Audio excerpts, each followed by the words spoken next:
First part Chapter 1 A runaway reef. The year 1866 was marked by a bizarre development, an unexplained and downright inexplicable phenomenon that surely no one has forgotten. Without getting into those rumors that upset civilians in the seaports and deranged the public MMD even for inland, it must be said that professional seamen were especially alarmed. Traders, shipowners, captains of vessels, skippers, and master mariners from Europe and America, naval officers from every country, and at their heels various national governments on these TUC continents, were all extremely disturbed by the business. In essence, over a period of time several ships had encountered an enormous thing at sea, a long spindle-shaped object, sometimes giving off a phosphorescent glow, infinitely bigger and aster than any whale. The relevant data on Phi's apparition, as various logbooks, agreed pretty closely as to the structure of the object or creature in question at its unprecedented speed of movement, its startling locomotive power, and the unique vitality with which it seemed to be gifted. If it was a cetacean, it exceeded in bulk any whale previously classified by science. No naturalist, neither Kupfer nor Lisped, neither Professor Dumeril nor Professor de Quaffefiges, would have accepted the existence of such a monster sight unseen specifically, unseen by their own scientific eyes. Laking an average of observations taken at different times, rejecting those timid estimates that gave the object a length of 200 feet, and ignoring those exaggerated views that saw it as a mile wide and 3 long, you could still assert that this phenomenal creature greatly exceeded the dimensions of anything then known to ichthyologists, if it existed at all. Now then, it did exist, this was an undeniable fact, and since the human MMD dotes on objects of wonder, you can understand the worldwide excitement caused by this unearthly apparition. As for relegating it to the realm of fiction, that charge had to be dropped. In essence, on July 20, 1866, the steamer Governor Higginson, from the Calcutta and Burnach Steam Navigation Co., encountered Tlismug Mass 5 miles off the eastern shores of Australia. Captain Baker at first thought he was in the presence of an unknown reef.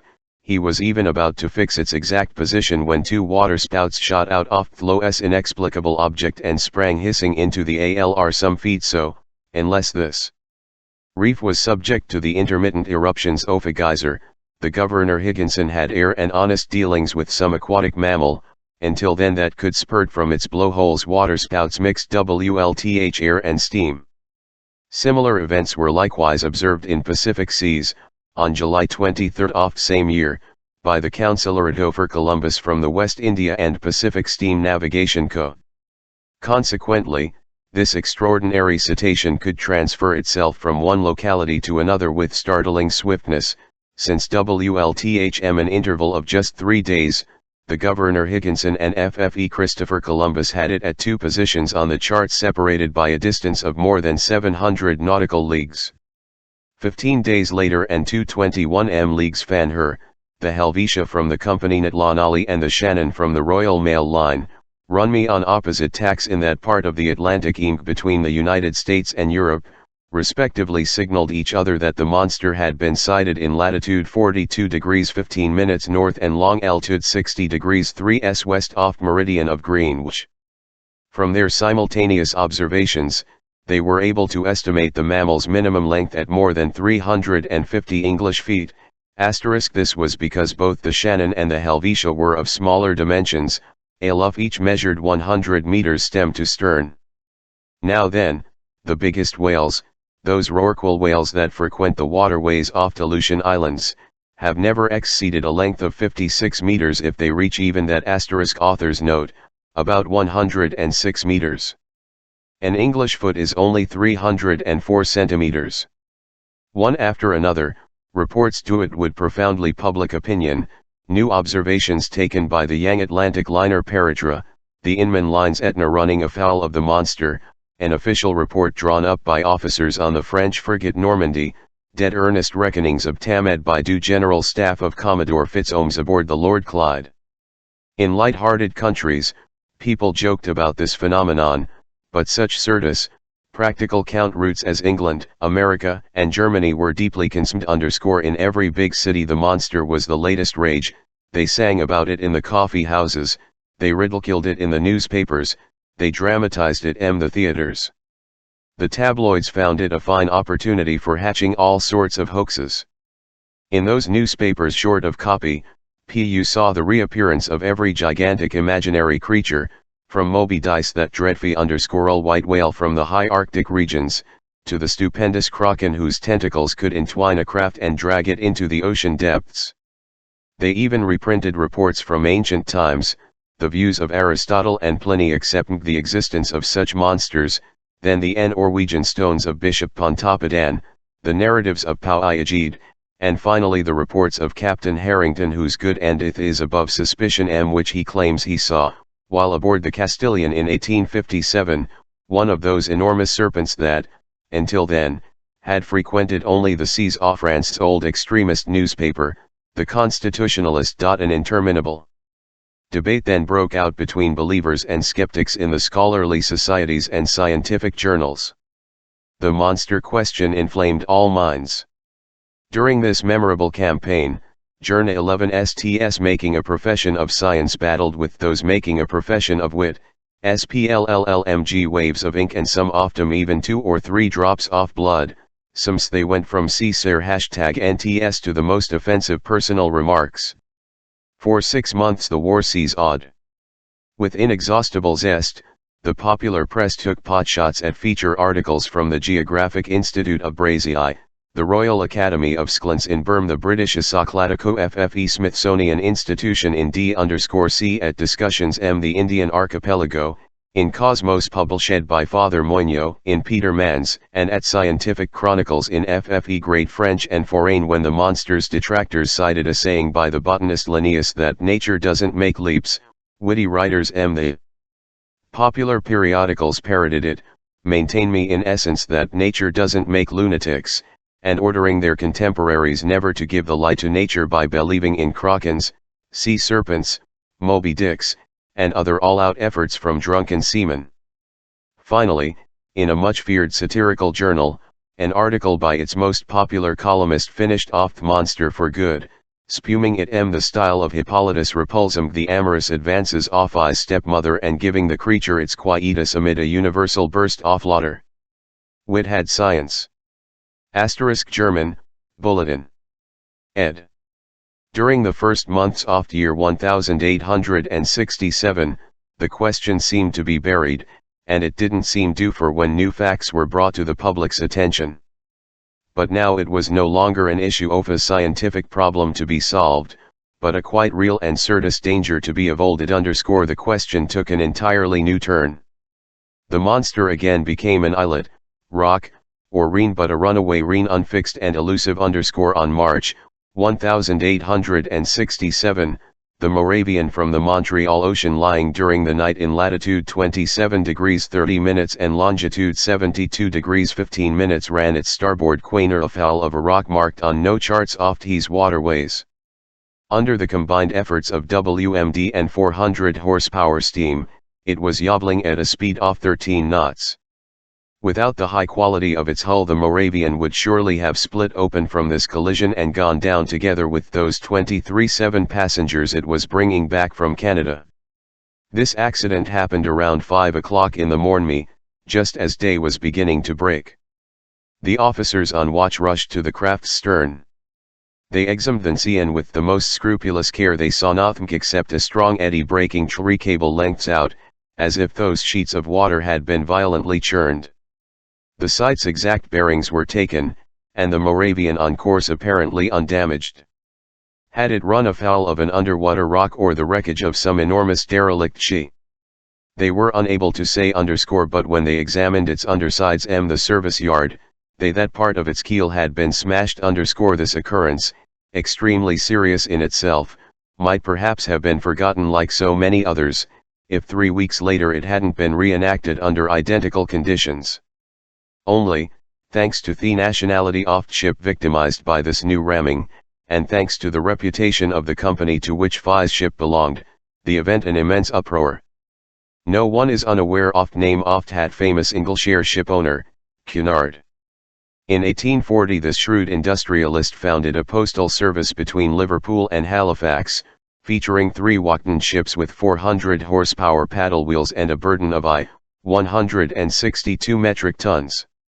8 years later, the company's assets were increased by 4 650 horsepower ships at 20 metric tons, and in 2 more years, by 2 other vessels of still greater power and tonnage. In 1853 the Cunard Co., whose mail-carrying charter had just been renewed, successively added to its assets the Arabia, the Persia, the China, the FFE Java, and the Rusta, all ships off top speed and, after the Great Eastern, the biggest ever to plow the seas. So M1867 this company owned 12 ships, 8 with paddle wheels and 4 with propellers. If I'll give these highly condensed details, it is so everyone can fully understand the importance of this maritime transportation company, known the world over for its shrewd management. No transoceanic navigational undertaking has been conducted with more ability, no business dealings have been crowned greater success.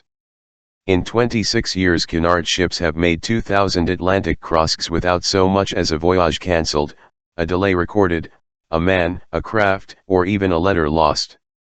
Accordingly, despite strong competition from France, passengers still choose the Cunard line in preference to all others, as can be seen in a recent survey of official documents. Given Ellis, no one will be astonished at the uproar provoked by this accident involving one of its finest steamers. On April 13, 1867, with a smooth sea and a moderate breeze, the Scotia lay in longitude 15 degrees 12 minutes and latitude 45 degrees 37 minutes. It was traveling at a speed of 13.43 knots under the thrust of its 1.000 horsepower IMS. Its paddle wheels were churning the sea with perfect steadiness. It was then drawing 6.7 meters of water and displacing 6,624 cubic meters. At 4:17 in the afternoon, Dermga high tea for passengers gaffered in the Mam Lounge, a collision occurred, scarcely noticeable on the whole, affecting the Scona's hull in that quarter a little astern of its port paddle will underscore the Scotia hadn't run afoul of something, it had been fouled, and by a cutting or perforating instrument rather than a blunt one. This encounter seemed so minor that nobody on board would have been disturbed by it had it not been for the shouts of crewmen in the hold, who climbed on deck yelling, "We're sinking! We're sinking!" At first the passengers were quite frightened, but Captain Anderson hastened to reassure them. In fact, there could be no immediate danger. Divided into 7 compartments by watertight bulkheads, the Scotia could brave any leak WLTH impunity. Captain Anderson immediately made his way into the hold. He discovered that the 5th compartment had been by the sea, and the speed of this invasion proved that the leak was considerable. Fortunately this compartment didn't contain the boilers because their furnaces would have been abruptly extinguished. Captain Anderson called an immediate halt, and 1 of his sailors dived down to assess the damage. Within moments they had located a hole 2 meters width on the steamer's underside. Such a leak could not be patched, and with its paddle wheels half swamped, the Scotia had no choice but to continue its voyage. By then it lay 300 miles from Cape Clear, and after 3 days of delay that filled Liverpool with acute anxiety, it entered the company. The engineers then proceeded to inspect the Scotia, which had been put in dry dock. They couldn't believe their eyes. 2.5 meters below its water line, there gaped a symmetrical gash in the shape of an isosceles triangle. This breach in FFE sheet iron was so perfectly formed, no punch could have done a cleaner job of it. Consequently, it must have been produced by a perforating tool of uncommon toughness plus, after being launched WLTH prodigious power and then piercing 4 centimeters of sheet, this tool had needed to withdraw itself by a backward motion truly inexplicable. This was the last straw, and it resulted in a rising public passions all over again. Indeed, from Phi's moment on, any maritime casualty without an established cause was charged to the monster's account. This outrageous animal had to shoulder responsibility for all derelict cells, whose numbers are unfortunately considerable, since out of those 3,000 ships whose losses are annually at the Marine Insurance Bureau, the figure for steam or sailing ships supposedly lost with all hands, in the absence of any news, amounts to at least 200. Now then, justly or unjustly, it was the monster who stood accused of teeter disappearance, and some's, thanks to it, travel between the varless continents had become more and more dangerous. The public spoke up and demanded straight out that, at all cost, the seas be purged of these fearsome cetacean. Chapter 2: The pros and cons. During the period in which these developments were occurring, I had returned from a scientific undertaking organized to explore the Nebraska Badlands in the United States. In my capacity as assistant professor at the Paris Museum of Natural History, I had been attached to this expedition by the French government. After spending 6 months in Nebraska, I arrived in New York laden with valuable near the end of March. My departure for France was set for early May. In the meantime, then, I was busy $$dollaring my mineralogical, botanical, and zoological treasures when that incident took place with the Scotia. I was perfectly abreast of this question, which was the big news of day, and how could I not have been? I had read and reread every American and European newspaper without being any farther along. This mystery puzzled me. Finding it impossible to form any views, I drifted from one extreme to the other. Something was out there, that much was certain, and any doubting Thomas was invited to place his finger on the Scotia's wound. When I arrived in New York, the question was at the boiling point. The hypothesis of a drifting islet or an elusive reef, put forward by people not quite in fair right minds, was completely eliminated, and indeed, unless this reef had an in its belly, how could it move about with such prodigious speed? Also was the idea of a floating hull or some other enormous wreckage, an agam because of the speed of movement. So only two possible solutions to the question were let, creating very distinct groups of sub-3 rooters, on one side, those favoring a monster of colossal strength, on the other, those of an underwater boat of tremendous motor power. Now then, although the latter hypothesis was completely admissible, it couldn't stand up to inquiries in both the New World and the Old. That a private individual had such a mechanism at his disposal was less than probable. Where and when had he built it, and how could he have built it in secret? Only some government could open such an of these disaster-filled times, when men tax their ingenuity to build increasingly powerful aggress 1AE Weep 3NS, it was possible that, unknown to the rest of the world, some nation could have been testing such a fearsome machine. The Chassepot rifle led to the torpedo, and the torpedo has led to this underwater battering ram, which in turn will lead to the world putting its foot down. At least I hope it will, but this hypothesis of a war machine collapsed in the face of formal denials from the various governments. Since the public interest was at stake and transoceanic travel was suffering, the sincerity of these governments could not be doubted. Besides, how could the assembly of this underwater boat have escaped public notice? Keeping a secret under such circumstances would be difficult enough for an individual, and certainly impossible for a nation whose every move is under constant surveillance by rival powers. So, after inquiries conducted in England, France, Russia, Spain, Italy, and even Turkey, the hypothesis of an underwater monitor was ultimately rejected. And so the monster surfaced again, despite endless witticisms heaped on it by the popular press, and human imagination soon got caught up in the most ridiculous theological fantasies. After I arrived in New York, several people did me the honor of consulting me on the phenomenon in question. In France I had published a 2-volume work, in Quano, entitled The Mysteries of Great Ocean Deeples. Well received in scholarly circles, this book had established me as a specialist in this pretty obscure field of natural history. My views were in demand. As long as I could deny the reality of bus mess, I confined myself to a flat no comment, but soon, pinned to the wall, I had to explain myself straight out. And in this vein, the Honorable Pierre Aronnax, professor at the Pans Museum, was summoned by the New York Herald to formulate his views no matter what. I complied. Since I could no longer hold my tongue, I let it wag. I discussed the question in its every aspect, both political and scientific, and this is an excerpt from the well-padded article I published in the issue of April 30th_E. Therefore, I wrote, After examining these different hypotheses one by one, we are forced, every other supposition having been refined, to accept the existence of an extremely powerful marine animal. The deepest parts of the ocean are totally unknown to us. No soundings have been able to reach what goes on in those distant depths. Hat creatures inhabit, or could inhabit, those regions 12 or 15 miles beneath the surface of the water. What the constitution of these animals? It's almost beyond conjecture. The solution to this problem submitted to me can take the form of a choice between two alternatives.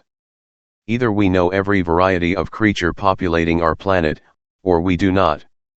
If we do not know every one of them, if nature still keeps theological secrets from us, nothing is more admissible than to accept the existence of fish or cetaceans of new species or even new genera, animals with a basically constitution that inhabit strata beyond the reach of our soundings, and which some development or other, an urge or a whim if prefer, can bring to the upper level of the ocean for long intervals.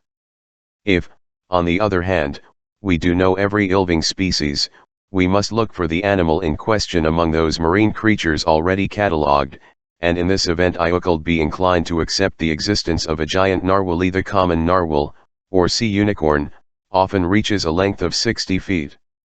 Increase its dimensions 5-fold or even 10-fold, then give this cetacean a strength in proportion to its size while enlarge its offensive weapons, and you have the animal we're looking for. It would have the proportions determined by the amsers of the Shannon, the instrument needed to perforate the schona, and the power to pierce a steamer's hull. In essence, the narwhal is armed with a sort of ivory sword, or lance, as certain naturalists have expressed it.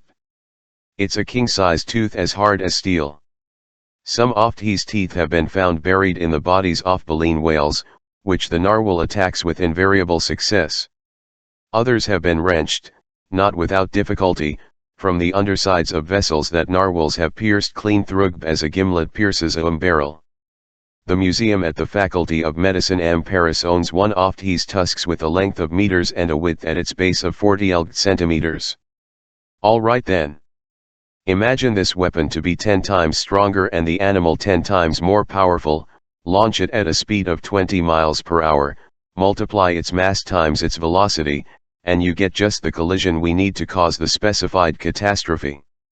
So, until information becomes more abundant, I plump for a sea unicorn of colossal dimensions, no longer armed with a mere lance but with an actual spur, like ironclad frigates or those warships called rams, whose mass and motor it would possess simultaneously. This inexplicable phenomenon is thus explained unless it's something else entirely.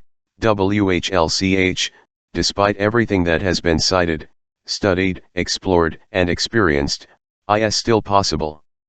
These last words were cowardly of me, but as far as I could, I wanted to protect my professional dignity and not lay myself open to laughter from the Americans, who when they do laugh raucously. I had left myself a loophole, yet deep down, I had accepted the existence of FRE monster. My article was hotly debated, causing a fine old uproar. It rallied a number of supporters. Moreover, FFE solution it proposed allowed for free play of the imagination. The human mind enjoys impressive visions of unearthly creatures. Now then, the sea is precisely their best medium, do only setting suitable for the breeding and growing of such giants, next to which such land animals as elephants or rhinoceroses are mere dwarf, and the liquid masses support the largest known species of mammals and perhaps conceal mollusks of incomparable size or crustaceans frightful to contemplate, such as lobsters or crabs weighing 200 metric tons. Why not? Formerly, in prehistoric days, land animals, quadrupeds, apes, reptiles, birds, were built on a gigantic scale our Creator cast from using a colossal mold that time has gradually made smaller. With its untold depths, couldn't the sea keep alive such huge specimens of life from another age, this sea that never changes? All the land masses undergo almost continuous alteration? Couldn't the heart of the ocean hide the last remaining varieties of these titanic species, for whom years are centuries and centuries millennia? But mustn't let these fantasies run away with me. Enough of these fairy tales that time has changed for me into harsh realities. I repeat, opinion had crystallized as to the nature of Ellis phenomenon, and the public accepted without argument the existence of a prodigious creature that had nothing in common with the abled sea serpent. Yet if some saw it purely as a scientific problem to be solved, more practical people, especially in America and England, were determined to purge the ocean of this daunting monster, to ensure the safety of transoceanic travel. The industrial and commercial newspapers dealt with the question chiefly from this viewpoint. The Shipping and Mercantile Gazette, the Lloyd's List, France's Packet Boat and Maritime and Colonial Review, all the rags devoted to insurance companies who to raise their premium rates were unanimous on this point. Public opinion being pronounced, the states oft union were the first in the field. In New York preparations were underway for an expedition designed to chase this narwhal. A high-speed frigate, the Abraham, was fitted out for putting to sea as soon as possible. The naval arsenals were unlocked for Commander Farragut, who pressed energetically forward with the arming of his frigate. But, as it always happens, just when it had been made to chase the monster put in no further appearances. For 2 months nobody heard a word about it, not a single ship. It apparently the Unicorn had gotten wise to these plots being woven around it. People were constantly babbling about the creature, even via the Atlantic cable. Accordingly, the wags claimed that this slippery rascal had waylaid some passing telegram and was making the most of it, so the frigate was equipped for an off voyage and armed with fearsome fishing gear, but nobody knew where to steer it, and impatience grew until, on June 2, word came that Du Tampico, a steamer on the San Francisco IME sailing from California to had sighted the animal again, 3 weeks before in the northerly seas of the Pacific. This news caused intense excitement. Not even a 24-hour breather was granted to Commander Farragut. His provisions were loaded on board. His coal bunkers were overflowing. Not a man was MTSSMG from his post. To cast OM he needed only to fire and stoke his. Half a day's delay would have been unforgivable. But Commander Farragut wanted nothing more than to go forth. I received a letter 3 hours before the Abraham Lincoln left its Brooklyn pier. The letter read as follows. Author's note: a pier is a type of wharf expressly set aside for an individual vessel. Pierre Aronnax, professor at the Paris Museum, 5th Avenue Hotel, New York. If you would like to join the expedition on the Abraham Lincoln, the government of the Union will be pleased to regard you as France's representative in this undertaking. Commander Farragut has a cab at disposal. Very cordially yours, J.B. Hobson, Secretary of the Navy. Chapter 3. As Master wishes. 3 seconds before the arrival of J.B. Hobson's letter, I no more dreamed of Chasm the Unicorn than of trying for the Northwest Passage. 3. After reading this letter from the Honorable Secretary of the Navy, I understood at last that my true vocation, my sole purpose in life, was to hunt down this disturbing monster and rid the world of it. Even so, I had just returned from an arduous journey, exhausted and badly needing a rest. I wanted nothing more than to see my country again, my friends, my modest quarters by the botanical gardens, my dearly beloved collections. But now nothing could hold me back. I forgot everything else, and without another thought of exhaustion, friends, or collections, I accepted the American government's offer. Besides, I mused, all roads lead home to Europe, and our Unicorn may be gracious enough to take me toward the coast of France. That fine animal may even let itself be captured in European seas as a personal favor to me, and I'll BRMG back to the Museum of Natural History at least half a meter of its ivory lance. But in the meantime I would have to look for this narwhal in the northern Pacific Ocean, which meant returning to France by way of the Antipodes. Conseil. I called in an impatient voice. Conseil was my manservant. A devoted lad who went with me on all my journeys, a gallant Flemish boy whom I genuinely liked and who returned the compliment, a Bom Stasi, punctilious, unprincipled, habitually hard-working, rarely startled by ill-feited surprises, very WLTH his hands, efficient his every duty, and despite his having a name that means counsel, never giving advice, not even the unsolicited kind. From rubbing shoulders with scientists in our little universe by the botanical gardens, the boy had come to know a thing or two. In Conseil I had a seasoned specialist in biological classification, an enthusiast who could run with acrobatic agility up and down the whole ladder of branches, groups, classes, subclasses, orders, families, genera, subgenera, species, and varieties. But there his science came to a halt. Classy dollaring was everything to him, so he knew nothing else. Well versed in the theory of classification, he was poorly versed in its practical application, and I doubt that he could tell a sperm whale from a baleen whale. And who hate a fine, gallant lad? For the past 10 years, Conseil had gone with me wherever science beckoned.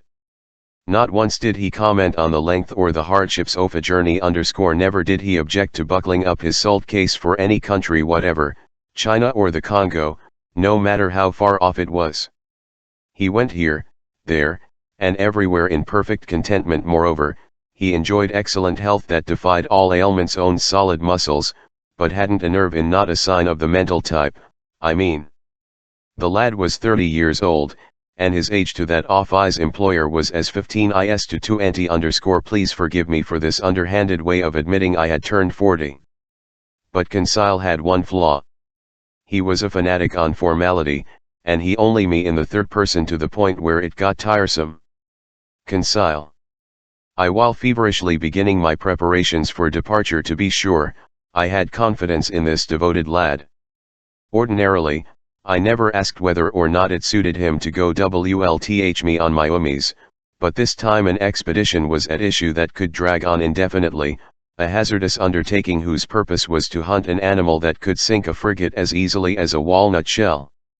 There was good reason to stop and think, even for the world's most emotionless man. What would Conseil say? Conseil.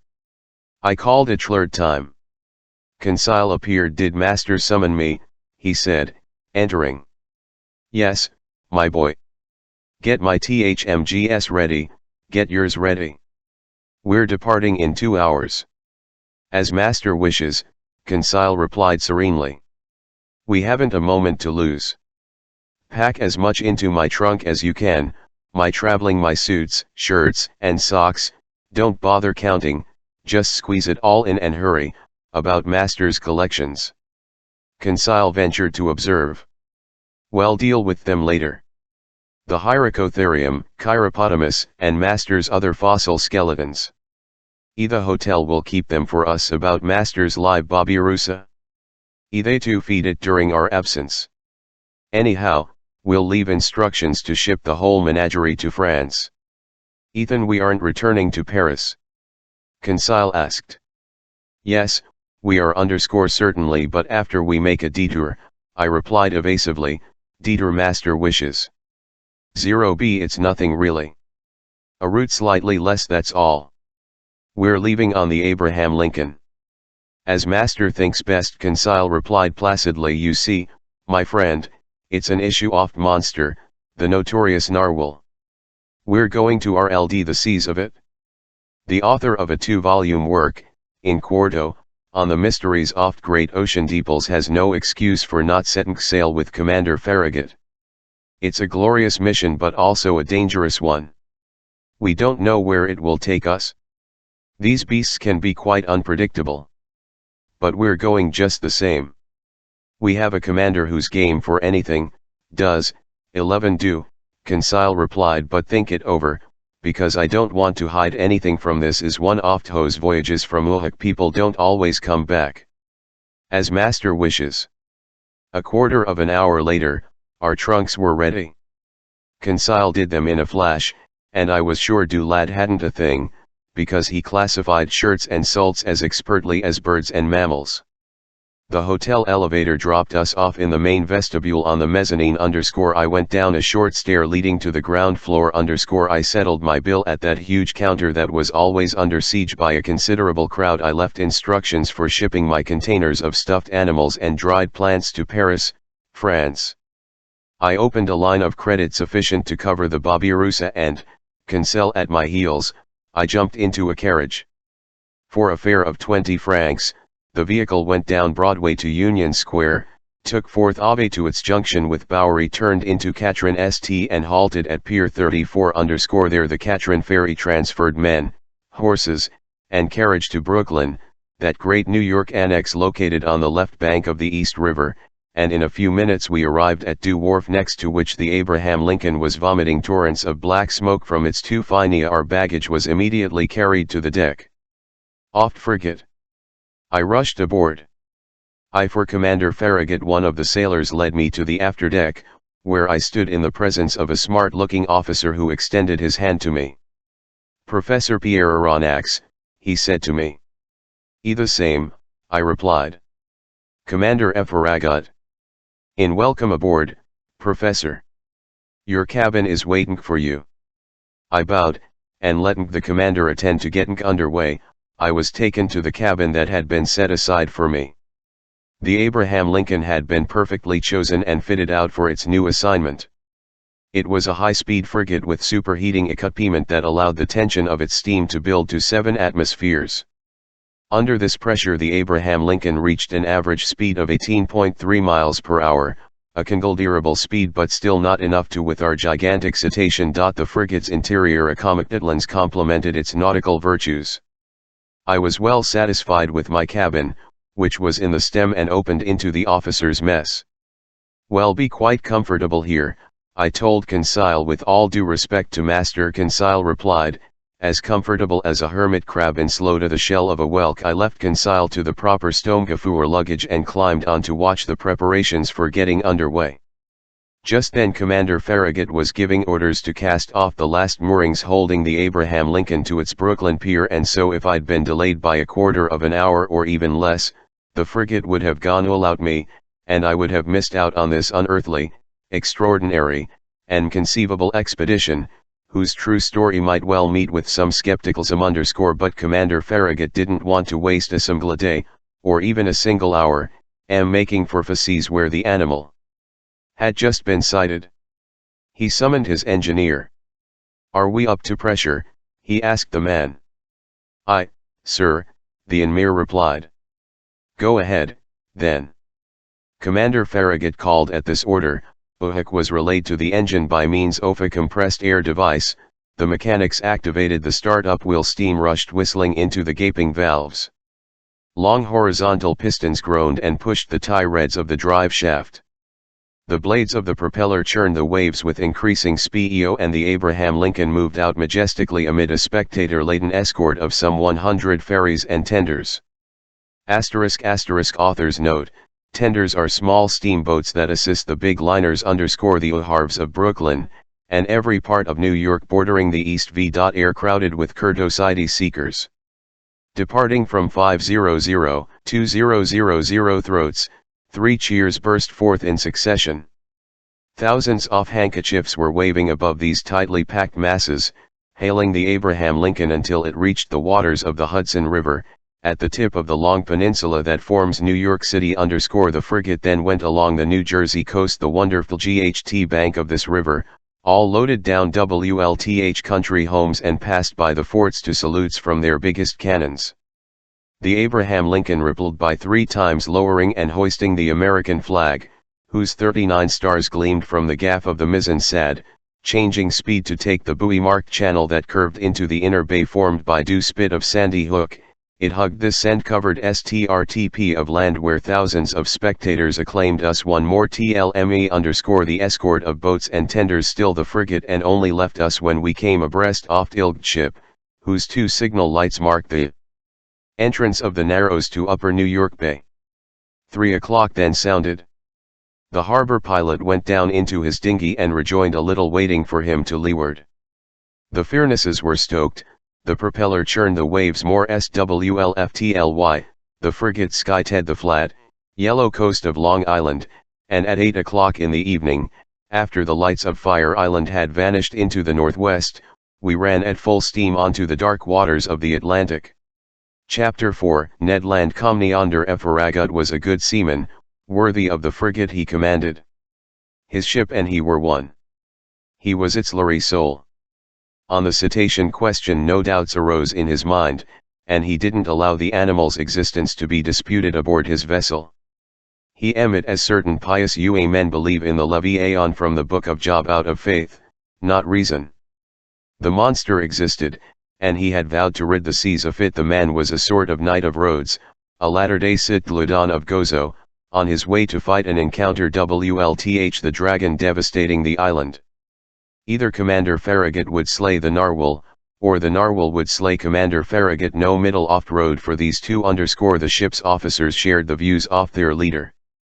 They could be heard chatting, discussing, arguing, calculating the different chances of an encounter, and observing the vast expanse of ocean. Voluntary watches from the cross trees of the topgallant sail were self-imposed by more than one who would have cursed such toil under any other circumstances. As often as the sun vept over its dally arc, the masts air populated with sailors whose feet itched and couldn't hold still on the planking of the deck below. And the Abraham Lincoln's stemps hadn't even cut the suspected waters of the Pacific. As for the crew, they only wanted to encounter the Unicorn, harpoon it, haul it on board, and carve it up. They surveyed the sea with scrupulous care. Besides, Commander Farragut had mentioned that a certain sum of St. was waiting for the man who first sighted the animal, be he cabin boy or sailor, mate or officer.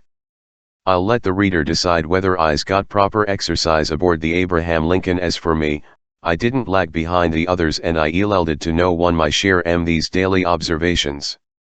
Our frigate would have had 50 good reasons for renaming itself the Argus, after that mythological beast with 100 eyes. The lone rebel among us was Concita, who seemed utterly uninterested in the question exciting us and was out of step with the general enthusiasm on board. As I said, Commander Farragut had carefully equipped his ship with all the gear needed to fish for a gigantic cetacean. No Wilm vessel could have been better armed. We had every known mechanism, from the hand-hurled harpoon, to the blunderbuss firm barbed arrow .z, to the duck gun with exploding bullets. On the forecastle was mounted the latest model breech-loading cannon, very heavy of barrel and narrow of bore, a weapon that would figure in the Universal Exhibition of 1867 made in America. This valuable instrument could fire a 4-kilogram conical projectile an average distance of 16 kilometers without the least bother. So the Abraham Lincoln wasn't lacking in means of destruction, but it had better still. It had Ned Land, the king of harpooners. Gifted with uncommon manual ability, Ned Land was a Canadlan who had no equal in his dangerous yacht. Dexterity, coolness, bravery, and cunning were virtues he possessed to a high degree, and it took a truly crafty baleen whale or an exceptionally astute sperm whale to elude the thrusts of his harpoon. Ned Land was about 40 years old. A man of great height, over 6 English feet, he was powerfully built, serious in manner, not very sociable, sometimes headstrong, and quite ill-tempered when crossed. His caught the attention, and above all the strength of his gaze, which gave a unique emphasis to his facial appearance. Commander Farragut, to my THMKMG, had made a wise move in herming on this man. With his eye and his throwing arm, he was worth the whole crew all by himself. I can do no better than to compare him with a powerful telescope that could double as a cannon always ready to fire. To say Canadian is to say for and as unsociable as Ned Land was, I must admit he took a definite liking to me. No doubt it was my nationality that him. It was an opportunity for 111 minutes to speak and for me to hear, that old Rabelaisian dialect still used in some Canadian provinces. The harpooners family originated in Quebec, and they were already a line of bold fishermen back in the days when Dies town still belonged to France. Little by little Ned developed a taste for chatting, and I loved hearing the tales of his adventures in the polar seas. He described his fishing trips and his battles with great natural lyricism. His tales took on the form of an epic poem, and I felt I was hearing some Canadian Homer reciting his Iliad of the high Arctic regions. I'm hunting off these bold companion as I currently know him. Because we've become old friends, united in that permanent comradeship bond and cemented during only the most frightful crises. All, my gallant Ned. I ask only to live 100 years more, the longer to remember you. And now, what were Ned Land's views on this question of a marine monster? I must admit that he flatly didn't believe in the Unicorn, and alone on board, he didn't share the general conviction. He avoided even dealing with the subject, for which one day I felt compelled to take him to task during the magnificent evening of June 25 other words, 3 weeks after our departure the frigate lay abreast of Cabo Blanco, 30 miles to leeward of the coast of Patagonia. We had crossed the Tropic of Capricorn, and FFESNALT of Magi and opened less than 700 miles to the south. Before 8 days were out, the Abraham Lincoln would plow the waves of the Pacific. Seated on the afterdeck, Ned Land and I chatted about one THMG and another, staring at that mysterious sea whose depths to this day are beyond the reach of human eyes. Quite naturally, I led our conversation around to the giant Unicorn, and I weighed our expedition's various chances for success or failure. Then, seeing to it Ned just let me talk without saying much himself, I pressed him more closely. I asked, how can you still doubt the reality of the cetacean we're after? Do you have any particular reasons for being so skeptical? The harpooner stared at me a while before replying, slapped his broad forehead in one of his standard gestures, closed his eyes as if to collect himself, and finally said, just maybe, Professor Aronnax _ but Ned, you're a professional whaler, a man familiar with all the great marine mammals. Your mind should easily accept this hypothesis of an enormous cetacean, and ought to be the last one to doubt it under these circumstances. EDHA just where you're mistaken, Professor, Ned replied. The common man may still believe in fabulous comets cross outer space, or prehistoric monsters ilving at the Earth's core, but astronomers and geologists don't swallow such airy tales. It's the same with whalers. I've chased plenty of cetaceans, I've harpooned a good number, I've several, but no matter how powerful and well armed they were, neither their tails or their tusks could puncture the sheet iron plates of a steamer _ even so, people mention vessels that narwhal tusks have run clean through _ wooden ships. Maybe, the Canadian replied. But VE never seen the like. So till I have proved to the contrary, I'll deny that baleen whales, sperm whales, or unicorns can do any such thing. Listen to me, Ned. No, Professor. I'll go along on anything you want except that some gigantic devilfish may be _ even less likely, Ned. The devilfish is merely a mollusk, and even this name hints at its semi-liquid flesh, because it's Latin meaning soft one. The devilfish 2 feet belong to the vertebrate branch, and even if it were 2 feet long, it would still be utterly harmless to ships like the Scotia or the Abraham Lincoln. Consequently, the feats of krakens or other monsters oft had 11K must be relegated to the realm of fiction. So, Mr. Naturalist, Ned Land continued in a bantering tone, you'll just keep on believing in the existence of some enormous cetacean? Yes, Ned, I repeated with a conviction backed by actual logic. I believe in the existence of a mammal with a powerful constitution, belonging to the vertebrate branch like baleen whales, sperm whales, or dolphins, and armed with a tusk made of horn that has tremendous penetrating power. Humph, the harpooner put in, shaking his head with the attitude of a man who doesn't want to be convinced _ note. Well, my fine Canadian, I went on, if such an animal exists, if it lives deep in the ocean, if it frequents Ilkid Strait located miles beneath the surface of water, it needs to have a constitution so solid, it defies all comparison. And why this powerful constitution? Ned asked. Because it takes incalculable strength to live in those deep strata and withstand their pressure. Oh really? Ned said, tipping me a wink. Oh really, and I can prove it to you with a few simple figures. Bosh. Ned replied. You can make figures do anything you want. In bus mess, Ned, but not in mathematics. Listen to me.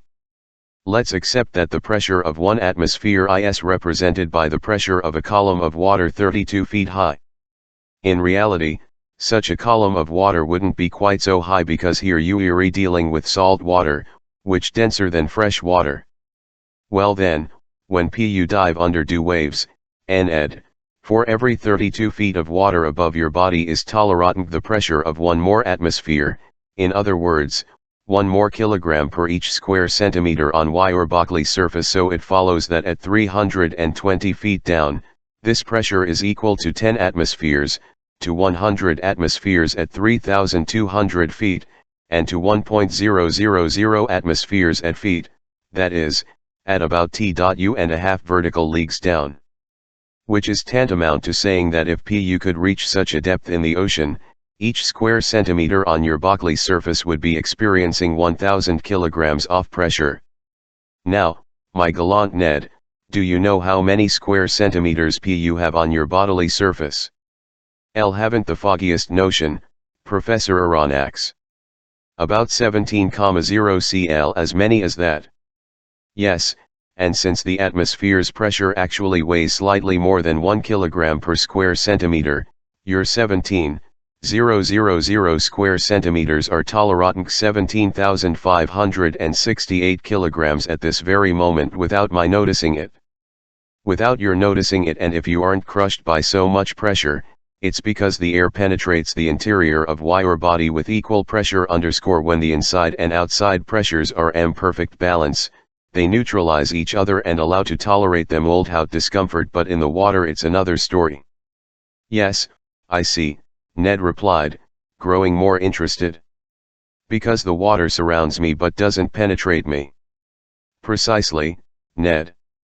So at 32 feet beneath the surface of sea, you'll undergo a pressure of 1768 kilograms, at 320 feet, or 10 times greater pressure, it's 17*680 kilograms, at 3,200 or 100 times greater pressure, it's kilograms, finally, at 32,000 feet, or 1,000 times greater pressure, it's kilograms. In other words, you'd be squashed as flat as if you'd just been yanked from between the plates of a hydraulic press. Fire and brimstone. Ned put in. All right then, my fine harpooner, if vertebrates several hundred meters long and proportionate in bulk live at such depths, their surface areas make up millions of square centimeters, and the pressure they undergo must be assessed in billions of kilograms. Calculate how much resistance of bone structure and strength of constitution they'd need in order to withstand such pressures. They'd need to be manufactured, Ned Land replied, from sheet iron plates 8 inches thick, like ironclad frigates, and then picture the damage such a mass could inflict if it air launched with the speed of an express train against a ship's hull. Yes. Indeed. Maybe, the Canadlan replied, staggered by these figures but still not willing to give in. Well, have I convinced you?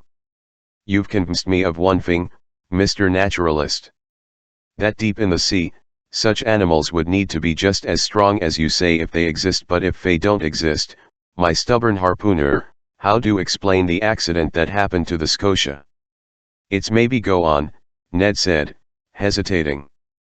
Because it just couldn't be true, the Canadlan replied, unconsciously echoing A and Mao's catchphrase of the scientist Arago_. But this reply proved nothing, other than how bull-headed the harpooner could be. That day I pressed him no further. The Scotia's accident was undeniable. Its hole was real enough. It had to be plugged up, and I don't think a hole's existence can be more emphatically proven. Now then, this hole didn't make itself, and since it hadn't resulted from underwater rocks or underwater machines, it must have been caused by the perforating tool of some animal. Now, for all the reasons put forward to this point, that this animal is a member of the branch Vertebrata, class Mammalia, group Pisciforma, and finally, order Cetacea.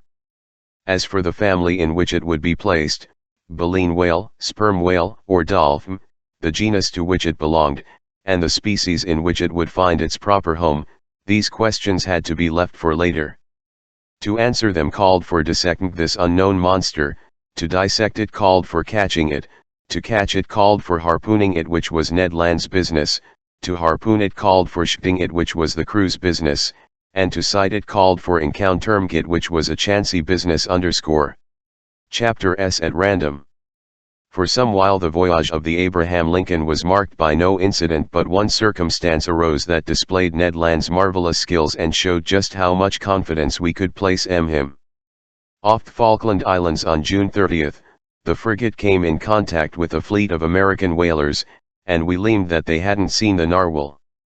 But one of them, Do Captain Oft Monroe, knew that Ned Land had shipped aboard the Abraham Lincoln and asked his help hunting a baleen whale that was in sight. Anxious to see Ned Land at work, Commander Farragut authorized him to make his way aboard the Monroe.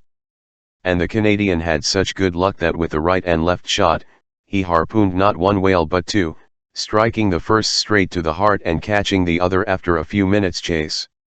Assuredly, if the monster ever had to deal with Ned Land's harpoon, I wouldn't bet on the monster. The frigate sailed along the east coast of South America with prodigious speed.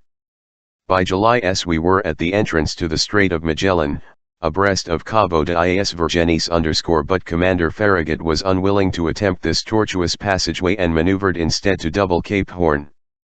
The crew sided with 111M unanimously. Were we likely to encounter the narwhal in such a cramped strait? Many of our sailors swore that FFE monster couldn't negotiate this passageway simply because he's tin big for it. Near 3 o'clock in the afternoon on July 6, 15 miles south of shore, the Abraham Lincoln doubled that solitary islet at the tip of the South American continent, that stray rock Dutch seamen had named Cape Horn after their hometown of Hoorn. Our course was set for the northwest, and the next day our frigate's propeller finally churned the waters of the Pacific. "Open your eyes. Open your eyes," repeated the sailors of the Abraham Lincoln, and they opened imaginably wide. Eyes and spyglasses, a bit dazzled, it is true, by the vista of $2,000, DLDNT remain at rest for an instant. Day and night we observed the surface oft ocean, and those WLTH nyctalopic eyes, whose ability to see in the dark increased their chances by 50%, had an excellent shot at WMNMG. The prize _as for me, I was hardly drawn by the lure of money and yet was far from the least attentive on board. Snatching only a few minutes for meals and a few hours for sleep, come ram or come shine, I no longer left the ship, sometimes bending over the forecastle railings, sometimes lean me against the stern rail. I eagerly scoured that cotton-colored wake that whitened the ocean as far as the eye could see. And how many times I shared the excitement of general staff and crew when some unpredictable whale lifted its blackish back above the waves. In an instant the frigate's deck would become densely populated. The cowls over the companionways would vomit a torrent of sailors and officers. With panting chests and anxious eyes, we each would observe the cetacean's movements. I stared until I nearly went blind from a worn-out while Conseil, as stoic as ever, kept repeating to me ma calm tone, if master's eyes would kmdly stop bulging, master will see farther. But what a waste of energy. The Abraham Lincoln would change course and race after the animal sighted, only to find an ordinary baleen whale or a common sperm whale that spun disappeared amid a chorus of curses. However, the weather held good. Our voyage was proceeding under the most favorable conditions, and by then it was the bad season in these southernmost regions, because July MTH1's zone corresponds to our January M Europe, but the sea remained uneasily visible over a vast perimeter. Ned Land still kept up FFE most tenacious skepticism. Beyond his spells on watch, he pretended that he never even looked at the surface of the waves, at least while no whales were in sight, and yet the marvelous power of his vision could have performed yeoman service. But this stubborn Canadian's #NT 8 hours out of every 12 reading or sleeping in his cabin. 100 times I chided him for his unconcern. "Bah," he replied. "Nothing's out there, Professor Aronnax, and if there is some animal, what chance would we have of spotting it? Can't you see we're just wandering around at random? People say they've sighted the slippery beast again in the Pacific high seas. I'm truly willing to believe, but months have already gone by since then, and judging by our narwhal's personality, it hates growing moldy from hanging out tin long in the same waterways. It's blessed with a terrific gift for getting around. Now, Professor, know even better than I that nature doesn't violate good sense, and she wouldn't give some naturally slow animal the ability to move swiftly if it hadn't a need to use that talent. So if the beast does exist, it's already long gone." I had no reply to this. Obviously we were just groping blindly. But how else could we go about it? All the same, our chances were automatically pretty limited, yet everyone still felt confident of success, and not a sailor on board would have bet against the narwhal appearing, and soon. On July 20 we cut the Tropic of Capricorn at longitude 105 degrees, and by the 27A1 off same we had cleared the equator on FFE 1/10 Merldion. These bearings determined, the frigate took a more decisive westward heading and tackled the seas off Central Pacific. Commander Farragut felt, and with good reason, that it was best to stay in deep waters and keep his distance from continents or islands, whose neighborhoods the animal always seemed to avoid. No doubt, our boatswain said, because there isn't enough water for him. So the frigate kept well out when passing the Marquesas and Hawaiian Islands, then cut the Tropic of Cancer at longitude 132 degrees and headed for the seas of China. We were finally in the area of Monster's latest antics. And in all honesty, shipboard conditions became life-threatening. Hearts v.air pounding hideously, gearing up for futures full of incurable aneurysms. The entire crew suffered from a nervous excitement that it's beyond me to describe.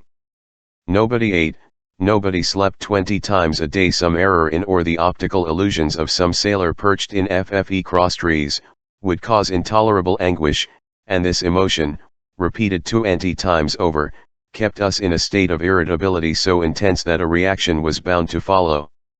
And this reaction wasn't long in coming. For 3 months, during which each day seemed like a century, the Abraham Lincoln plowed all the northerly seas off Pacific, racing after whales abruptly veering off course, swerving sharply from one tack to another, stopping suddenly, putting on steam and reversing engines in quick at the risk of stripping its gears, and it didn't leave a single point unexplored from the beaches of Japan to the coasts of America.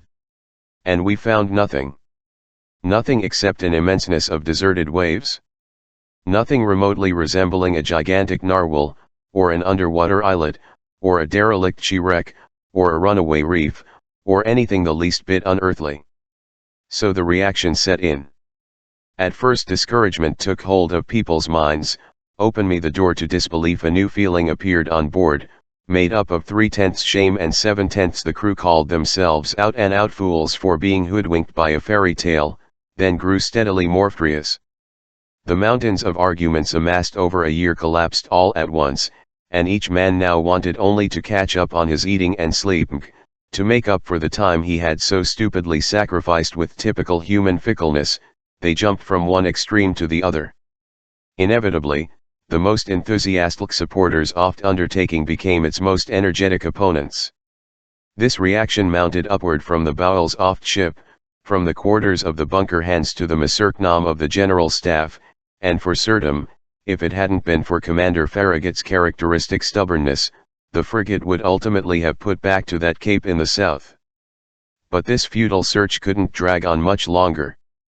The Abraham Lincoln had done everything it could to succeed and had no reason to blame itself. Never had the crew of an American naval craft shown more patience and zeal. They weren't responsible for this failure. There was nothing to do but go home. A request to Phi's effect was presented to the commander. The commander stood his ground. His sailors couldn't hide their discontent, and their work suffered because of it. I'm unwilling to say that there was mutiny on board, but on a reasonable period of intransigence, Commander Farragut, like Christopher Columbus before him, asked for a grace period of just 3 days more. After this 3-day delay, if the monster hadn't appeared, our helmsman would 3 turns aftwell and the Abraham Lincoln would chant a course toward European seas. This promise was given on November 2nd. It had the immediate effect of reviving the crew *s failing SPLRLTS_ then CN was observed with renewed care. Each man wanted one last look with which to sum up his experience. Spyglasses with feverish energy. A supreme challenge had been issued to the giant narwhal, and the latter had no acceptable excuse for ignoring the summons to appear. 2 days passed. The Abraham Lincoln stayed at half steam. On the off chance that due animal might be found in these waterways, 1,000 methods v.air used to spark its interest or rouge it from its apathy. Enormous sides of bacon were trailed in our wake, to the great, I must say, of assorted sharks. While the Abraham Lincoln heaved to, its longboats radiated in every direction around it and didn't leave a single point off sea unexplored. but the evening of November 4 arrived with this underwater mystery still unsolved. At noon the next day, November, the agreed-upon delay expired. After a position fix, true to his promise, Commander Farragut would have to set his course for the southeast and leave the northerly regions of the Pacific decisively beamed. By then the frigate lay latitude 31 degrees south is north and longitude 136 degrees 42 minutes east. The shores of Japan were less than 200 miles to our leeward. Night was come gone. 8 o'clock had just struck. Huge clouds covered the moon's disk. Then in its first quarter the sea undulated placidly beneath the frigate's sternpost. Just then Iuras in the bow, leaning over the starboard rail. Conseil, stationed beside me, straight ahead.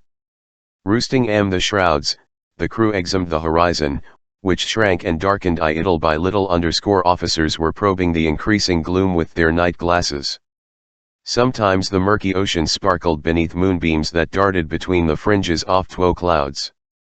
Then all traces of light vanished into the darkness. Observed Conseil, I discovered that, just barely, the gallant lad had fallen under the general influence. At least so I thought. Perhaps his nerves were twitching with curiosity for the first time in history.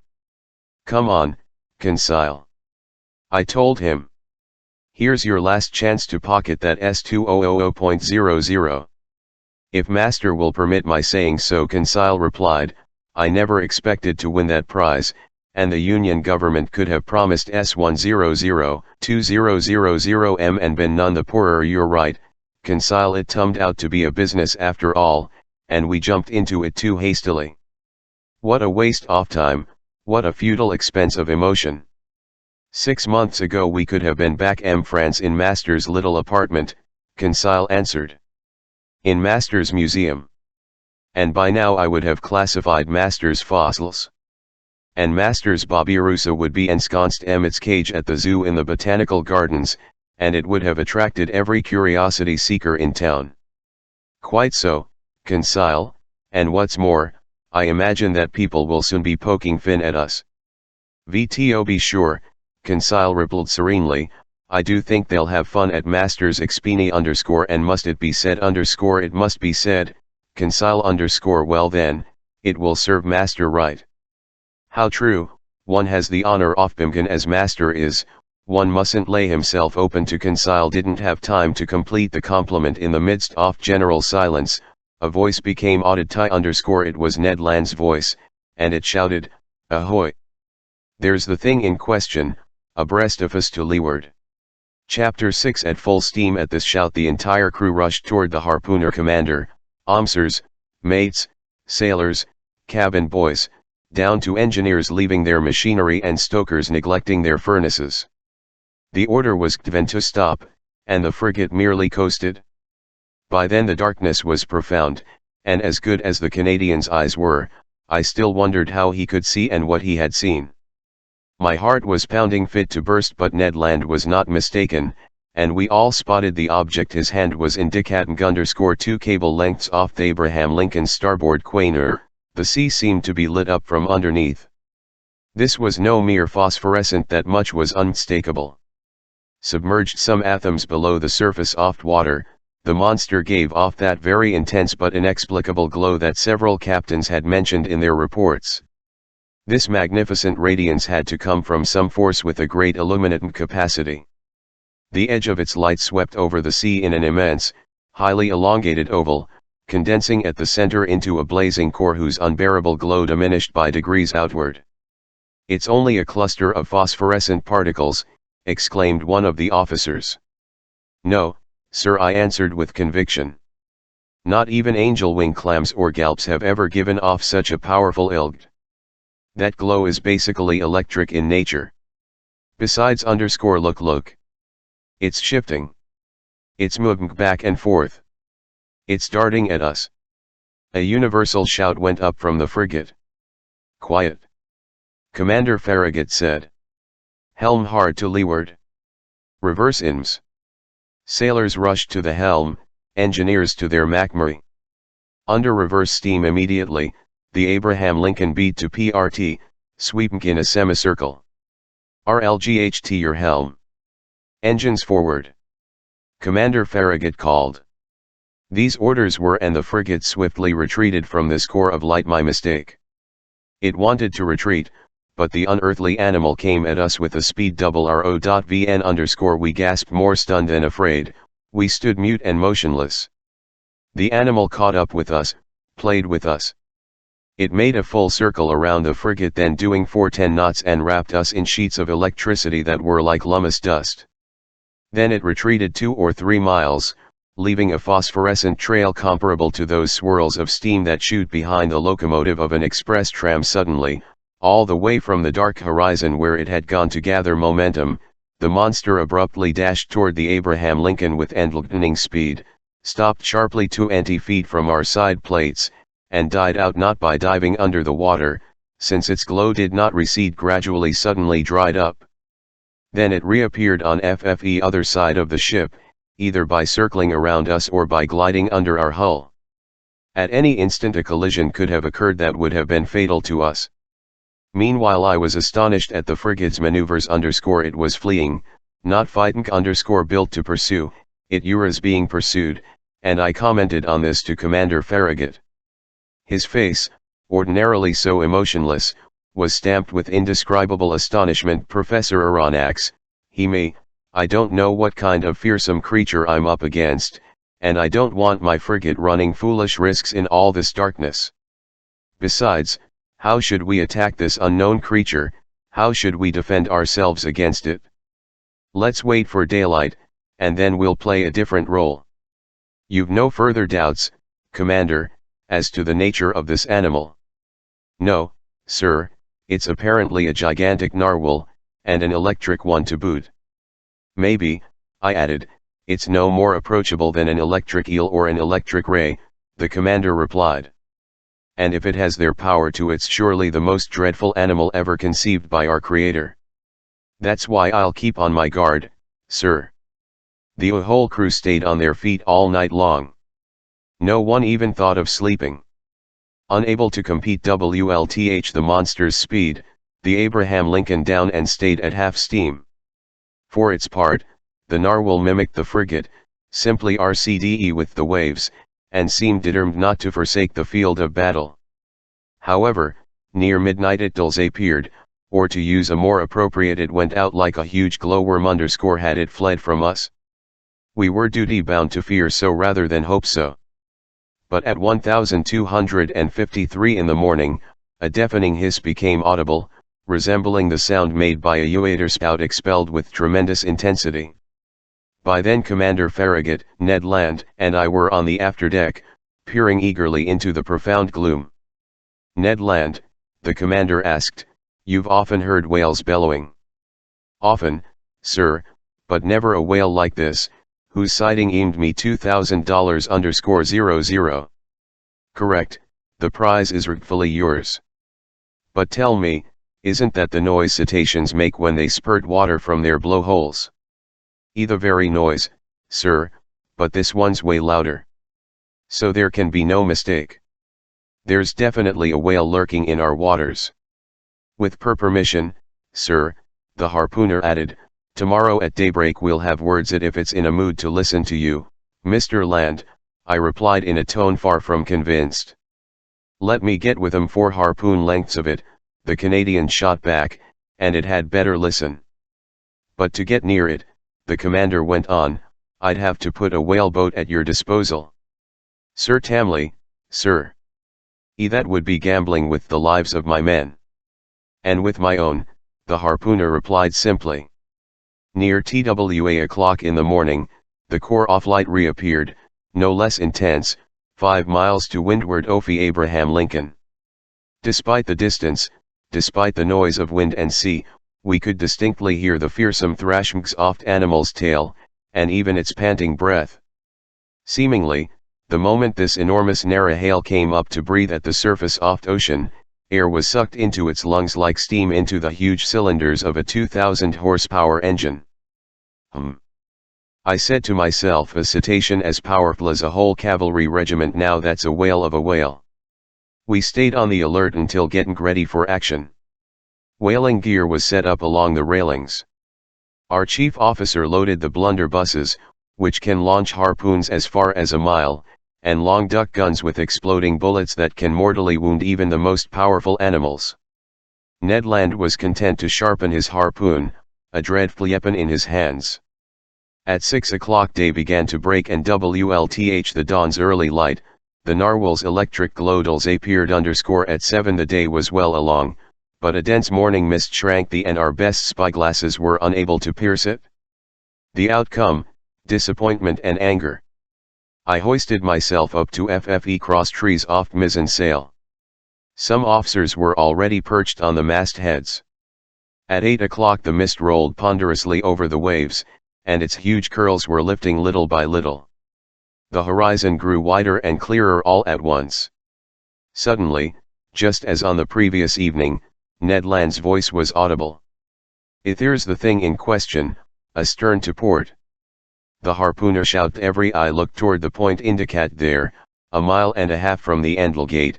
A long blackish body emerged a meter above the waves. Quivering violently, its tail was creating a considerable eddy. Never had caudal equipment thrashed the sea with such power. An immense wake of gloom-goodness marked the animal's track, sweeping in a long curve. Our frigate drew nearer to the cetacean. I examined it with a completely open MMD. Those reports from the Shannon and the Helvetia had slightly exaggerated its dimensions, and I put its length at only 250 feet. Its girth was more difficult to judge, but all in all, the animal seemed to be wonderfully proportioned in all three dimensions. While I was observing this phenomenal creature, jets of steam and water sprang from its blowholes and rose to an altitude of 40 meters, which settled for me its mode of breathing. From this I finally concluded that it belonged to the branch Vertebrata, class subclass Monodelphia, group Pisciforma, order Amalie_, but here I couldn't make up my mind. The order Cetacea consists of three families: baleen whales, sperm whales, dolphins, and it's in this last group that narwhals are placed. Each of these animals is into several genera, each genus into species, each species into variety. So I was still missing variety, species, genus, and family, but no doubt I would complete my classifying with the aid of Heaven and Commander Farragut. The crew were waiting impatiently for orders from their leader. The latter, after carefully observing the animal, called for his engineer. The engineer raced over. "Sir," the commander said, "are you up to pressure?" "Aye, sir," the engineer replied. "Fine. Stoke your fumaces and clap on steam." 3 cheers greeted this order. The hour of battle had sounded. A few moments later, the frigate's tin funnels vomited torrents of black smoke, and its deck quaked from the trembling of its boilers. Driven forward by its powerful propeller, the Abraham Lincoln headed straight for the animal. The latter let us come within half a cable length, then, not bothering to dive, it got up a little speed, retreated, and was content to keep its distance. This chase dragged on for about an hour without the frigate gaining fathoms on the cetacean. At this rate, it was obvious that we would never catch up with it. Infuriated, Commander Farragut kept twisting the thick tuft of hair that flourished below his chin. "Ned Land," he called. The Canadian reported at once. "Well, Mr. Land," the commander asked, "do you still advise putting my longboats to sea?" "No, sir," Ned Land replied, "because that beast won't be caught against its will." "Ethan, what should we do?" "Stoke up more steam, sir, if I can. As for me, with your permission I'll go perch on the bobstays under the bowsprit, and if we can get within a harpoon length, I'll harpoon the brute." "Go to it, Ned," Commander Farragut replied. "Engineer," he called, "keep the pressure mounting." Ned Land made his way to his post. The furnaces were urged into greater activity, our propeller did 43 revolutions per minute, and steam shot from the valves. Having the log, we verified that the Abraham Lincoln was going at the rate of 18.5 miles per hour. But that animal also did a speed of 18.5. For the next hour our frigate kept up this pace without gaining a fathom. This was humiliating for one of the fastest racers in the American NA. The crew were working up into a blind rage. Sailor after sailor heaved insults at the monster, which couldn't be bothered with answering back. Commander Farragut was no longer content simply to twist Il's goatee, he chewed on it. The engineer Uras summoned once again. "You're up to maximum pressure," the commander asked him. "Aye, sir," the engineer replied.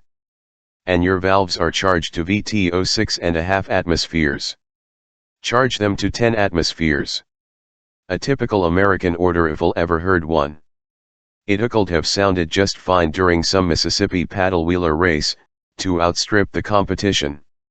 "Conseil," I said to my gallant servant, now at my side, "you realize that we'll probably blow ourselves skyhlgh.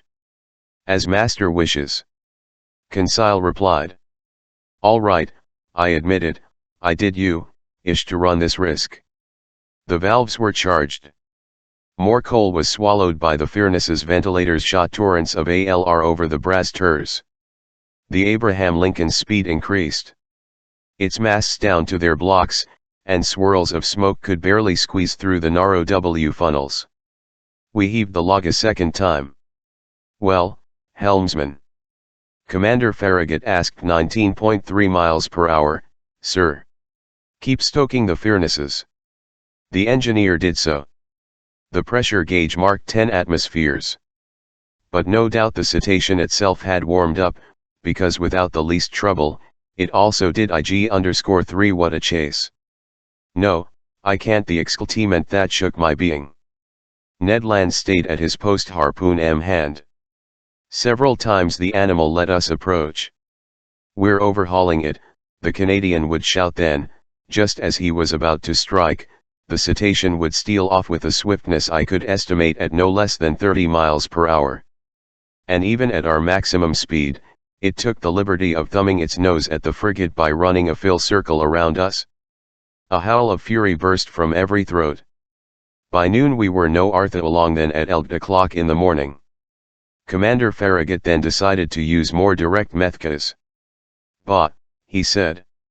"So that animal is faster than the Abraham Lincoln. All right, we'll see if it can outrun our conical shells. Mate, man the gun in the bow." Our forecastle cannon was immediately loaded and leveled. The Ken fired a shot, but his shell passed some feet above the cetacean, which stayed half a mile off. "Over to somebody with better aim," the commander shouted.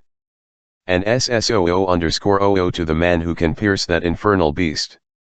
Calm of eye, cool of feature, an old gray-bearded gunner, I can see him to this day, approached the cannon, put it in position, and took aim for a good while. There was a mighty explosion, mingled WLTH cheers from the crew.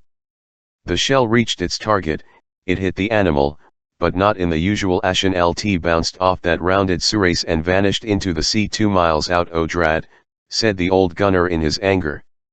"That rascal must be covered with 6-inch armor plate. Curse the beast!" Commander Farragut shouted. The hunt was on again, and Commander Farragut leaned over to me, saying, "Chase that animal till my frigate explodes." "Yes," I replied, "and nobody would blame you. We could still hope to it. The animal would tire out and not be as insensitive to exhaustion as our steam engines. But no such luck. Hour after hour went by without it showing the least sign of weariness. However, to the Abraham Lincolns it must be said that we struggled on with tireless persistence. I estimate that we covered a distance of at least 500 kilometers during this ill-fated day of November 6. But night fell and wrapped the Srm Ocean in its shadows. By then I thought our expedition had come to an end, that we would never see this fantastic animal again. I was mistaken. At 10:50 m the evening, that light reappeared 3 miles to windward of the frigate, just as clear and intense as the night before. The narwhal seemed motionless. Was it asleep perhaps, weary from its workday, just riding with the waves? This was our chance, and Commander Farragut was determined to take full advantage of it. He gave his orders. The Abraham Lincoln stayed at half steam, advancing cautiously so as not to awaken its adversary. In midocean it's not unusual to encounter whales so sound asleep they can successfully be attacked, and Ned Land had harpooned more than one amid slumber.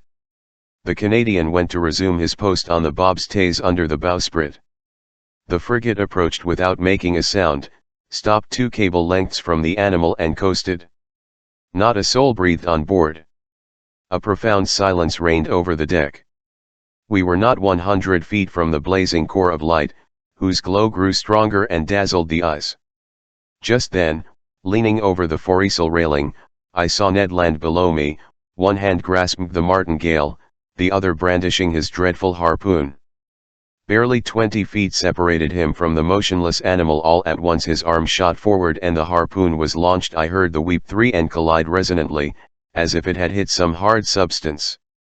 The electric light suddenly went out, and enormous crashed onto the deck of the frigate, racing like a torrent from stem to stern, toppling crewmen, breaking spare masts and yard arms from their lashings. A hideous C-0111S-10N occurred, and thrown over the rail with no time to catch hold of it, I was hurled into the sea. Chapter 7 A whale of unknown species. Although I was startled by this unexpected descent, I at least have a very clear of my sensations during it. At first I was dragged about 20 feet under.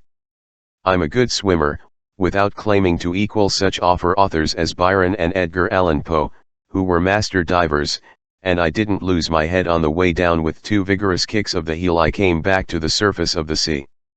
My first concern was to look for the frigate. Had the crew seen me go overboard? Was the Abraham Lincoln tacking about? Would Commander Farragut put a longboat to sea? Could I hope to be rescued? The gloom was profound. I glimpsed a black mass disappearing eastward, where its running lights were fading out in the distance. It was the frigate. I felt was done for. Help! Help! I shouted, swimming desperately toward the Abraham Lincoln. My clothes were weighing me down. The water glued them to my body, they were paralyzing my movements. I was SMKMG. I was suffocating. Help! This was the last shout gave. My mouth was filled with water. I struggled against being dragged into the depths. Suddenly my clothes were seized by energetic hands. I felt myself pulled abruptly back to the surface off sea, and I heard these words pronounced in my ear: if master would oblige me by leaning on my shoulder, master will swim with much greater ease. With one hand I seized the arm of my loyal Conseil _you. I said _you. Mijold Conseil replied, and at master's command. That collision threw overboard along with me. Not at all.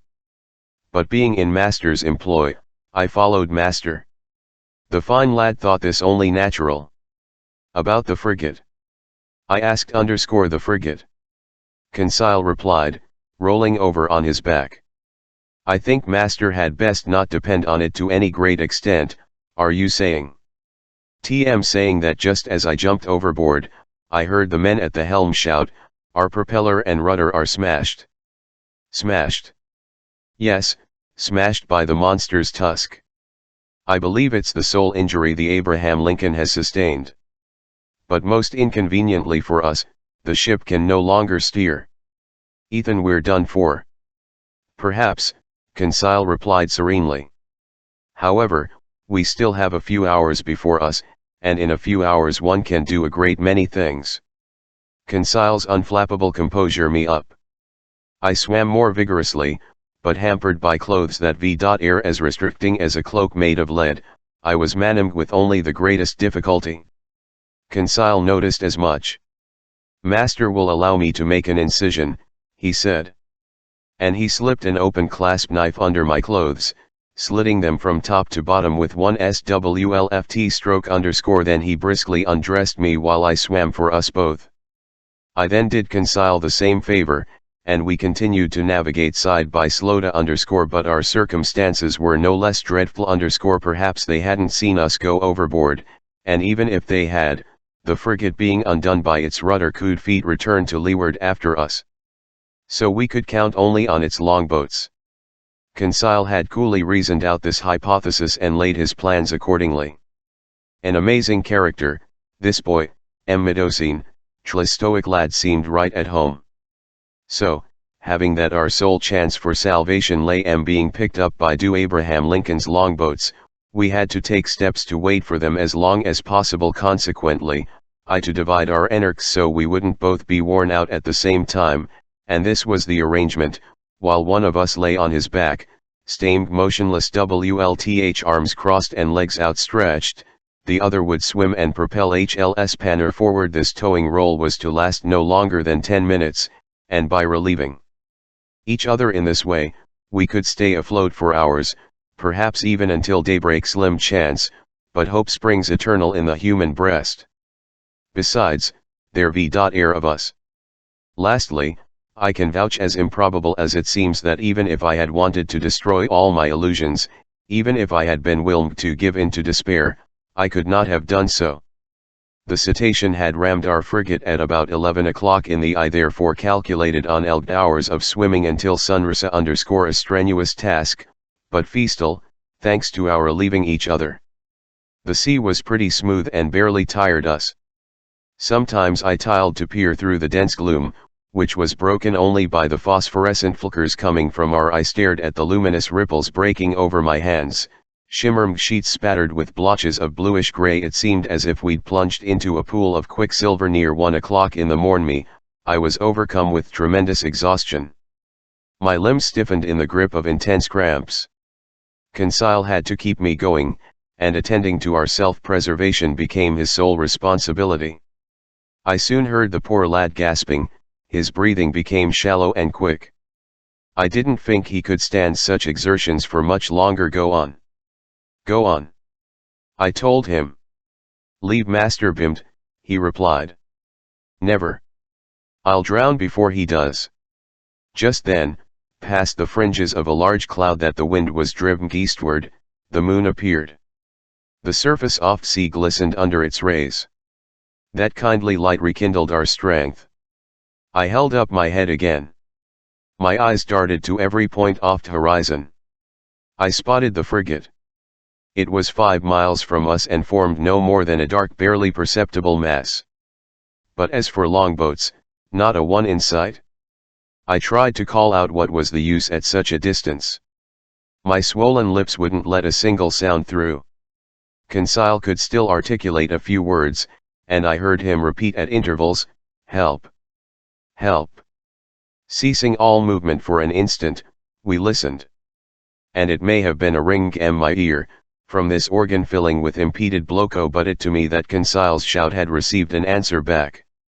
"Did you hear that?" I muttered. "Yes, yes." And Conseil hurled another desperate plea into space. This time there could be no mistake. A human voice had answered us. Was it the 101 CE of some poor devil left Bimd in Midocene, some other victim of that collision suffered by our ship? Or was it one of the frigate's longboats, hailing us out of gloom? Conseil made one final effort, and brackened his hands on my shoulders, while I offered resistance with one supreme exertion. He raised himself half out of the water, then fell back exhausted. "Did you say? Elsa underscore," he muttered. "I saw save our strength underscore, but we mustn't talk." What had he seen? Then, Lord knows why, FFE thought of monster came into my head for the first time. But even so, that voice underscore? Gone are the days when Jonas took refuge in the bells of Wales. Nevertheless, Conseil kept towing me. Sometimes he stared straight ahead, and shouted a request for which was answered by a voice that was getting closer and closer. I could barely hear it. I was at the end of me strength, my fingers gave out, my hands were no help to me, my mouth opened convulsively, filmed with brine, its coldness ran through me. I raised my head one last time, then I collapsed.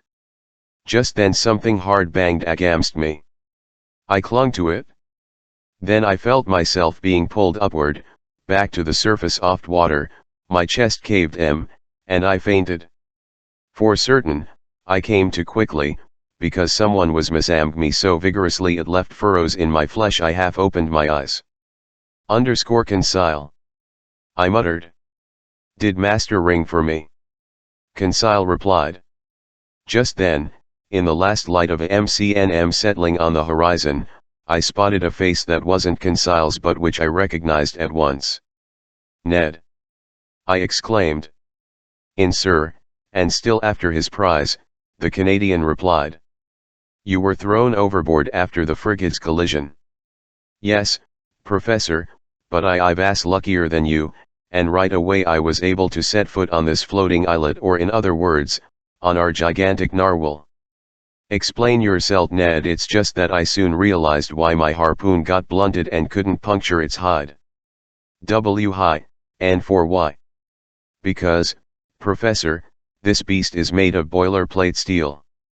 At this point in my story, I need to get a grip on Mijolt, reconstruct exactly what I experienced, and make doubly sure of everything IL.VRLTE. The Canadian's last words caused a sudden upheaval in my brain. I swiftly hoisted myself to the summit of this half-submerged creature or object that was serving as our refuge. I tested it with my foot. Obviously it was some hard, impenetrable substance, not the soft matter that makes up the bodies of our big marine mammals. But this hard substance could have been a BCMY carapace, like those that covered some prehistoric animals, and I might have left it at that and classified this monster among such amphibious reptiles as turtles or alligators. Well, no. The blackish back supporting me was smooth and polished with no overlapping scales. On impact, it gave off a metallic sonority, and as incredible as this sounds, it, I swear, to be made of riveted plates. No doubts were possible. This animal, this monster, this natural phenomenon that had puzzled the whole scientific world, it had muddled and the minds of seamen in both hemispheres, was, there could be no escaping it, an even more astonishing phenomenon, a phenomenon made by the hand of man. Even if I had discovered that some fabulous, mythological creature really existed, it wouldn't have given me such a terrific mental jolt. It's easy enough to accept that prodigious things can come from our Creator. But oh, find, all at once, right before eyes, that the impossible had been mysteriously achieved by man himself, staggers the MMD. But there was no question now. We were stretched out on the back of some KMDF underwater boat that, as far as I could judge, boasted the shape of an immense steel fish. Ned Land had clear views on the issue. Conseil and I could only IME up behind him. But the two, I said, does this contraption contain some sort of locomotive mechanism, and a crew to run it? Apparently, the harpooner replied.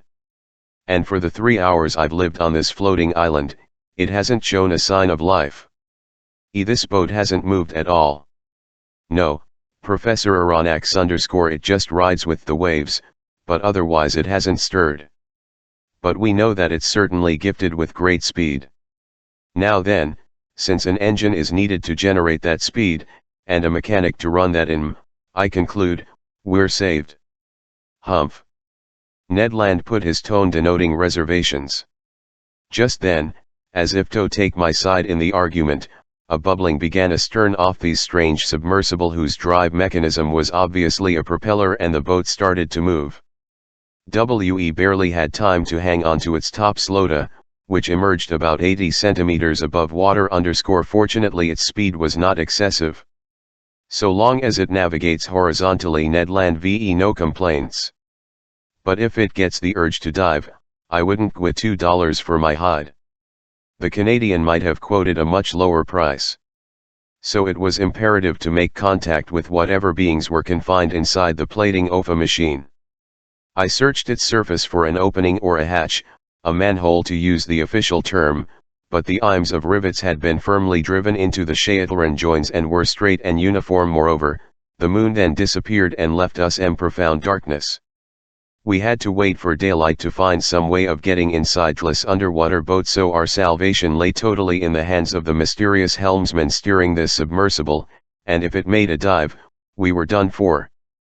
But aside from this occurring, I didn't doubt the possibility of our mock contact with them. In fact, if they didn't produce their own air, they inevitably had to make periodic visits to the surface off ocean to replenish their oxygen supply, hence the need for some opening that put the boat's route in contact with the atmosphere. As for any hope of being rescued by Commander Farragut, that had to renounce completely. We were being swept westward, and I estimate that our comparatively moderate speed reached 12 miles per hour. The propeller chummed the waves with mathematical regularity, sometimes emerging above the surface and throwing phosphorescent spray to great heights. Near 4 o'clock in the morning, the submersible picked up speed.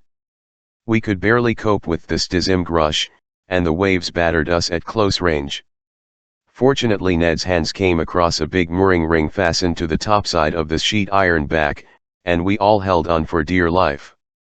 Finally, this long night was over. My imperfect memories won't let me recall my impression of it. A single detail comes back to me. Several times, during various lulls of wind and sea, I thought I heard indistinct sounds, a sort of elusive harmony produced by distant musical chords. What was due secret behind this underwater navigating, whose explanation the whole world had sought in Ram? What beings lived inside Phi's strange boat? Mechanical force allowed it to move about with such prodigious speed? Daylight appeared. The morning mists surrounded us, but they soon broke up. I about to proceed with a careful examination of the hull, whose topside a sort of horizontal platform, when I felt it sinking little by little. "Oh, damn not Lon!" Ned Land stamped his foot on the resonant sheet iron. "Open up there, antisocial navigators." But it was difficult to make yourself heard above the deafening beats of the propeller. Fortunately, the submerged movement stopped from inside the boat. There suddenly came noises of iron fastenings pushed roughly aside. One of the steel plates flew up, a man appeared, gave a bizarre yell and instantly disappeared. A few moments later, 8 strapping fellows appeared silently, their faces like masks, and dragged us down into their fearsome machine. Chapter 8 Mobilis in Mobili. This brutally executed capture was carted out with light-on-me speed. My companions and I had no time to collect ourselves. I don't know how they felt about being shoved inside this aquatic prison, but as for me, was shivering all over. With whom were we dealing?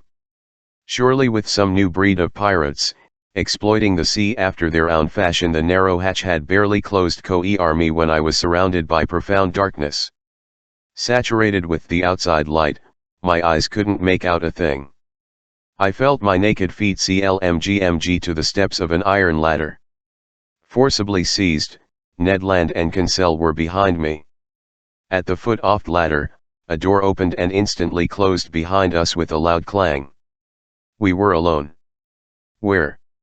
I couldn't say, could barely even imagine.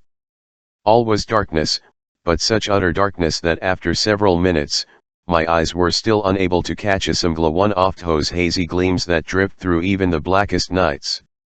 Meanwhile, furious at these goings-on, Ned Land gave free rein to his indignation. "Damn not Lon," he exclaimed.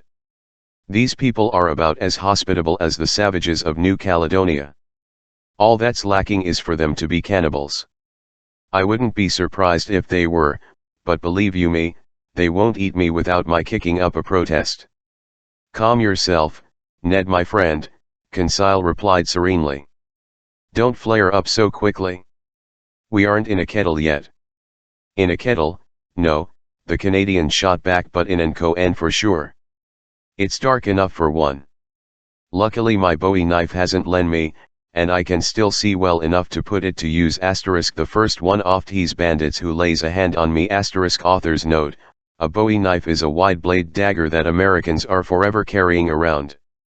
"Don't be so imitable, Ned," I then told the harpooner, "and rum thmgs for us with pointless violence. Who knows whether they might be listening to us?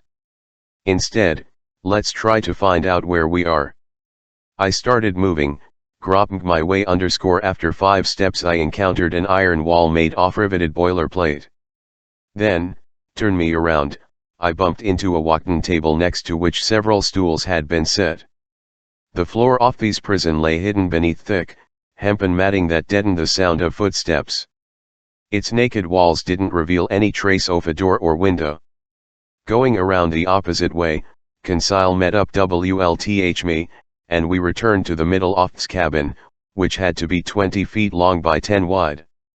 As for its head, not even N Land, with his great stature, was able to determine it. Half an hour had already gone by without our situation changing, when our eyes were suddenly spirited from utter darkness into BLMDMG light. Our prison lit up all at once, in other words, it filled with luminescent matter so intense that at first I couldn't stand the brightness of it from its glare and whiteness. I recognized the electric glow that had played around this underwater boat like some magnificent phosphorescent phenomenon. After involuntarily closing my eyes, I reopened them and saw that this luminous force came from a frosted half-globe curving out off cabin ceiling. Finally, it's light enough to say. Ned Land, knife in hand, staying on the defensive. Yes, I replied, then ventured the opposite view. But as for our situation, we're still in the dark. Master must learn patience, said the emotionless Conseil. This sudden illumination of our cabin enabled me to examine its tiniest details. Foot only a table and 5 stools. Its invisible door must have been hermetically sealed. Not a sound reached our ears. Everything seemed dead inside this boat. Was it in motion, or stationary on the surface of the ocean, or sinking into the depths? I could tell. But this luminous globe hadn't been turned on without good reason. Consequently, I hoped that some crewmen would make an appearance. If you want to consign people to oblivion, don't light up their dungeons. I was not mistaken.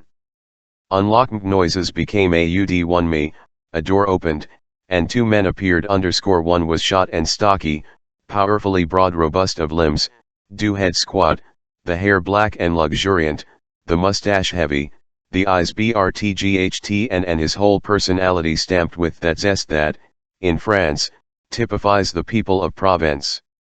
The philosopher Diderot has very aptly claimed that a man's bearing is the clue to his character, and this stocky little man was certainly a living proof of this claim. You could sense that his everyday conversation must have been packed with such vivid figures of speech as personificatico symbolism, and misplaced modifiers. But I was never in a position to vary $Ds because, around me, he used only an CDD and utterly incomprehensible dialect. The second stranger deserves a more discreet plan. A disciple of such character-judging anatomists as Gratiolet or Engel could have read this man's features like an open book.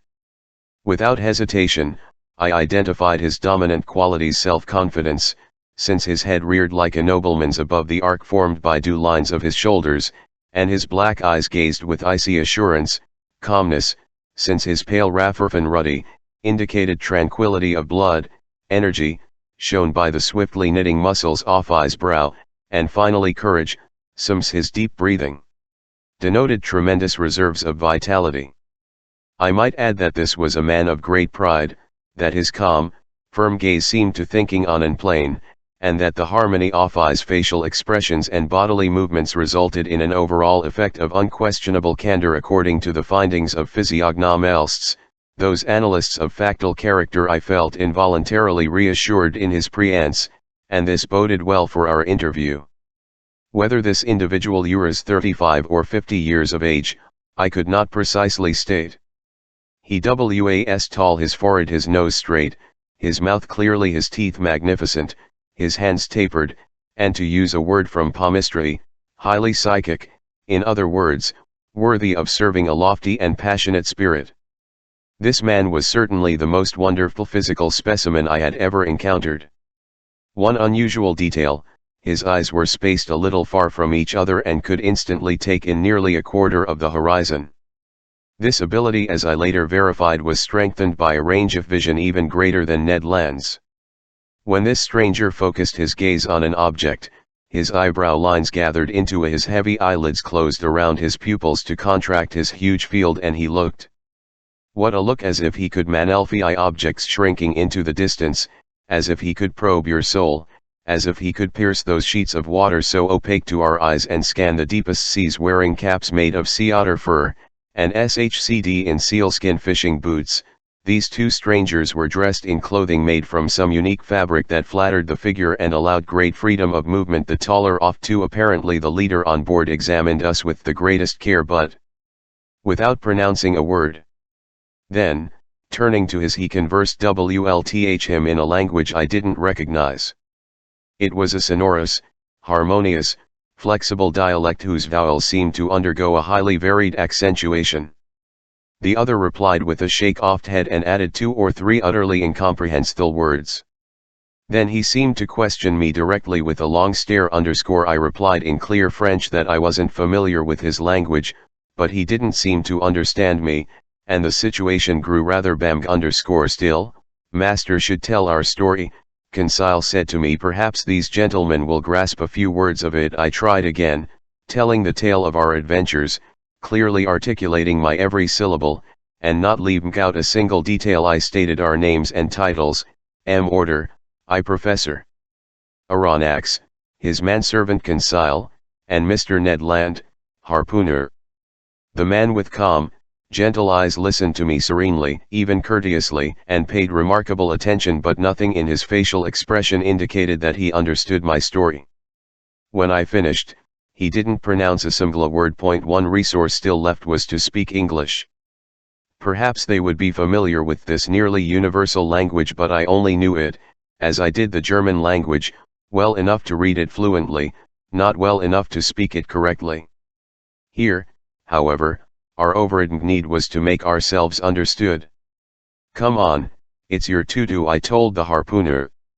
Over to you, Mr. Land.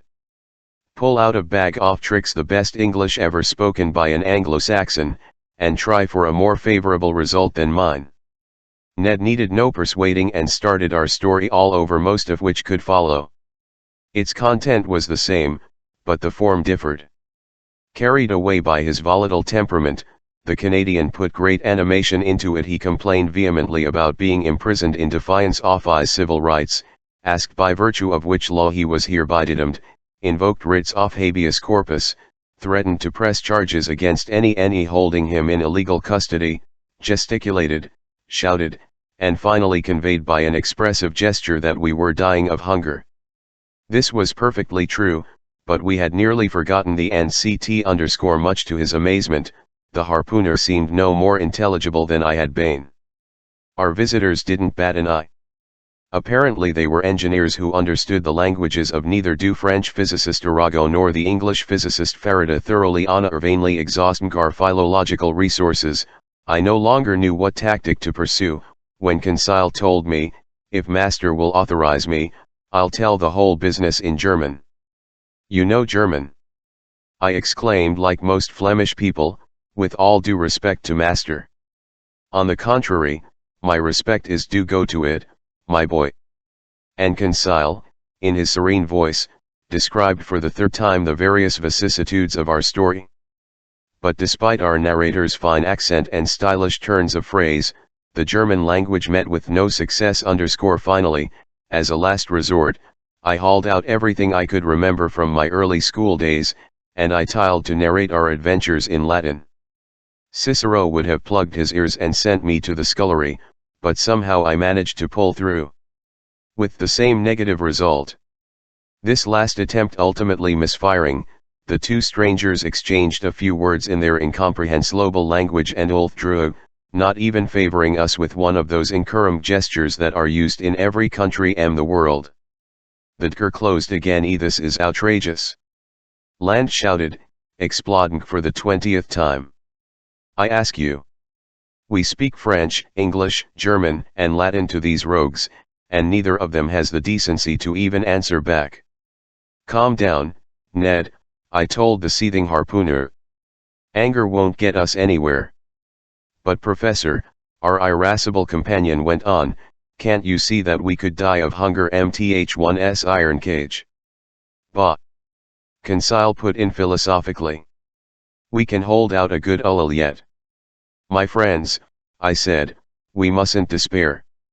We've gotten out of better spots. So please do me the favor of waiting a bit before you form your views on the commander and crew of these boat. My views are fully formed, Ned Land shot back. Their rogues. Oh good. And from what count and why? Roguedom. My gallant, as yet that country isn't clearly marked on maps of the world, but I admit that the nationality of these two strangers is hard to make out. Neither French, nor German, that's all we can say. But I'm tempted to think that the commander and his chief officer were born in the low latitudes.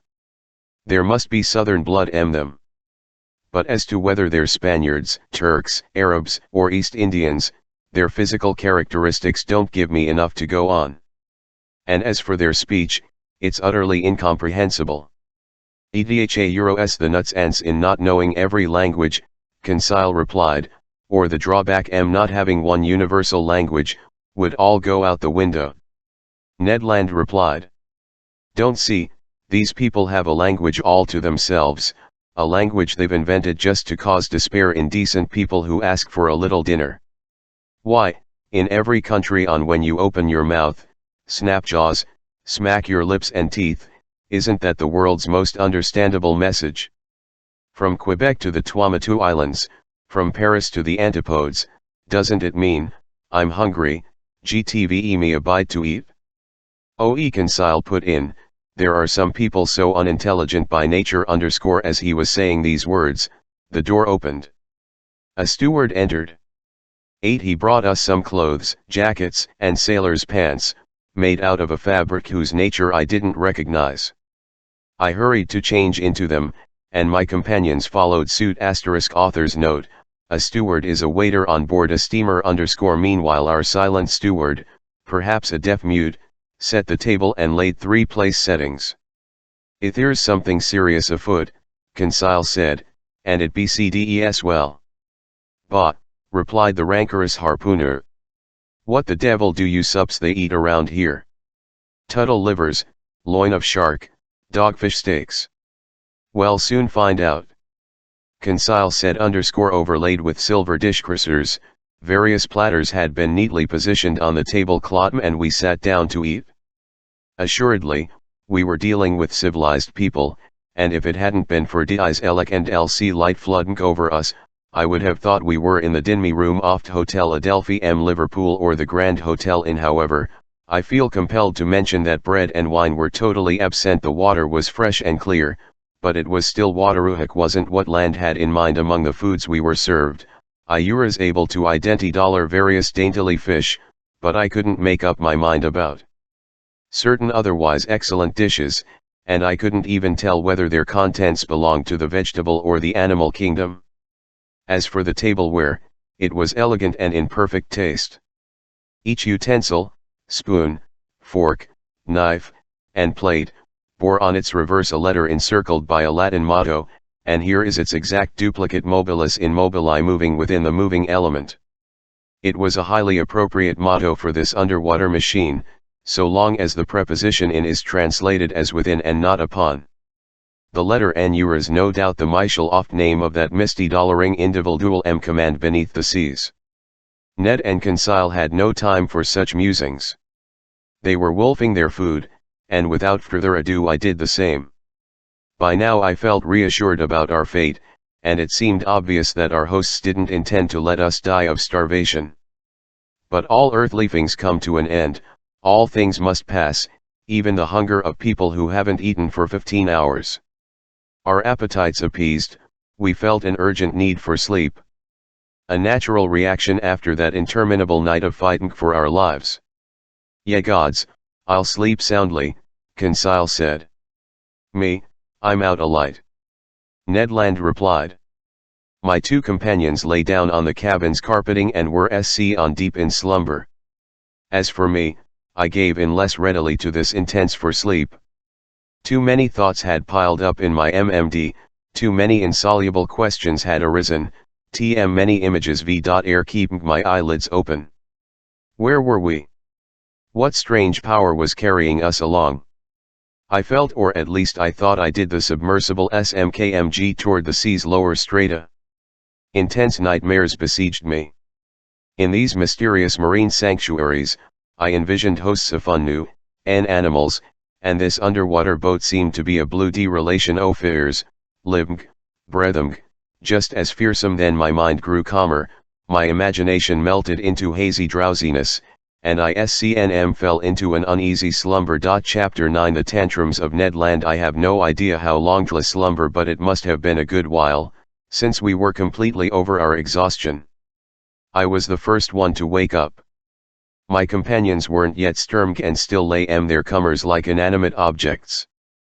I had barely gotten up from my passably hard mattress when I felt my MMD clear, my brain go on the alert, so I began a careful examination of our cell. Nothing had changed in its interior arrangements. The prison was still a prison and its prisoners still prisoners. But, taking advantage of our slumber, the steward had cleared the table. Consequently, nothing indicated any forthcoming improvement in our situation, and I seriously wondered if we were doomed to spend the rest of our lives in this cage. This prospect seemed increasingly painful to me because, even though my brain was clear of its obsessions from the night, I was feeling an odd short-windedness in my chest. It was becoming hard for me to breathe. The heavy ALR was no longer sufficient for the full play of my lungs. Although our cell was large, we obviously had used up most of the oxygen it contained. In essence, over an hour's time a single human being consumes all the oxygen found in 100 liters of air, at which point that air has become charged with a nearly equal amount of carbon dioxide and is no longer fit for breathing. So it was now urgent to renew the air in our prison, and no doubt the ALR in this whole underwater boat. As here a question popped into my head. How did the commander of this aquatic residence go about it?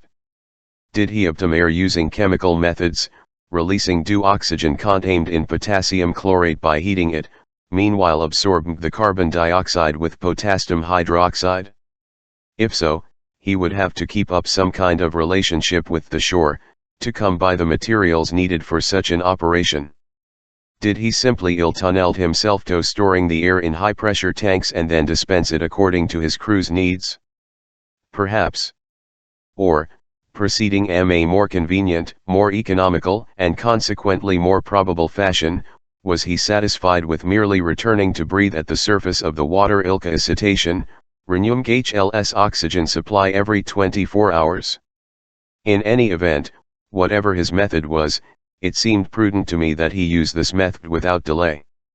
In fact, I had already resorted to speeding up my inhalations in order to extract from the cell what little oxygen it contained, when suddenly I was refreshed by a current of clean air, scented with a salty aroma. It had to be a sea breeze, life-giving and charged with iodine. I opened my mouth wide, and my lungs glutted themselves on the fresh particles.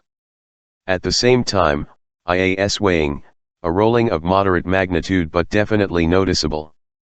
This boat, this sheet iron monster, had obviously just risen to the surface of the ocean, there to breathe good hail Fashlan_, so the ship's mode of ventilation was finally established when I had absorbed a chestful of this clean air, I for the conduit, the ALR carrier if you prefer, that allowed this beneficial influx to reach us, and I soon found it above the door opened an air vent that let a fresh current of oxygen, renewing the fin ALR in our cell. I had gotten to this point in my observations when Ned and Conseil woke up almost simultaneously, under the influence of this reviving air purification. They rubbed their eyes, stretched their arms, and sprang to their feet. Did master sleep well? Conseil asked me with his perennial good manners.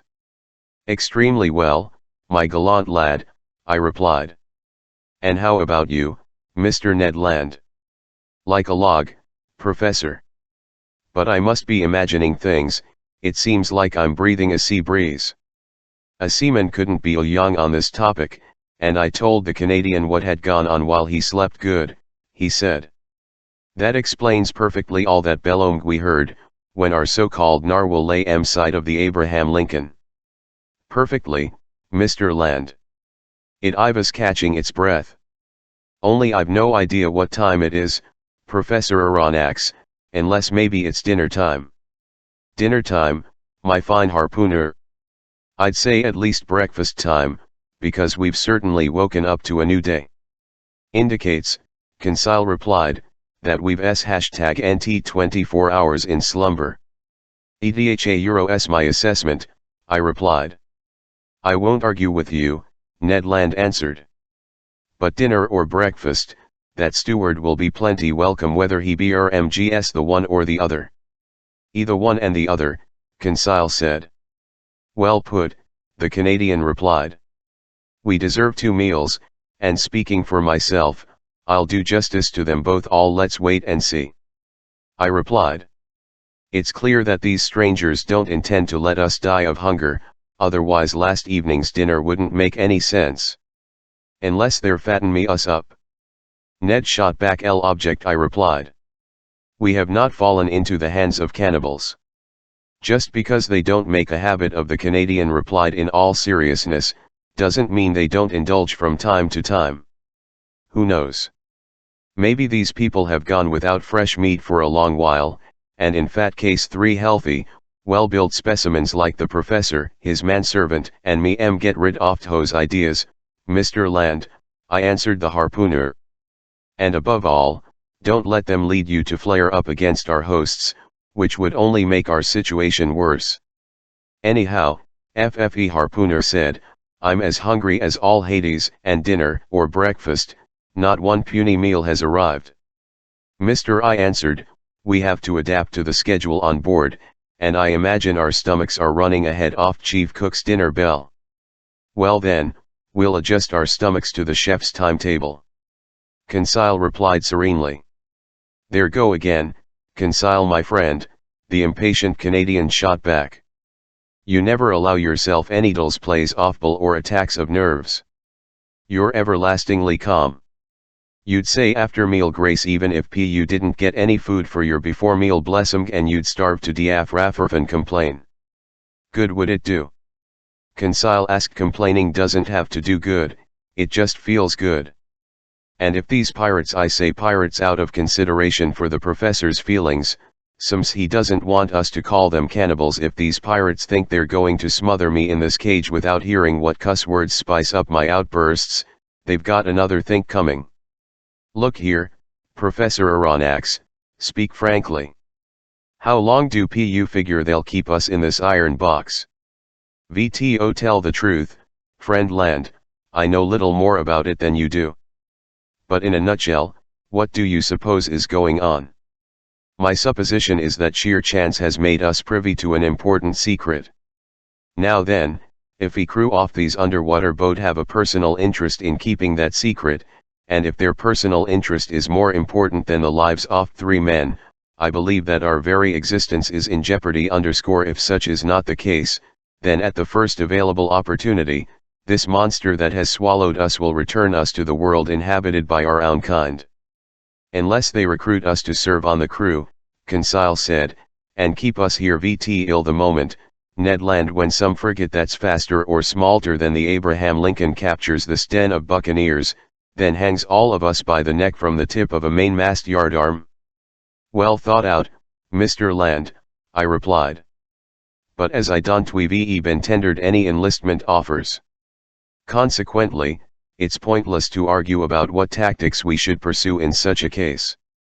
I repeat, let's waltz, let's guided by Evits, and let's do nothing, since right now there's nothing we can do. On the contrary, Professor, the harpooner replied, not wanting to give in. There is something we can do. Oh? And what, Mr. Land? Break out of here. Breaking out of a prison on shore is difficult enough, but with an underwater prison, it strikes me as completely unworkable. Come now, Ned my friend, Conseil asked, how would you answer Master's objection? I refine to believe that an American is at the end of his tether. Visibly baffled, the harpooner said nothing. Under the conditions in which fate had left us, it was absolutely impossible to escape.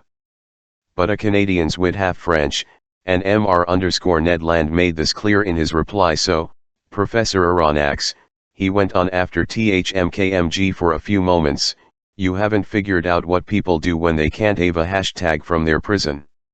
No, my Land_easy. They fix THMGs so they stay there. Of course. Conseil put in. Since we're deep in the ocean, being inside this boat is vastly preferable to being above it or below it. But we fix THMGs by kicking out all the jailers, guards, and wardens, Ned Land added. This, Ned? I asked. You'd seriously consider taking over this craft? Very seriously, the Canadian replied. It's impossible. And why is that, sir? Some promising opportunity might come up, and I don't see a hate could stop us from taking advantage of it. If there are only about 20 men on board this machine, I don't think they can stave off 2 Frenchmen and a Canadian. It seemed wiser to accept the harpooner's proposition than to debate it. Accordingly, I was content to reply, "Let such circumstances come, Mr. Land, and we'll see. But until then, I beg you to control your impatience. We need to act shrewdly, and your flare UPS won't give rise to any promising opportunities. So swear to me that you'll accept our situation without throwing a tantrum over it." "I'll give you my word, Professor," Ned Land replied in an unenthusiastic tone. "No vehement phrases will leave my mouth, no vicious gestures will give my feelings away, not even when they don't feed us on time." "I have your word, Ned," I answered the Canadian. Then our conversation petered out, and each of us withdrew into his own thoughts. For my part, despite the harpooner's confident talk, I admit that I entertained no illusions. I had no faith in those promising opportunities that Ned Land mentioned to operate with such efficiency. This underwater boat had to have a sizable crew, so if it came to a physical contest, we would be facing an overwhelming opponent. Besides, before we could do anything, we had to be free, and that we definitely were not. I didn't see any way out of this Shitelku hermetically sealed cell. And if the strange commander of this boat did have a secret to keep, which seemed rather likely, he would never give us freedom of movement aboard his vessel. Now then, would he resort to violence in order to be rid of us, or would he drop us off one day on some remote coast? There lay the unknown.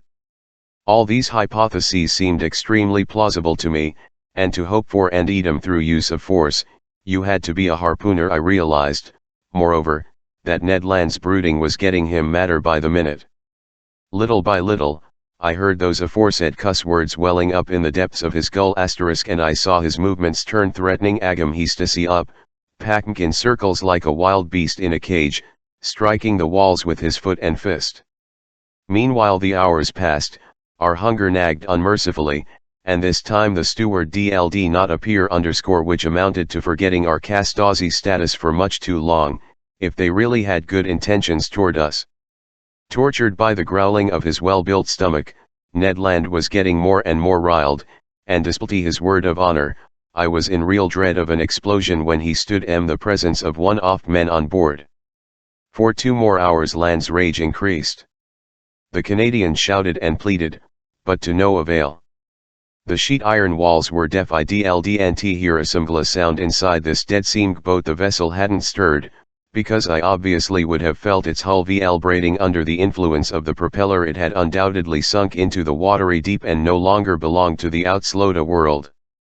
All this dismal silence was Terry FYMG_. As for our neglect, our isolation in the depths of this cell, I was unable to guess at how long it might last. Little by little, hopes I had after our interview with the ship's commander were fading away. The gentleness of the man's gaze, the generosity expressed in his facial features, the nobility of his bearing, all from my memory. I saw Th1's misty FYMG individual anew for what he inevitably must be, cruel and merciless.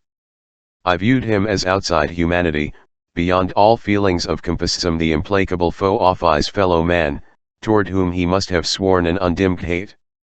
But even so, was the man going to let us die of starvation, locked up in this cramped prison, exposed to those horrible temptations to which people are driven by extreme hunger? This grim possibility took on a dreadful intensity in my mind, and fired by my imagination, I felt an unreasoning terror run through me. Conseil stayed calm. Ned Land bellowed. Just then a noise was audible outside. Footsteps rang on the metal tiling. The locks air tummed, the door opened, the steward appeared. Before I could make a single movement to prevent him, the Canadian rushed at the poor man, threw him down, held him by the throat. The steward was choking in the grip of those powerful hands. Conseil was already trying to loosen the harpooner's hands from his half-suffocated victim, and I had gone to join in the rescue, when I was abruptly nailed to the spot by these words pronounced in French: "Calm down, Mr. Land. And you, Professor, kindly listen to me. Chapter 10 The man of the waters it was the ship's commander who had just spoken. At these words Ned Land stood up quickly nearly strangled, the steward staggered out at a signal from Il Supruter, but such was the commander's authority aboard his vessel, not one gesture gave the resentment that this man must have felt toward the Canadian. In silence we wafted for the outcome of this scene. Conseil, in spite of himself, seemed almost fascinated. I was stunned arms crossed, leaning against a corner off table. The commander studied us with great care. Was he reluctant to speak further? Did he regret those words he had just pronounced in French? You would have thought so. After a few moments of silence, which none of us would have dreamed of interrupting, he said in a calm, penetrating voice, I speak French, English, and Latin with equal fluency. Hence I could have answered you as early as our initial interview, but first I wanted to make your acquaintance and then THMK things over. Your 4 versions of the same narrative, perfectly consistent by and large, your personal identities for me. I now know that sheer chance has placed my presence Professor Claire Aronnax, specialist in natural history at the Paris Museum and entrusted with a scientific mission abroad, his manservant Conseil, and Land, a harpooner of Canadian origin aboard the Abraham Lincoln, a frigate in the National Navy of the United States of America. I bowed in agreement. The commander hadn't put a question to me so no answer was for this man expressed himself with perfect ease and without a trace of an accent. His phrasm was clear, his words well, his facility elocution remarkable. And to me, he didn't have the feel of a fellow countryman. He went on with the conversation as follows, no doubt, St. You felt to it I waited rather too long before paying you this second visit. After discovering your identities, I wanted to weigh carefully what policy to pursue toward I had great difficulty deciding. Some extremely inconvenient circumstances have brought into FFE presence of a man who has cut himself off from humanity. Your coming has disrupted my whole existence. Unintentionally, I said. Unintentionally. The stranger replied, raising his voice a little. Was it unintentionally that the Abraham Lincoln me on every sea? Was it unintentionally that traveled aboard fat frigate? Was it unintentionally that shells bounced off my ship's hull? Was it unintentionally that Mr. Ned Land hit me with his harpoon? I detected a irritation in these words. But there was a perfectly natural reply to these charges, and I made it. Sir, I said, you're surely unaware of discussions that have taken place in Europe and America with yourself as the subject. You don't realize that various accidents, caused by collisions with your underwater machine, have aroused public passions on those 2 continents. I'll spare you the innumerable hypotheses with which we've tried to explain this inexplicable phenomenon, whose secret is yours alone. But please understand that the Abraham Lincoln chased you over the Pacific high seas. The belief it was hunting some powerful marine monster, which had to be purged from the ocean at all cost. A half smile curled the commander's lips, then, in a calmer tone, Professor Aronnax, do you dare claim that your frigate wouldn't have cannonaded an underwater boat as readily as a monster? This question baffled me, since Commander Farragut would certainly have shown no such hesitation. He would have seen it as his sworn duty to destroy a contrivance of these kind just as promptly as a gigantic narwhal.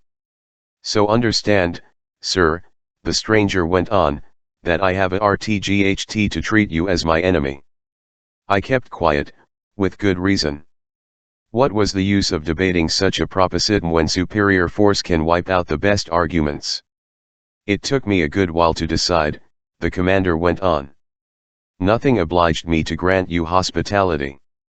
If I were to pen company with you, I'd have no personal interest in ever seeing again. I could put you back on the platform of the ship that has as your refuge. I could sink under the sea, and I could forget you ever existed. Wouldn't that be my right? Perhaps it would be the right of a savage, I replied. But not that of a civilized man. Professor, the commander rippled swiftly, I'm not what you term a civilized man. I've severed all ties with society, for reasons that I alone have the right to appreciate.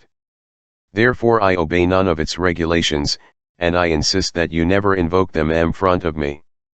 This was Plam speaking. A flash of anger and scorn lit up the stranger's eyes, and I glimpsed a fearsome past in this man's life. Not only had he placed himself beyond human laws, he had rendered himself independent, out of all reach, free in the seictest sense oft word. For who would dare chase him to the depths oft sea when he thwarted all attacks on the surface? What ship could withstand a collision with his underwater monitor? What armor plate, no matter how heavy, could bear the thrusts of his spur? No man among men could call him to account for his actions. If he believed him, his conscience if he had one, these were the only judges to whom he was answerable. These thoughts swiftly crossed my mind while this strange individual fell silent, like someone completely self-absorbed. I regarded him with a mixture of fear and Faskmotlan, in the same way, no doubt, that Oedipus regarded the Sphinx. After a fairly long silence, the commander went on with our conversation. "So I had difficulty deciding," he said. "But I concluded that my personal interests could be reconciled with that natural compassion to which every human being has a right. Some's fate has brought here, you'll stay aboard my vessel. You'll be free here, and in exchange for fat, moreover totally to it, I'll lay on you just one condition. Your word that you'll submit to it will be sufficient." "Go on, sir," I replied. "I assume this condition is one an honest man can accept." "Yes, sir. Just this. It's possible that certain unforeseen events may force me to confine you to your cabins for some hours, or even for some days as the case may be. Since I prefer never to use violence, I expect from such a case, even more than in any other, your unquestioning obedience. By acting this way, I shield you from complicity, I absolve you of all responsibility. Sometimes I myself make it impossible for to see what you aren't meant to see. Do you accept this condition?" So things happened on board that were quite cdd to say the least, things never to be seen by people not placing themselves beyond society's laws. Among all the surprises the future had in store for me, this would not be the mildest. "We accept," I replied. "Only, I'll ask your sir, to address a question to you, just one." "Go ahead, sir." "You said we'd be free aboard your vessel." "Completely." "Ethan, I would ask what you mean by this high, the andedum to come, go, see, and even closely observe everything happening here except under certain rare circumstances. In short, the andedum we ourselves enjoy, my companions and it was obvious that we did not understand each other. "Pardon me, sir," I went on, "but that's merely the freedom that prisoner has, the freedom to pace his cell. That's not enough for us. Nevertheless, it will have to do. We must give up seeing our homeland, friends, and relatives ever again?" "Yes, sir, but giving up that intolerable earthly yoke that some men call freedom is perhaps less painful than you think." "By thunder!" Ned Land shouted. "I'll never promise I won't try getting out of here." "L didn't ask for such a promise, Mr. Land," the commander replied coldly.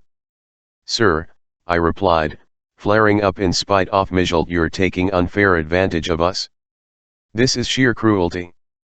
"No, sir, it's an act of mercy. You're my prisoners of war. I've cared for with a single word, I could plunge you back into the ocean depths. You attacked me.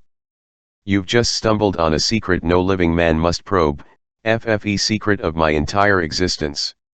Do you think I'll send you back to a world that must know nothing more of me? Never. By keeping you on board, it isn't whom care for, it's me." These words indicated that the commander pursued a policy impervious to arguments. "Sir," I went on, "you give us, quite simply, a choice between life and death." "Quite simply."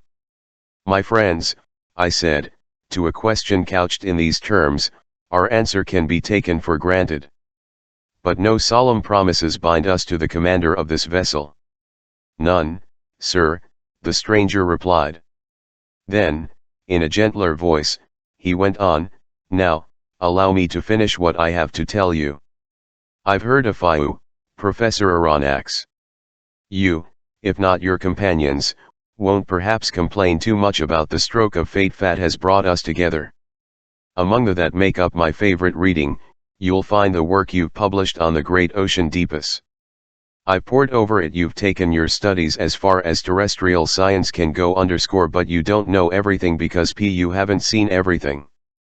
Let me tell Professor, you won't regret the time spent aboard my vessel. You're going to voyage through a land of wonders. Stunned amazement will probably be your habitual state of mind. It will be a long while tire oft stghts constantly before your eyes. I'm going to make another underwater tour off-world, perhaps my last, who knows, and I'll review everything I've studied in the DEPA 1s oft he sees that I've crossed so often, and you can be my fellow student starting this very day. You'll enter a new element, you'll see what no human being has ever seen before since my men and I no longer count, and thanks to me, you're going to learn the ultimate secrets of our planet. I can't deny it, the commander's words had a tremendous effect on me. He had caught me on my weak slota, and I momentarily forgot that not even this sublime experience was worth the loss of me fee Donra. Besides, I counted on the Filcher to resolve this important question. So I was content to reply, "Sir, even bluff you've cut yourself off from humanity, I can see that you haven't disowned all human feeling. We're castaways whom you've charitably taken aboard, we'll never forget that. Speaking for myself, I don't rule out that the interests of Sklans could override even the need for freedom, which promises me that, in exchange, our encounter will provide great rewards." I thought the commander would offer me his hand, to seal our agreement. He did nothing of sort. I regretted that one last question, I said, just as this inexplicable being seemed ready to withdraw. "Ask it, Professor. By what name am I to call you?" "Sir," the commander replied, "to you, I'm simply Captain Nemo, to me you and companions are simply passengers on the Nautilus." Latin, Nemo means no one ed. Captain Nemo called out. A steward appeared. The captain gave him his orders in that strange language I couldn't even until then, "Turn me to the Canadian and Consil, a meal is waiting for in your cabin," he told them. "Kindly follow this man EDHA an offer I can't refuse," the harpooner replied. After being for over 30 hours, he and Consil were finally out of this cell. "And now, Professor Aronnax, our open breakfast is ready. Allow me to lead the way." "Yours to command, Captain." I Captain Nemo, and as soon as I passed till rough the doorway, I went down a kind of electrically lit passagey that resembled a gangozi on a ship. After a stretch of some 10 meters, a door opened before me. I then entered a dining room, and furnished in austere good taste. Inlaid with ebony tall oaken sideboards at both ends of this room, and sparkling on their shelves were staggered rows of earthenware, porcelain, and glass of incalculable value. Their silver-plated dinnerware gleamed under rays pouring from light fixtures in the ceiling, whose glare was softened and tempered by delicately painted designs. In the center of these stood a table, richly spread. "Captain Nemo indicate the place I was to be," he told me, "and eat like the famished man must be. Our breakfast consisted of several dishes whose contents were all supplied by the sea, and some facts whose nature and derivation were unknown to me. They were good, I admit, but with a peculiar flavor to which I would soon grow accustomed. These various food items seemed to be rich in phosphorus, and I thought that they, too, must have been of marine origin." Captain Nemo stared at me. I had asked him nothing, but he read my thoughts, and on his own he answered the questions I was itching to address him. "Most of these dishes are new to you," he told me.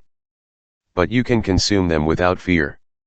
They're healthy and nourishing. I renounced terrestrial foods long ago, and I'm none the worse for it. My crew are strong and of energy, and they eat what I eat. So," I said, "all these foods are products of sea." "Yes, Professor, the sea supplies all my needs.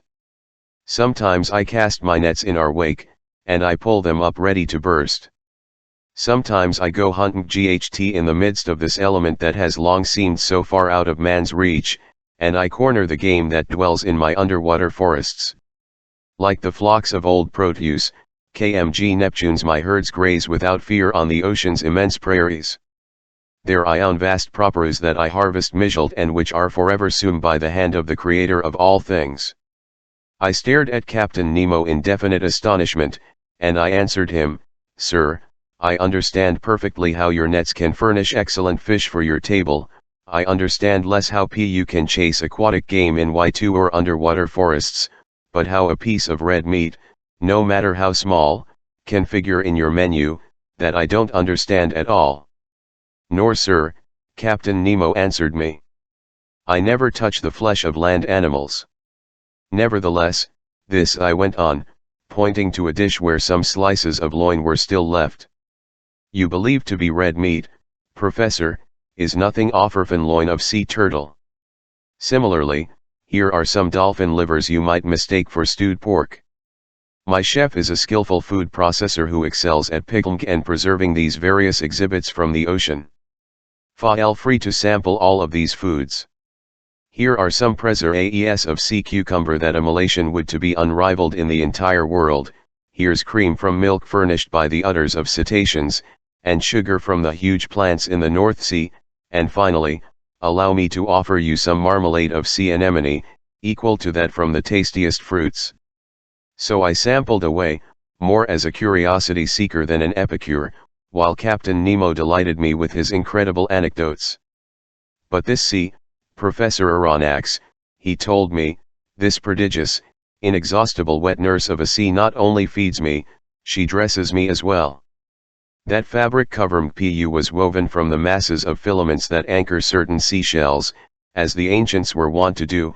It was dyed with purple ink from the murex snail and shaded WLTHV lala tints that I extract from a marine slug, the sea hare. The perfumes you'll find on the washstand in your cabin were produced from the oozings of marm. Your mattress was made from the softest eelgrass. Your quill pen will be a whalebone, your inca juice secreted be cuttlefish or squid. Everything comes to me from the sea, just as someday everything will return to it. You love the sea, Captain? Yes, I love it. The sea is the be-all and end-all. It covers 7/10 of planet Earth. Its breath is clean and healthy.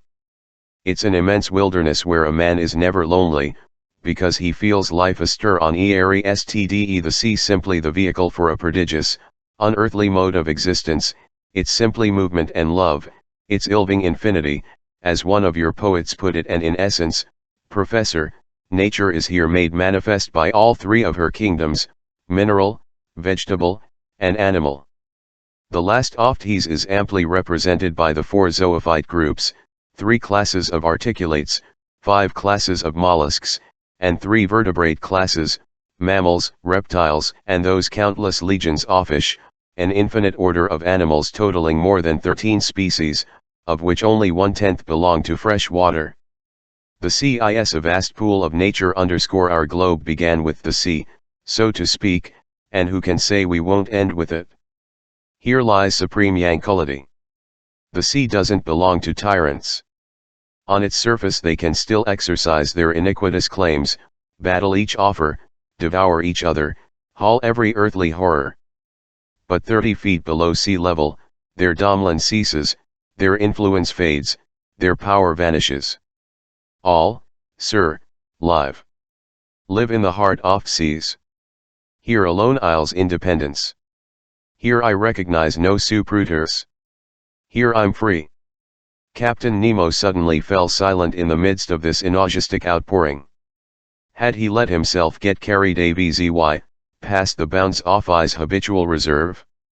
Had he said too much? For a few moments he strolled up and all a quiver. Then his nerves grew calmer, his facial features recovered their usual icy composure, and turning to me now, Professor, he said, if I'd like to inspect the Nautilus, I'm yours to command. Chapter 11 The Nautilus. Captain Nemo stood up. I followed him. Contrived at the rear of dining room, a double door opened, and I entered a room whose dimensions equaled the one I had just left. It was a library. Tall black rosewood bookcases, inlaid with copperwork, held on their wide shelves a large number of uniformly bound books. These furnishings followed the contours of Duratnam, their lower parts leading to huge couches upholstered in maroon leather and curved for maximum comfort, light, movable reading stands, which could be pushed away or pulled near as desired, allowed books to be positioned on them for easy study. In the center stocked a huge table covered with pamphlets, among which some newspapers, long out of date, were visible. Electric ilg flooded this whole harmonious totality, falling from 4 frosted half-globes set in the scrollwork off ceiling 3. I stared in genuine wonderment at this room so ingeniously laid out, and I couldn't believe my eyes. Captain Nemo, I told my host, who had just stretched out on a couch, this is a ithra that would do credit to more than one continental palace, and I truly marvel to thmk it can go with into the deepest seas. Could one find greater silence or solitude, Professor? Captain Nemo replied. Did your study at the museum afford you such a perfect retreat? No, sir, and I might add that it's quite a humble one next to yours. You own 6,000 or volumes here _12,000, pro and Sir Aronnax they're my sole remaining ties with dry land. But was done with the shore the day my Nautilus submerged for the first time under the waters. That day I purchased my last IOEMs, my last pamphlets, my last newspapers, and ever since I've chosen to believe that humanity no longer thinks or writes. In any event, Professor, these books are at your disposal, and you may use them freely. I thanked Captain Nemo and approached 2 shelves of this library. Written in every language, books on science, ethics, and literature were there in abundance, but I didn't see a single work on economics. They seemed to be strictly banned on board. One odd detail, all these books were shelved indiscriminately without regard to the language in which they were written, and this jumble proved that the Nautilus's captain could read fluently whatever volumes he chanced to pick up. Among these books I noted masterpieces by the greats of ancient and modern times, in other words, all of humanity's finest achievements in history, poetry, fiction, and science, from Homer to Victor Hugo, from Xenophon to Michel Asterisk, from Rabelais to Madame George Sand. But science, in particular, represented the major investment of this library. Books on mechanics, ballistics, hydrography, meteorology, geography, geology, etc., held a place there no less LTNP3 than works on natural history, and I realized that they made up the captain's chief reading. There I saw the complete works of Humboldt IDT, the complete Arago, as well as works by Foucault, Henry St. Clair Deville, Chasles, Milne Edwards, Quatrefages, John Tyndall, Faraday, Berthelot, Father Secchi Peter Mann, Commander Maury, Louis Agassiz, etc., plus the transactions of France's Academy of Sciences, bulletins from the various geographical societies, etc., and M.A. prime location, those 2 volumes on the great ocean deepest that had perhaps me th1's comparatively charitable you'll come from. Captain Nemo. Among the works of Joseph Bertrand, HL's book entitled The Founders of As and Onomy even me a definite date, and since I knew it had appeared in the course of 1865, I concluded that the fitting out off Nautilus hadn't taken place before then. Accordingly, 3 years ago at the most, Captain Nemo had begun his underwater existence. Moreover, I hoped some books even more recent would me to pinpoint the date precisely, but I had plenty of them to look for them, and I didn't want to put off any longer our stroll through the wonders of the Nautilus. Sir, I told the captain, thank you for placing this library at my disposal. There are scientific treasures here, and I'll take advantage of them. This room isn't only a library, Captain Nemo said, it's also a smoking room. A smoking room? I exclaimed. Then one may smoke on board. Surely. In that case, sir, I'm forced to believe that you've kept up relations with Havana. None whatever, the captain replied. Treat la cigar, Professor Aronnax, and even though it doesn't come from it will satisfy you if I cannot sir I took the cigar me, whose shaper called those from Cuba, but it to be made of gold leaf. I lit it at a small brazier supported by an elegant bronze stand, and I inhaled my first whiffs with the relish of a smoker who hasn't had a puff in days. It's excellent, I said, but it's not from the tobacco plant. The captain replied, this tobacco comes from neither Havana nor the Orient, a kind of cotton-rich seaweed that the ocean supplies me, albeit sparingly. Do you still miss your Cubans, sir? I scorn them from this day forward. Ethan, smoke these cigars whenever you like, without debating their origin. They bear no government seal of approval, but I imagine they're none the worse for it, on the contrary. Just then Captain Nemo opened a door facing the one by which I had entered the library, and I passed into an immense, splendidly lit lounge. It was a huge quadrilateral with canted corners, 10 meters long, 6 wide, 5 high. A luminous ceiling, with delicate arabesques, distributed a soft, clear daylight over all the wonders gathered in this museum. For a museum it truly was, in which clever hands had spared no expense to amass every natural and artistic treasure, displaying them with the helter-skelter picturesqueness that distinguishes a painter's studio. Some 30 pictures by the masters, uniformly framed and separated by gleaming panoplies of arms, adorned walls on which were sillage tapestries of austere design. There I saw canvases of highest value, the likes of which I had marveled at in private European collections and art exhibitions. The various old masters were represented by a Raphael Madonna, a Verme by Leonardo da Vinci, a nymph by Correggio, a woman by Titian, an Adoration of Magi by Veronese, an Assumption of Verme by Murillo, a Holbein portrait, a monk by Velasquez, a martyr by Ribera, a village fair by Rubius, 2 Flemish landscapes by Teniers, 3 little genre paintings by Gerard Dewar, Metsu and Paul Potter, 2 canvases by Gert Kald and Prudhon, plus seascapes by Bakhuysen and Vernet. Among the works of modern art were pictures signed by Delacroix, Ingres, Decamps, Troyon, Meissonier, Daubigny, etc., and some wonderful miniature statues in marble or bronze, modeled after antiquity's finest originals, stood on their pedestals in the comers of these magnificent museum. As the Nautilus's commander had predicted, my mind was already starting to fall into that promised state of stunned amazement. Professor, this strange man Fenn said, you must excuse the informality WLTH which I receive. You, and the disorder reigning in this lounge. Sir, I replied, old hound, prying into who you are, might I venture to identify you as an artist? Sir, nothing more. Formerly I loved acquiring these beautiful works created by the hand of man. I sought them greedily, ferreted them out tirelessly, and I've been able to gather some objects of great value. They're my last mementos of those shores that are now dead for me. In my eyes, your modern artists are already as old as the ancients. They've existed for 3,000 years, and I mix them up in my mind.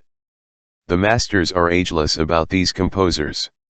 I said, pointing to sheet music by Weber, Rossini, Mozart, Beethoven, Haydn, Meyerbeer, Harold, Wagner, Auber, Gounod, Victor Massé and a number of others scattered over a full-size piano organ, which occupied one of the wall panels in this lounge. These composers, Captain Nemo answered me, are the contemporaries of Orpheus, because in due annals of dead, all chronological differences fade, and I'm dead, Professor, quite as dead as those friends of yours sleeping 6 feet under. Captain Nemo fell silent and seemed lost in reverie. I regarded him with intense excitement, silently analyzing his strange facial expression. Leaning his elbow on the corner of a valuable mosaic table, he no longer saw me, he had forgotten my very presence. I didn't disturb his but continued to pass in review the curiosities that enriched this lounge. After the works of art, natural rarities predominated. They consisted chiefly of plants, shells, and other exhibits from the ocean that must have been Captain Nemo's own personal finds. In the middle of the lounge, a jet of water, elegantly lit, fell back into a basin made from a single giant clam. The delicately festooned rim of a shell, supplied by the biggest mollusk in the class A cephab, measured about 6 meters m circumference, so it was even bigger than those fine giant clams GT and to King Frangois I by the Republic of Venice, and which the Church of St. Sulpice in parts has made into two gigantic Holt water fonts around Tlas Basin, inside elegant glass cases. Fastened with copper bands, there were classified and labeled the most valuable marine exhibits ever put before the eyes of a naturalist. My professorial glee may easily be imagined. The zoophyte branch offered some very unusual specimens from its two groups, the polyps and the ecmctern. In the first group, organ pl #coral gorgonian coral arranged into fan shapes, soft sponges from Isis coral from the Molucca Islands, sea pen coral, wonderful coral of the genus Virgularia from the waters of Norway, various coral of the genus Umbellularia, Alcyonarian coral, then a whole series of Ophthos madrepores that my mentor Professor Maine Edwards has so shrewdly classified into divisions, and among which I noted the wonderful genus Flabellina as well as the genus Oculina from Reunion Island, plus a Neptune's chariot from the Caribbean Sea. Every superb variety of coral, and every species of these unusual polyparls that congregate to form entire islands that will one day turn into continents. Among the echinoderms, notable for being covered with spmies, starfish, feather stars, sea lilies, free-swiamed crinoids, brittle stars, sea urchins, sea cucumbers, etc., represented a complete collection of the individuals in this group. An excitable conchologist would surely have ain't dead away before other, more numerous glass cases which were classified specimens from the mollusk branch.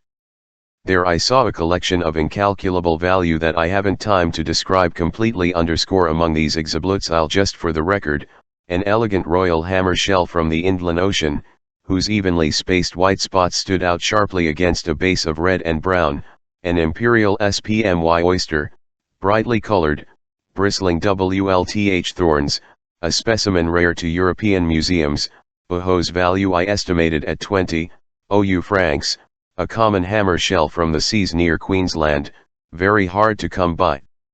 Exotic cockles from Senegal, fragile white bivalve shells that a single breath could like a soap bubble, several varieties of watering pot shell from Jaloux, a sort of limestone tube-fringed WLTH leafer folds, and much fought over by a whole series of top shell snails, greenish-yellow ones fished up from American seas, others colored reddish-brown that patronize the waters off Queensland, the former coming from the Gulf of Mexico and notable for fair overlapping shells, the latter some sun carrier shells found the southernmost seas. Finally, rest of all, the magnificent spurred star shell from New Zealand, then some wonderful peppery furrow shells, several valuable species of Cythera clams and Venus clams, FFE trellis Wentla trap snail from Tranquebar on India's eastern shore, a marbled turban snail gleaming with mother of pearl, green parrot shells from the seas of Chma, the virtually unknown cone snail from the genus Cynodolus, every variety of cory used as money in India and Africa, a glory of the seas, the most valuable shell in due East Indies.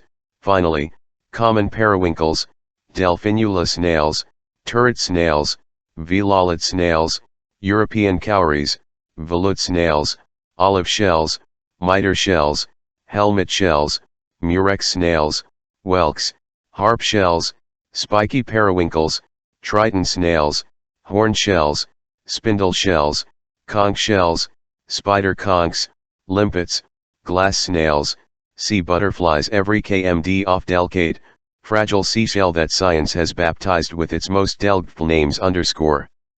Aside and in special compartments, strmgs of supremely beautiful pearls air spread out, the electric light flecking them with little fiery sparks, gay pearls pulled from saltwater fan shells in the Red Sea, green pearls from the Rambo abalone, yellow, blue, and black pearls, the unusual handiwork of various mollusks from every ocean and of certain mussels from rivers up north, in short, several specimens of incalculable euchre that had been by the rarest of shellfish. Some of these pearls were bigger than a Tchian egg, they more than equaled the one that the explorer Tavernier sold the Shah of Persia for 3,000 euro francs, and they surpassed that other pearl owned by the Imam of Muscat, which I had believed to be unrivaled in the entire world. Consequently, to calculate the value of these collection was, I should say, impossible. Captain Nemo must have spent millions in acquiring these different specimens, and I was wondering what financial resources he tapped to satisfy his collector's ankles, when these words interrupted me. "You're examining my shells, Professor. They're indeed able to fascinate a naturalist, but for me they have an added charm, since I've collected every one of them with my own two hands, and not a sea on the globe has escaped my Myatil Gatlins_L. Understand, I understand your delight at strolling in the midst of this wealth. Why, oh, you're a man who gathers his treasure. Perun_no museum in Europe opens such a collection of exhibits from the ocean. But if I exhaust all my wonderment on them, I'll have nothing left for the ship that carries them. I have absolutely no wish to probe those secrets of yours. But I confess that my curiosity is aroused to the limit by this Nautilus, the motor power it contains, the equipment enabling it to operate, the ultra-powerful force that brings it to Ilfi_. I see some instruments hanging on the walls off these lounge whose purposes are unknown to me. May I learn, Professor Aronnax? Captain Nemo answered me. Teve said you'd be free aboard my vessel, so no part of Nautilus is offer melts to you. You may inspect it in detail and I'll be delighted to act as your guide. Don't know how to thank you, sir, but I won't abuse your good nature. I would only ask you about the uses intended for these instruments of fiscal measure, Professor. These same instruments are found in my stateroom, where I'll have the pleasure of explaining their functions to you. But beforehand, come inspect the cabin set aside for you need to learn how you'll be lodged aboard the Nautilus.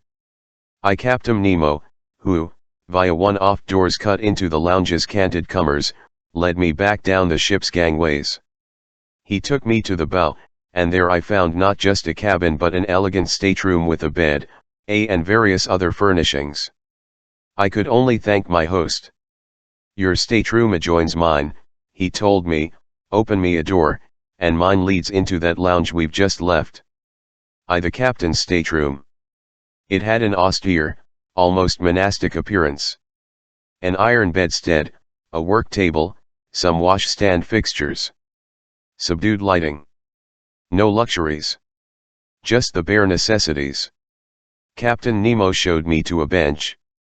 Kindly be seated, he told me. I sat, and he began speaking as follows. Chapter 12 Everything through electricity, sir, Captain Nemo said, showing me the instruments hanging on the walls of his stateroom. These are the devices needed to navigate the Nautilus. Here, as in the lounge, I always have them before my eyes, and they indicate my position and exact heading in the midst of the ocean. You're familiar with some such as the thermometer, which gives the temperature inside the Nautilus, the barometer, which measures the heaviness of the outside ALR and forecasts changes in the weather, the humidistat, which indicates the degree of dryness in the atmosphere, the storm glass, whose mixture decomposes to foretell the arrival of tempests, the compass, which steers my course, the sextant, which takes the sun's altitude and tells me my latitude, chronometers, which allow me to calculate my longitude, and finally, spyglasses for both day and enabling me to scrutinize every point of the horizon once the Nautilus has risen to the surface of the waves. These are the normal navigational instruments, I replied, and I'm familiar with their uses. But no doubt these others answer press needs unique to the Nautilus. That dial I see there, with the needle moving across it, isn't it a pressure gauge? It is indeed a pressure gauge. It's placed in contact with the water, and it indicates the outside pressure on our hull, which in turn gives me the depth at which my submersible is sitting. And these are some new breed of sounding line. They're thermometric sounding lines that report water temperatures in the different strata and these other instruments, whose functions I can't even guess. Here, Professor, I need to give you some background information, Captain Nemo said. So kindly hear me out. He fell silent for some moments, then he said, There's a powerful, obedient, swift, and effortless force that can be bent to any use and which reigns supreme aboard my vessel. It does everything. It lights me, it warms me, it's the soul of me mechanical equipment. This force is electricity. One sieve. In some surprise. Yes, sir, you have a tremendous speed of movement that doesn't square with the strength of electricity. Until now, its dynamic potential has remained quite limited, capable of producing only small amounts of power. Professor, Captain Nemo replied, my electricity isn't the run-of-the-mill variety, and with your permission, I'll leave it at that. L won't insist, sir, and I'll rest content with simply being flabbergasted at per results. I would ask one, however, which needn't answer if it's indiscreet. The electric cells you use to generate this marvelous force must be depleted quickly. Their zinc component, for example, how do you replace it, since you no longer stay in contact with the shore? That question deserves an answer, Captain Nemo replied. First off, I'll mention that at the bottom of sea there exist veins of zinc, iron, silver, and gold whose mining would quite certainly be feasible. But I've tapped none of these land-based metals, and I wanted to make demands only on the sea itself for the sources of my electricity. The sea itself, yes, Professor, and there was no shortage of such sources. In fact, by establishing a circuit between wires immersed to depths, I'd be able to obtain electricity through the diverging temperatures they experience, but I preferred to use a more practical procedure. And that is, you're familiar with the composition of salt water.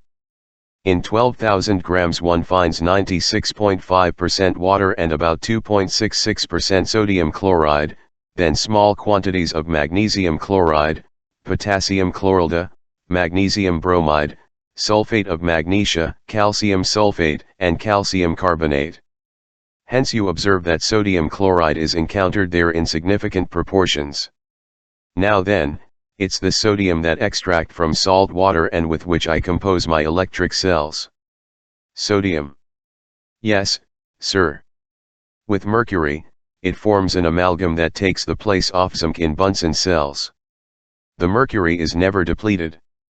Only the sodium is consumed, and the sea itself gives me that. Beyond this, 11 mention that sodium batteries have been found to generate the greater energy, and their electromotor strength is twice that of zinc batteries. I fully understand the excellence of sodium under the conditions in which you're placed. The sea contains it fine. But it still has to be produced, in short, X and acted _ and how do accomplish this?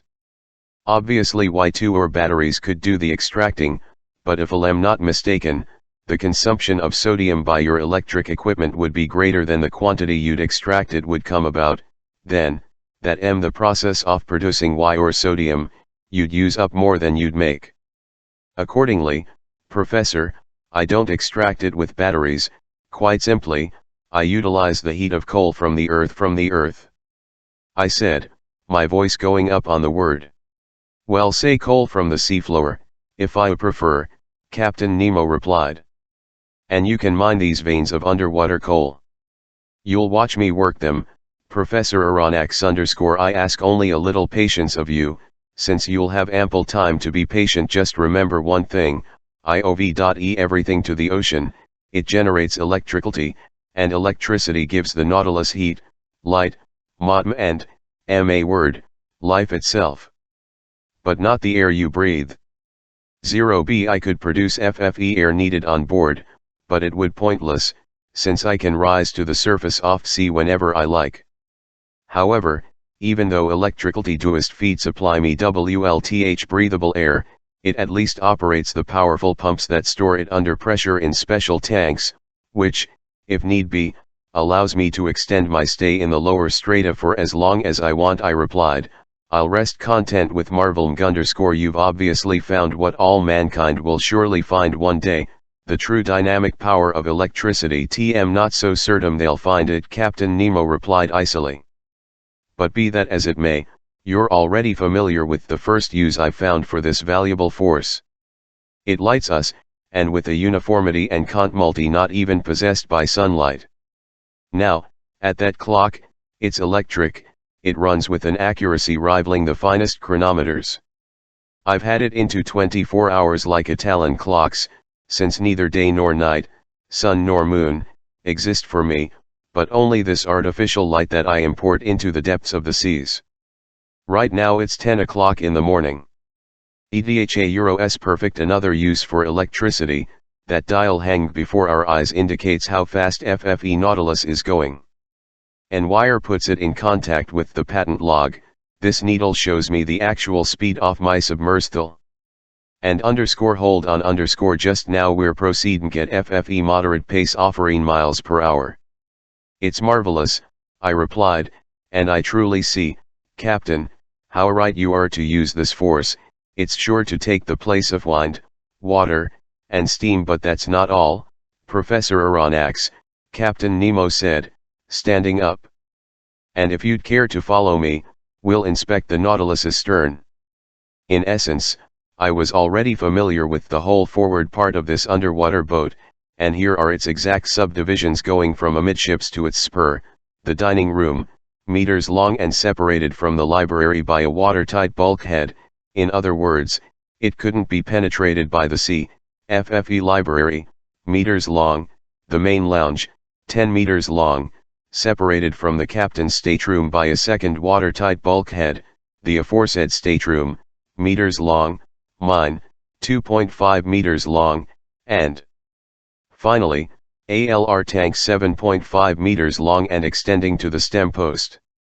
Total, a length of 35 meters.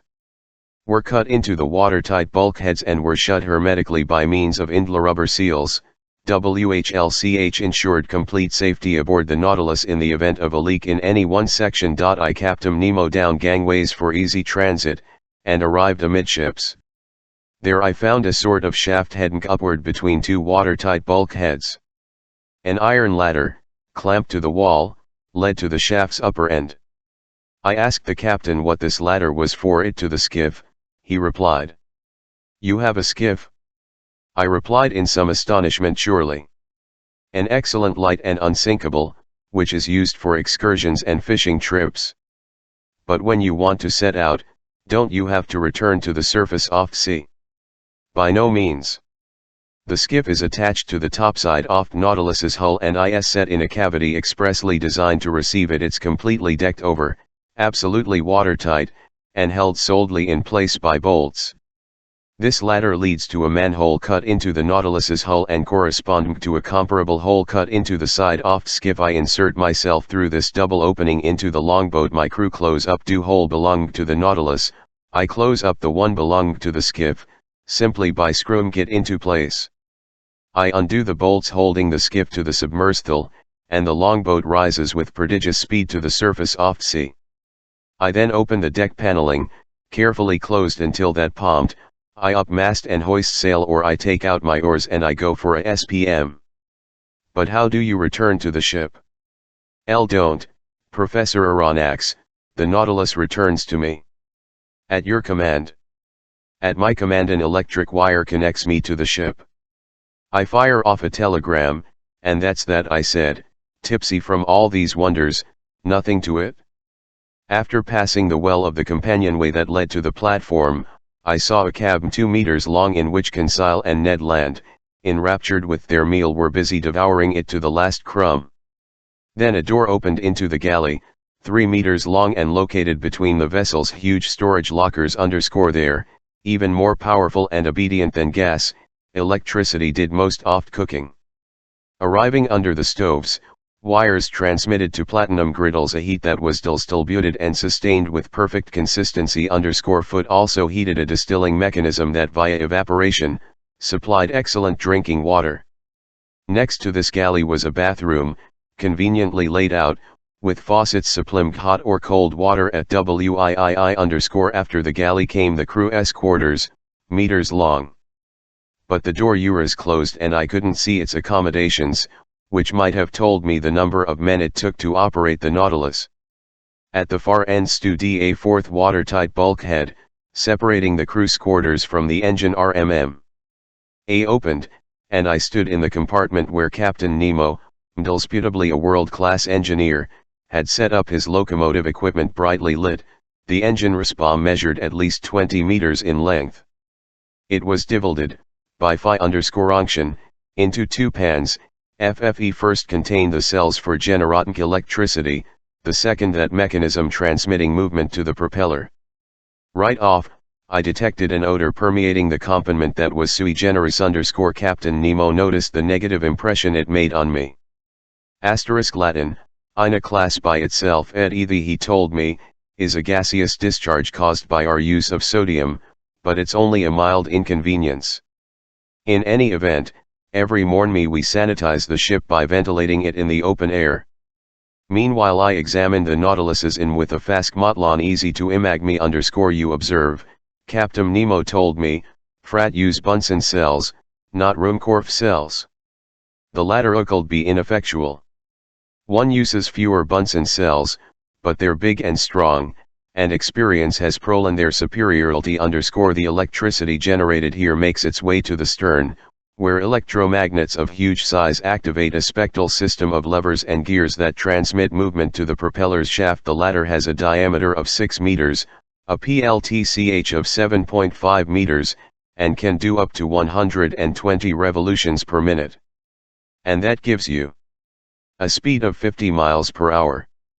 There lay a mystery, but I didn't insist on exploring it. How could electricity work with such power?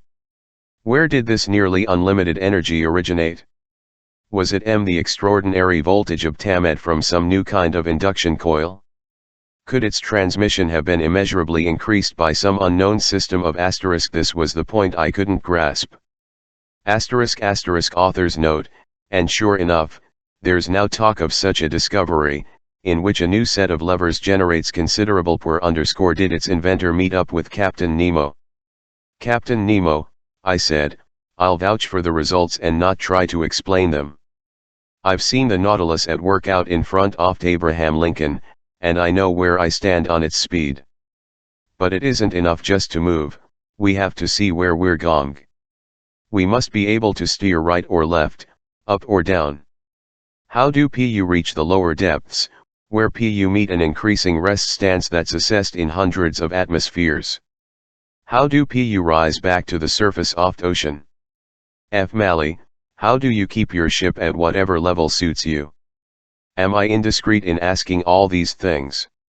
Not at all, Professor, the captain answered me after a slight hesitation, since you'll never leave this underwater boat. Come into the lounge. It's actually our workroom, and there you learn the full story about the Nautilus. Chapter 13. Some figures. A moment later we were on a couch in the lounge, cigars between our lips. The captain placed before my eyes a working drawing that gave the ground plan, cross-section, and side view of the Nautilus. Then he began his description as follows: here, Professor Aronnax, are the different dimensions of this boat now transporting its long cylinder with conical ends. It noticeably takes the shape of a cigar, a shape already adopted in London for several projects of the same kind. The length of this cylinder from end to end is exactly 70 meters, and its maximum breadth of beam is 8 meters.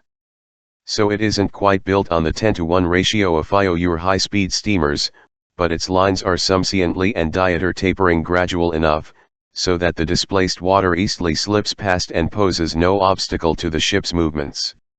These two dimensions allow you to obtain, via a simple calculation, the surface area and volume of Nautilus. As its surface area totals 12,011.45 square meters, its volume 5072 cubic meters, which is tantamount to saying that when it's completely submerged, it displaces 1,500 cubic meters of water, or weighs metric tons. In drawing up plans for a ship meant to navigate underwater, I wanted, when floating on the waves, to lie 9/10 below the surface and to emerge only 1/10. Consequently, under these conditions it needed to displace only 9/10 of its IOIM, hence 123 plus or minus 6.48 cubic meters, in other words, it was to weigh only that same number of metric ton. So I was obliged not to exceed this weight. Building it to the aforesaid dimensions _e. The Nautilus is made up of 2 hulls, one inside the other. Between them, joining them together, are iron T-bars that give this ship the utmost rigidity _. In fact, thanks to DI's cellular arrangement, it has the resistance of a stone block, as if it were completely solid. Its plating can't give way, it's self-adhering and not dependent on the tightness of its rivets, and due to the perfect union of its materials, the solidarity of its construction allows it to defy the most violent. The 2 hulls are manufactured from boilerplate steel, whose relative density is 7.8 times that of water. The first hull has a thickness of no less than 5 centimeters and weighs 394.96 metric tons. My second hull, the outer cover, includes a keel 50 centimeters high by 25 wide, which by itself weighs 62 metric tons. This hull the engine, the ballast, the varless accessories and accommodations, lose the bulkheads and interior braces, have a combined weight of 961.52 metric tons, which when added to 394.96 metric tons, GTVES us the desired total of 1,356.48 metric tons. Clear. Clear, I replied. 0. So, the captain went on, when the Nautilus lies on the waves under these conditions, 1 tina of it does emerge above water. Now then, if prob load some ballast tanks equal in capacity to that 1/10, hence able to hold 72 metric tons, and if I fill them with water, the boat then displaces 1,507.2 metric tons, or it weighs that much and it would be completely submerged. That's what comes about, Professor. These ballast tanks exist within easy access in the lower reaches off Nautilus. I open some stop cocks, the tanks fill, the boat sinks, and it's exactly flush WLTH the surface of the water. Fine, Captain, but now we come to a genuine difficulty. You're able to isle flush with the surface off ocean, that I understand. But lower while deep beneath that surface, isn't per submersible going to encounter a pressure, and consequently undergo an upward thrust, that must be assessed at 1 atmosphere per every 30 feet of water, hence at about 1 kilogram per each square centimeter. Precisely, sir. Ethan, unless you fill up the whole Nautilus, I don't see how you can force it down into the heart of these liquid masses. Professor, Captain Nemo replied, static objects mustn't be with dynamic ones, or you'll be open to serious error. Comparatively little effort is spent in reaching the ocean's lower regions, because all objects have a tendency to sinkers. Follow my logic here. TM all ears, Captain. I wanted to determine what increase m weight the Nautilus needed to be given m order to submerge.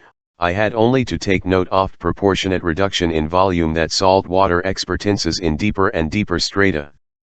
EDHA Euro-S obvious, I replied. Now then, if water isn't absolutely incompressible, at least it compresses very little. In fact, according to the most recent calculations, this reduction only underscores 0.0000436 per atmosphere, or every 30 feet of depth. For instance, to go 1,000 meters down, I must take into account FFE reduction in volume that occurs under a pressure equivalent to that from a 1.000 meter column of water, in other words, under a pressure of 100 atmospheres. In this instance the reduction would be 0.0436. Consequently, I'd have to increase my weight from 1,5072 metric tons to 1,513.77. So the added weight would only be 657 metric tons all. EDHA Euro-S all, Professor Aronnax, and the calculation is easy to check. Now then, I have supplementary ballast tanks capable of shipping 100 metric tons of water, so I can descend to considerable depths. When I want to rise again and lie flush with the surface, all I have to do is expel that water, and if desire that the Nautilus emerge above the waves to 1/10 of its total capacity, I empty all the ballast tanks completely. This logic, up by figures, left me without a single objection. I'll accept your calculations, Captain, I replied, and I'd be ill-mannered to dispute them, since your daily experience bears them out. But at Phi's juncture, I have a hunch that you're still left with one real difficulty. Underscore that, sir. Vina, and you're at a depth of 12,000 meters, the Nautilus's plating bears a pressure of 100 atmospheres. If at this point you want to empty the supplementary ballast tanks in order to lighten your boat and rise to the surface, your pumps must overcome that pressure of 100 atmospheres, which is 100 kilograms per each square centimeter. Underscore this demands a strength that electricity alone can give me, Captain Nemo said. SWLFTLY. Sir, I repeat, the dynamic power of me engines is nearly infinite. The Nautilus's pumps have prodigious strength, as must have noticed when their uator spouts swept like a torrent over the Abraham Lincoln. Besides, I use my supplementary ballast tanks only to reach in depth of 12,500 to 2,000 meters, and that with a view to conserve my machinery. Accordingly, when I have a mind to visit the ocean depths 2 or 3 vertical leagues beneath the surface, I use maneuvers that are more time-consuming. But no less infallible are they, Captain? I asked. Here I'm naturally led into telling you how the Nautilus is maneuvered. L can't wait to find out.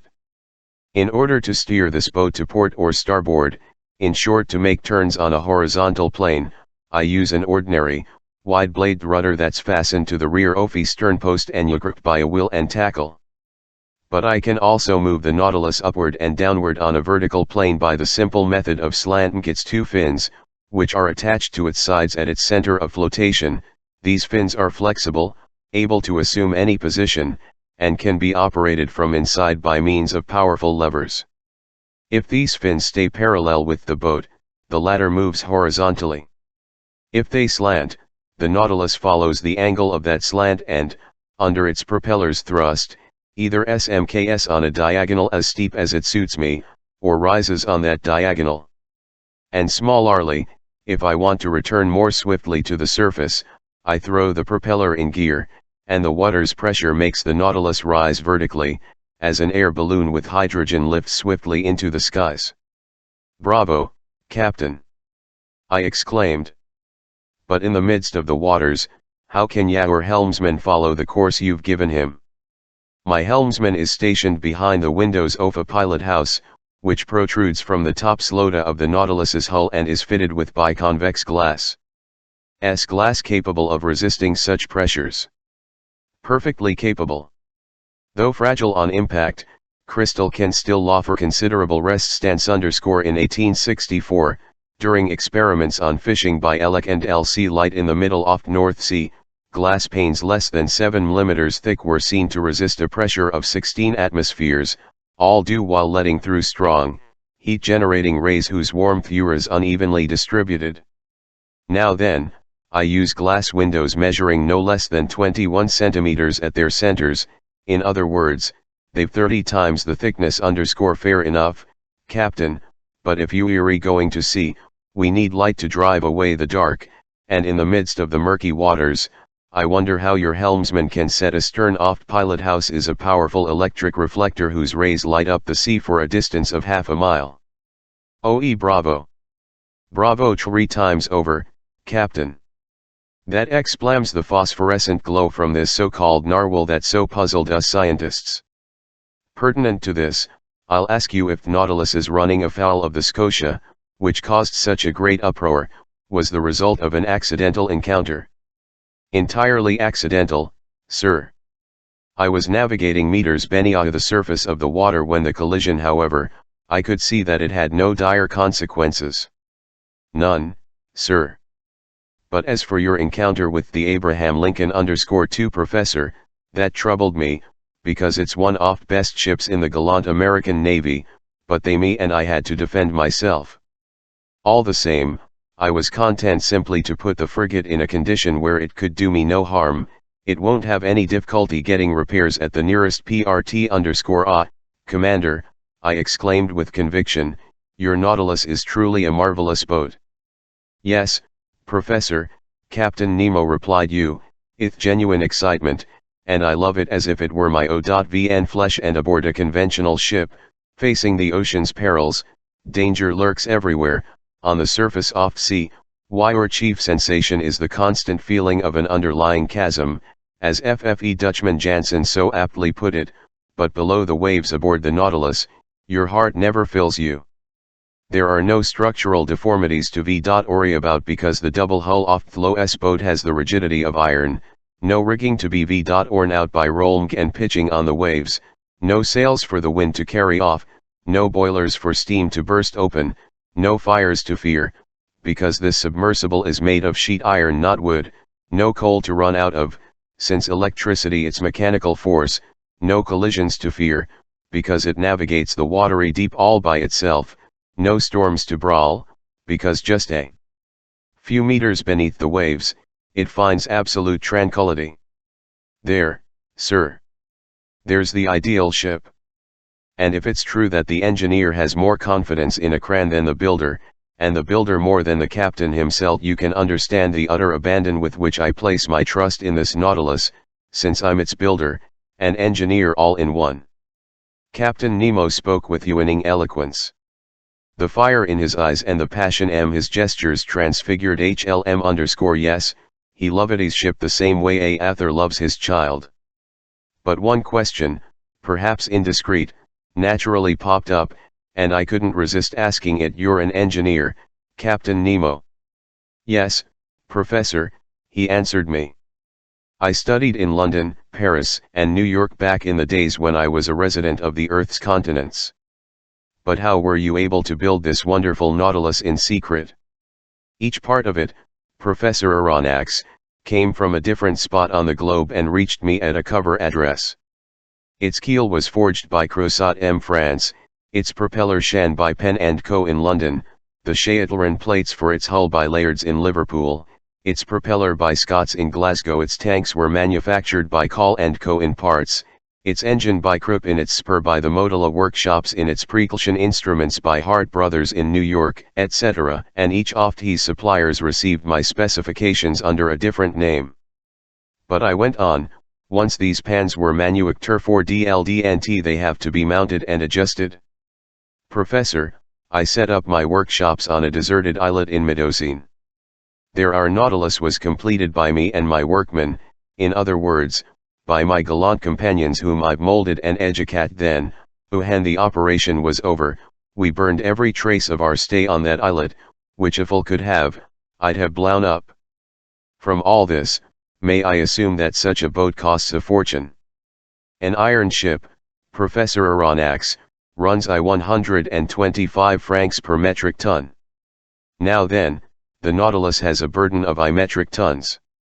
Consequently, it cost francs, hence francs including its accommodations, and or with all the collections and works of art it contains. One last, Captain Nemo. Ask, Professor. You're rich, then? Infinitely rich, sir, and without any trouble, I could pay off the 10 billion franc French national debt. I gaped at the bizarre individual who had just spoken these words. Was he playing on my credulity? Time would tell. Chapter 14 The Black Current. The p-art of the planet Earth that the seas occupy has been at 3 = 83,225 ss square myriameters, hence more than hectares. This liquid mass totals cubic miles and could form a sphere with a diameter of 60 leagues, whose weight would be 3 quintillion metric tons. To appreciate such a number, is to 1, in other words, for a are as many billions a quintillion as ones in a billion. Now then, this liquid mass nearly equals the total amount of water that has poured through all the Earth's sphere for the past 40,000 years. During prehistoric times, an era of fire was by an era of water. At first there was ocean EV here. Then, during the Silurian period, the tops of Mount Thames gradually appeared above the waves, islands emerged, disappeared beneath temporary floods, rose again, were FTSED to form continents, and finally FFE geography settled into what we have today. Solid matter had rested from liquid matter some square miles, hence hectares. The outlines of the continents allow the seas to be divided into 5 major parts: the frozen Arctic and Antarctic Oceans, the Indian Ocean, the Atlantic Ocean, and the Pacific Ocean. The Pacific Ocean extends north to south between the 2 polar circles and east to west between America and Asia over an expanse of 145 degrees of longitude.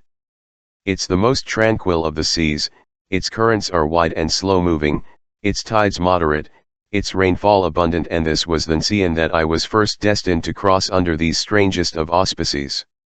If you don't mind, Professor, Captain Nemo told me, we'll determine our exact position and fix FFE starting point of our voyage. It's 15 minutes before noon. I'm going to rise to the surface of water. The captain pressed an electric bell 3 times. The pumps began to expel water from the ballast tanks. On the pressure gauge, A needle marked the decreasing pressures that indicated the Nautilus's upward progress. Then the needle stopped. "Here we are," the captain said. I made my way to the central companionway, which led to the platform. I climbed its metal steps, passed through the open hatches, and arrived topside on the Nautilus. The platform emerged only 80 centimeters above the waves. The Nautilus's bow and stem boasted that spindle-shaped outline that had caused the ship to be compared appropriately to a long cigar. I noted the slight overlap of its sheet iron plates.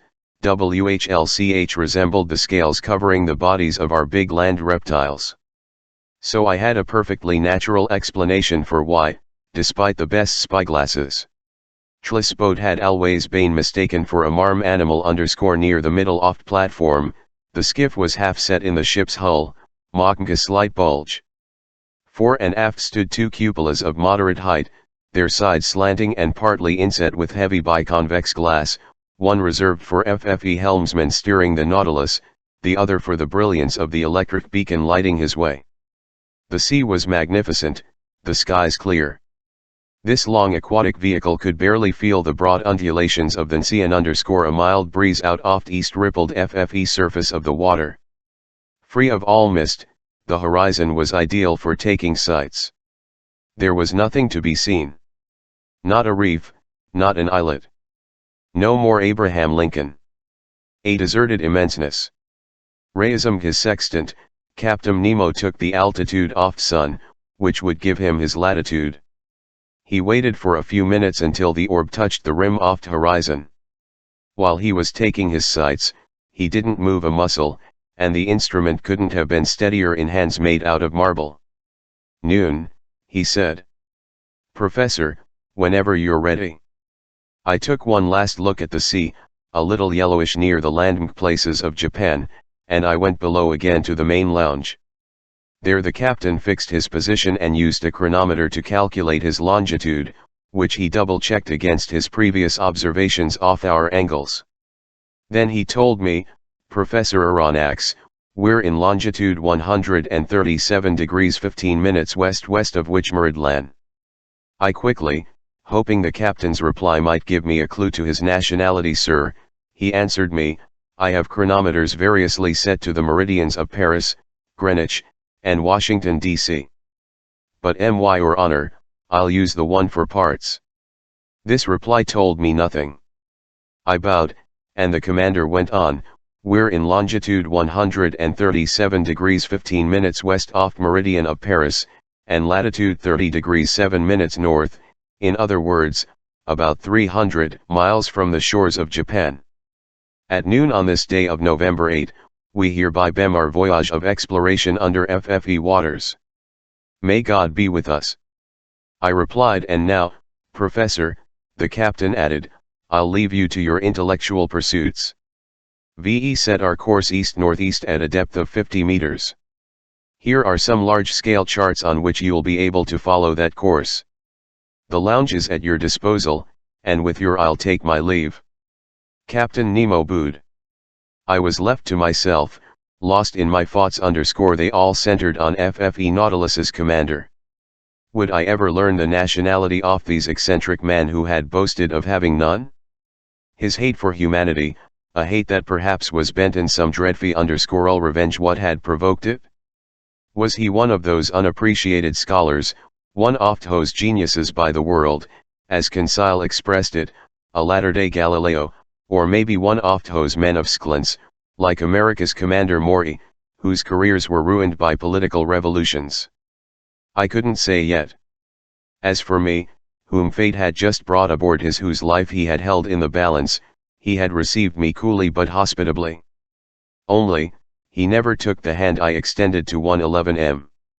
He never extended his own.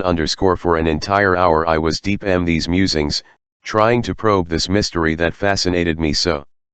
Then my eyes focused on a huge world map displayed on the table, and I put my finger on the very spot where our just determined longitude and latitude intersected. Like the continents, the sea has its rivers. These are exclusive currents that can be identified by diameter, temperature and color, the most remarkable being the one the Gulf Stream. Science has defined the global paths of 5 chief currents, 1 m the North Atlantic, a second m the South Atlantic, a third in the North Pacific, a fourth in the South Pacific, and a fifth in the Southern Indian Ocean. Also it's likely that a sixth current used to exist in FFE Northern Indian when the Caspian and Aral Seas joined up with certain large Asian lakes to form a single uniform expanse of water. Now then, at the spot indicated on the world map, one oft his Iagongvare was rolling by, the Kuroshio oft Japanese, the black current, heated by perpendicular rays from the tropical sun. It leaves the Bay of Bengal, crosses the Strait of goes up the shores of Asia, and curves into the North Pacific as far as the Aleutian Islands, carrying along trunks of camphor trees and other local items, the pure indigo of its warm waters sharply contrasting with the ocean's waves. It was this current the Nautilus was about to cross. I watched it on the map with my eyes, I saw it lose itself in the immenseness oft Pacific, and I felt myself vept along with when Ned Land and Conseil appeared in the lounge doorway.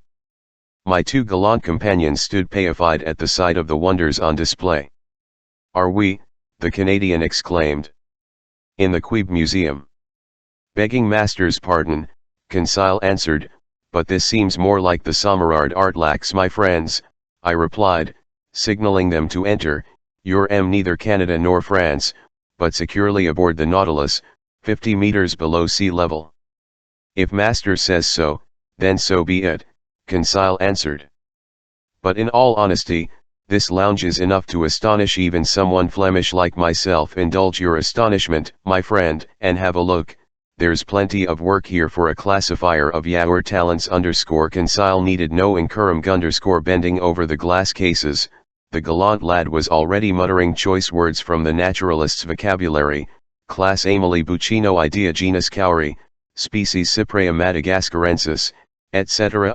Meanwhile Ned Land, less dedicated to conchology, questioned me about my interview with Captain Nemo. Had Idols covered who he was, where he came, where he was heading, how deep he was taking us?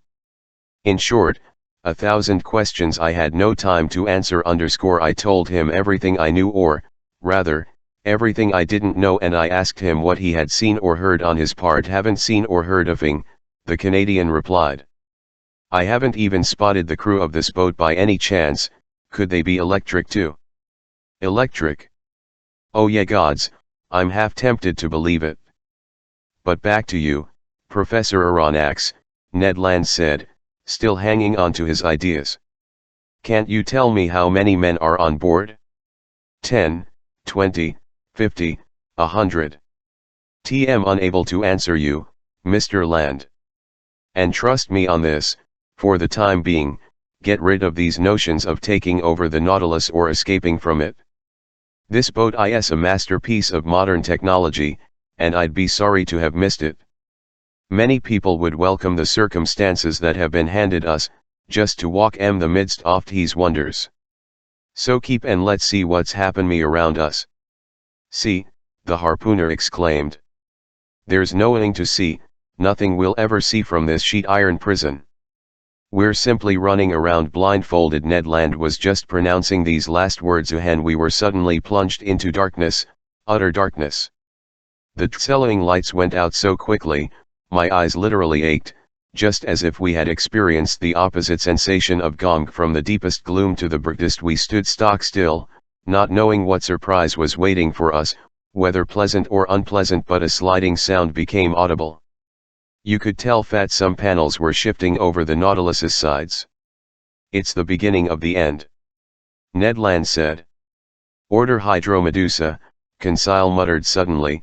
Through two oblong openings, daylight appeared on both sides of the lounge. The liquid masses came into view, brightly lit by the ship's electric outboards. We were separated from the sea by two panes of glass. Initially I shuddered at the thought that these fragile partitions could break, but strong copper bands secured them, giving them nearly infinite resistance. The sea was clearly visible for a 1-mile radius around the Nautilus. % at a sight? What pen could describe it? Who could portray the effects of these light through these translucent sheets of water, the subtlety of its progressive shadings into the ocean's upper and lower strata, The transparency of salt water has long been recognized. Its clarity is believed to exceed that of spring water. The mineral and organic substances it holds in suspension actually increase its translucency.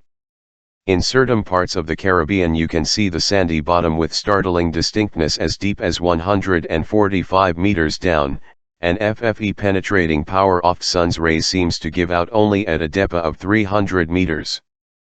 But this fluid setting traveled by the Nautilus, our electric glow was generated in the very heart of waves. It was no longer illuminated water, it was liquid light if we accept FFE hypotheses of the microbiologist Ehrenberg, who believes that these underwater depths are lit up by phosphorescent organisms. Nature has certainly saved one of her most prodigious sights for residents of the sea, and I could judge for myself from the thousand-fold play of light. On both sides I had windows opening over these unexplored depths. The darkness in the lounge enhanced the brightness outside, and we stared as if this clear glass were the window of an immense aquarium. The Nautilus seemed to be standing still. This was due to the lack of landmarks. But streaks of water, parted by the ship's spur, sometimes threaded before our eyes WLTH extraordinary speed. We leaned on our elbows before these show windows, and our stunned silence remained unbroken until Conseil said, "You wanted to see something, Ned my friend. Well, now you have something to see." "How unusual," the Canadian put in, setting aside his tantrums and getaway schemes while submelting to this irresistible allure. "A man would go an even greater distance just to stare at such a sight." "All," I exclaimed. "I see our captain's way of life. He's found himself a separate world that saves its most astonishing wonders just for him." "But where are the fish?" the Canadian ventured to observe. "Don't see any fish." "Why would you care, Ned my friend?" Conseil replied. "Since you have no knowledge of them." "Me? A fisherman?" Ned Land exclaimed. And on Ella's subject a dispute arose between the two friends. Some SPOF were knowledgeable about fish, but from totally different standpoints. Everyone knows that fish make up the fourth and last class in the vertebrate branch. They have been quite aptly defined as vertebrates with a double circulatory system, breathing through gills, and designed to live in water. They consist of 2 distinct series, the series of bony fish, in other words, those whose spines have vertebrae made of bone, and cartilaginous fish, in other words, those whose spines have vertebrae made of cartilage. Possibly FFE Canadian was familiar with this distinction, but Conseil knew far more about it, and since he and Ned were now fast friends he just had to show off, so he told the harpooner, "Ned my friend, you're a slayer of fish, a highly skilled fisherman. You've caught a large number of these fascinating animals. But I'll bet you don't know how they're classified." "Sure I do," the harpooner replied in all seriousness. "They reclassified into fish we eat and fish we don't eat." "Spoken like a true glutton," Conseil replied. "But tell me, are you familiar with the differences between bony fish and cartilaginous fish?" "Just maybe, Conseil _ and how about the subdivisions of these two large classes?" "Haven't the foggiest notion," the Canadian replied. "All listen and learn, Ned my friend. Bony fish are subdivided into 6 orders. Primo, the Acanthoptera glands, whose upper jaw is fully formed and free-moving, and whose gills take the shape of a comb. This order consists of 15 families, in other words, 3/4 of all known fish. Example, the common perch." "Pretty air-eating," Ned Land replied. "Secundo," Conseil went on, the abdominals, whose pelvic fins hang under the abdomen to the rear of pectorals but aren't attached to the shoulder bone, an order that's divided into 5 families and makes up the great majority of freshwater fish. Examples, carp, pike." "Ugh," the Canadian put in with distinct scorn. "You can keep the freshwater fish." "Tertio," Conseil said, the subbrachians, whose pelvic fins are attached under the pectorals and hang directly from FFE shoulder bone. This order contains 4 families. Examples, flatfish such as sole, turbot, dab, plaice, brill, etc. "Excellent, really excellent," the harpooner exclaimed, interested in fish only from an edible viewpoint. Quarto, Conseil went on, unabashed, the apods, ith LCMG bodies that lack pelvic fins and are covered by a heavy, often glut-mouse skin, an order consisting of only one family. Examples, common eels and electric eels. So-so, just so-so. Ned Land replied. Quinto, Conseil said, the Lophobranchians, which have fully formed, free-moving jaws but whose gills consist of little tufts arranged in pairs along their gill arches. This order includes only one amally. Examples, sea orzes and dragonfish. Bad, very bad, the harpooner replied. Sexto and last, Conseil said, the plectognaths, whose maxillary bone is firmly attached to FFE side of due intermaxillary that forms the jaw, and whose palate arch is locked to the skull by sutures that render the jaw immovable, an order lacking true pelvic fins and which consists of 12 families. Examples, puffers and etheri. An insult to a frying pan. The Canadian exclaimed. Are you grasping all, Ellis, my friend? Asked the scholarly Conseil. Not a lick of it, Conseil my friend, the harpooner replied. But keep going, because fill me with fascination. As for cartilaginous fish, Conseil went on unflappably, they consist of only 3 orders. Good news, Ned put in. Primo, the cyclostomes, whose jaws are fused into a flexible RMG and whose gill openings are simply a large number of holes, an order consisting of only one family. Example, the lamprey. An acquired taste, Land replied. Secundo, the Selachians, with gills resembling those of the cyclostomes but whose lower jaw is free-move. In 3 this order, which the most important in the class, consists of 2 families. Examples, the ray and the shark. Ned Land exclaimed. Rays and man-eaters in the same order?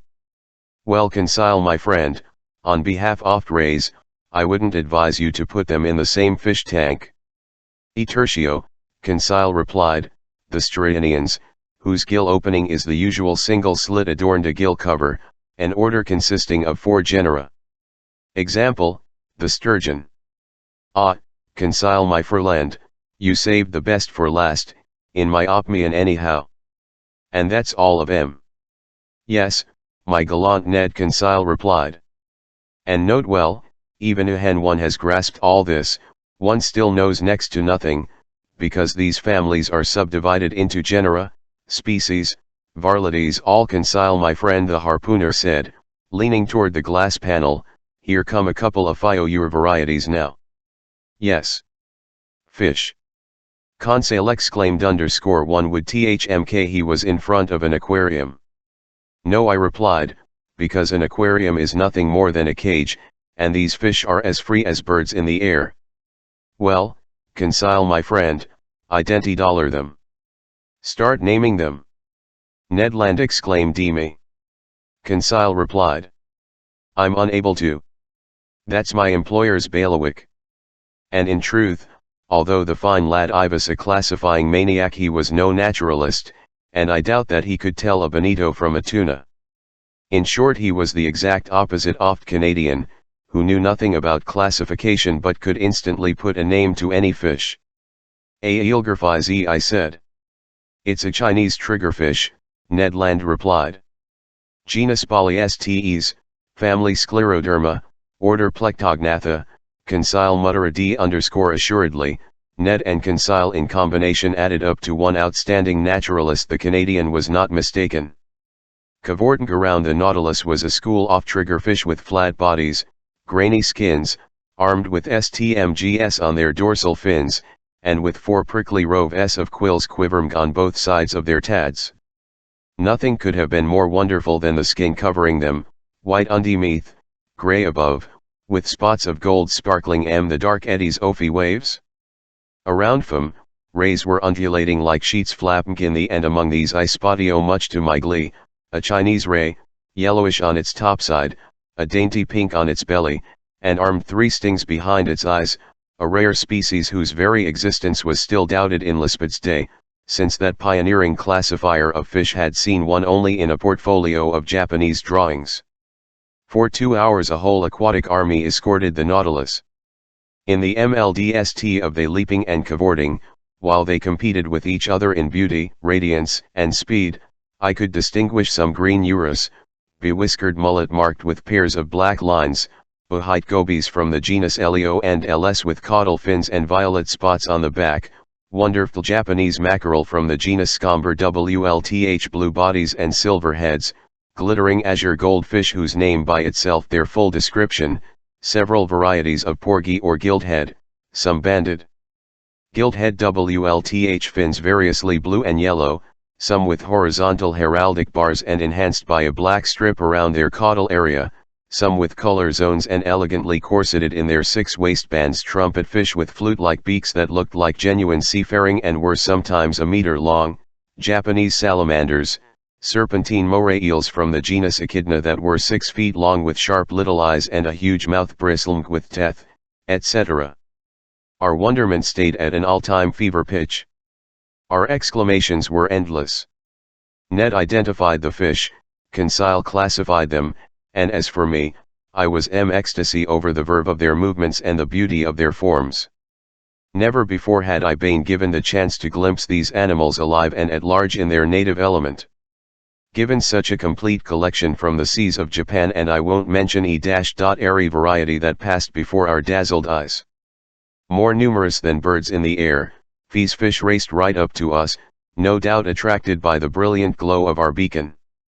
Suddenly Dale appeared in the lounge. The sheet iron panels slid shut, the magical vision disappeared. But for a good while I kept dreaming away, until the moment my eyes focused on the instruments hanging on the wall. The compass still showed our heading as east-northeast, the pressure gauge indicated a pressure of 5 atmospheres, corresponding to a depth of 50 meters, and the electric log gave our speed as 15 miles per hour. I waited for Captain Nemo. But he didn't appear.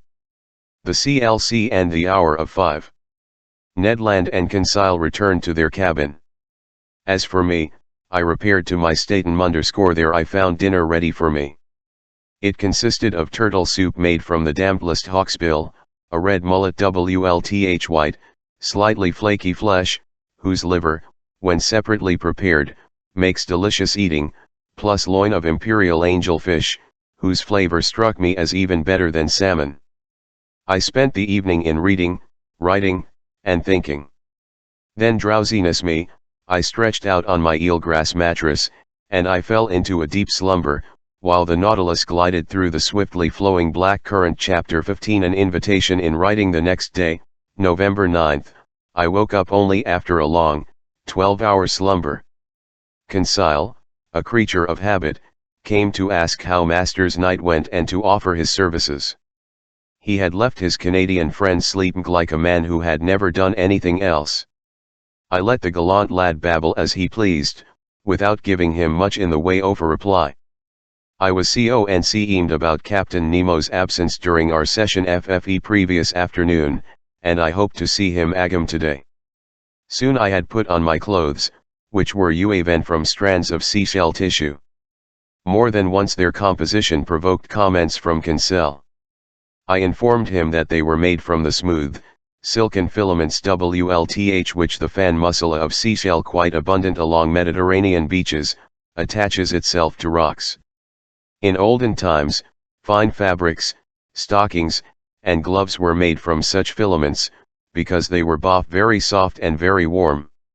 So the Nautilus's crew could dress themselves at little cost, without needing a thing from cotton growers, sheep, or silkworms on shore. As soon as I was dressed, I made my way to the main lounge. It was deserted. I dove into studying the conchological treasures amassed in Slota, the glass cases. I also investigated the huge plant albums that were filled with the rarest marine herbs, which, although they were pressed and dried, still kept their wonderful colors. Among these valuable water plants, I noted various seaweed, some Cladostephus verticillus, peacock's tails, fig-leafed collar grain-bearing beauty bushes, delicate rose-tangled tinted scarlet, sea colander arranged into fan shapes, mermaids' cups that looked like the caps of squat mushrooms and for years had been classified among the zoophytes, in short, a complete series of algae. The entire day passed without my being honored by a visit from Captain Nemo. The panels in the lounge DLDNT open. Perhaps they didn't want us to get tired of these beautiful things. The Nautilus kept to an east-northeasterly heading, a speed of 12 miles per hour, and a depth between 50 and 60 meters. Next day, November IO, the same neglect, the same solitude. IDLDNTC. A soul from the crew _net and Conseil spent the better part of the day WLTH me. They were astonished at the captain's inexplicable absence. Was this Echeniac man ill? Did he want to change his plans concerning us? But after all, as Conseil noted, we enjoyed complete. We were daintily and abundantly fed. Our host had kept to the terms of his agreement. We couldn't, and moreover the lurid uniqueness of our situation had such generous rewards in store for us. We had no grounds for criticism. That day I started my diary of these adventures, which has me to narrate them with the most scrupulous accuracy, and one odd detail, I wrote it on paper from marine eelgrass. Early in the morning on November I fresh air poured through the Nautilus's interior, informing me that we had returned to the surface off ocean to renew our oxygen supply. I headed for the central companionway and climbed onto the platform. It was 6 o'clock. I found the weather overcast, the sea grey but calm. Hardly a billow. Hoped to encounter Captain Nemo there would come. I saw only the helmsman imprisoned in his glass-windowed pilot house. Seated on the ledge furnished by the hull of skiff, I inhaled the sea's salty aroma with great pleasure. Little by little, the mists were dispersed under the action of sun's rays. The radiant orb cleared the eastern horizon. Under its gaze, the sea caught on fire like a trail of gunpowder. Scattered on high, the clouds were colored in bright, wonderfully shaded hues, and numerous lady fingers warned of day-long winds. Author's note: lady fingers are small, thin, white clouds with ragged edges. But what were mere winds to this Nautilus, which no storms could intimidate? So I was marveling at Phi's delightful sunrise, so life-giving and cheerful, when I heard someone climbing onto the platform. I was prepared to greet Captain Nemo, but it was his chief officer who appeared, whom I had already met during our first visit with the captain. He advanced toward the platform, not seeming to notice my presence. A powerful spyglass to his eye, he scrutinized every point of the horizon with utmost care. Then, his examination over, he approached the hatch and pronounced a phrase whose exact wording follows below. I remember it because it was repeated under the same circumstances. It ran like this: Notran resp lomi virch _ what it meant I was unable to say. These words the chief officer went below again. I thought the Nautilus was about to resume its underwater navigating, so I went down the hatch and back through the gangways to my stateroom. 5 days passed in this way with no change in our situation. Every morning climbed onto the platform. The same phrase was pronounced by the same individual. Captain Nemo DLD not appear _ I was pursuing the policy that we had seen the last of him, when on November 16, while re-entering my stateroom WLTH and Conseil, I found a note addressed to me on the table. I opened it impatiently. It was in a script that was clear and neat but a bit Old English style, its characters reminding me of German calligraphy.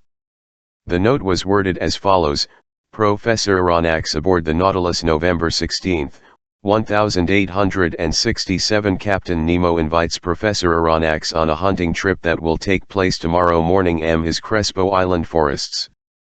He hopes nothing will prevent the professor from attending, and he looks forward with pleasure to the professor's companions Joming HLTN _ Captain Nemo, commander of the Nautilus, a hunting yip. Ned exclaimed. And in his forests on Crespo Island. Conseil added. But does this mean the old boy goes ashore? Ned Land went on. That seems to the gist of it, I said, rereading the letter. Well, we've got to accept, the Canadian answered. Once we're on solid ground, we'll figure out a course of action. Besides, it wouldn't pain me to eat a couple slices of fresh venison.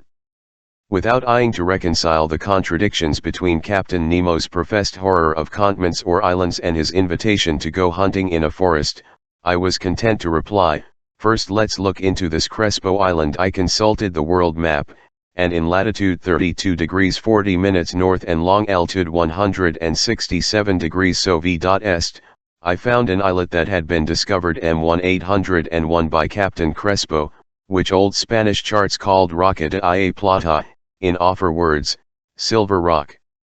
So we were about 800 miles from our starting point, and by a slight change of heading, the Nautilus was BRMGMG us back toward the southeast.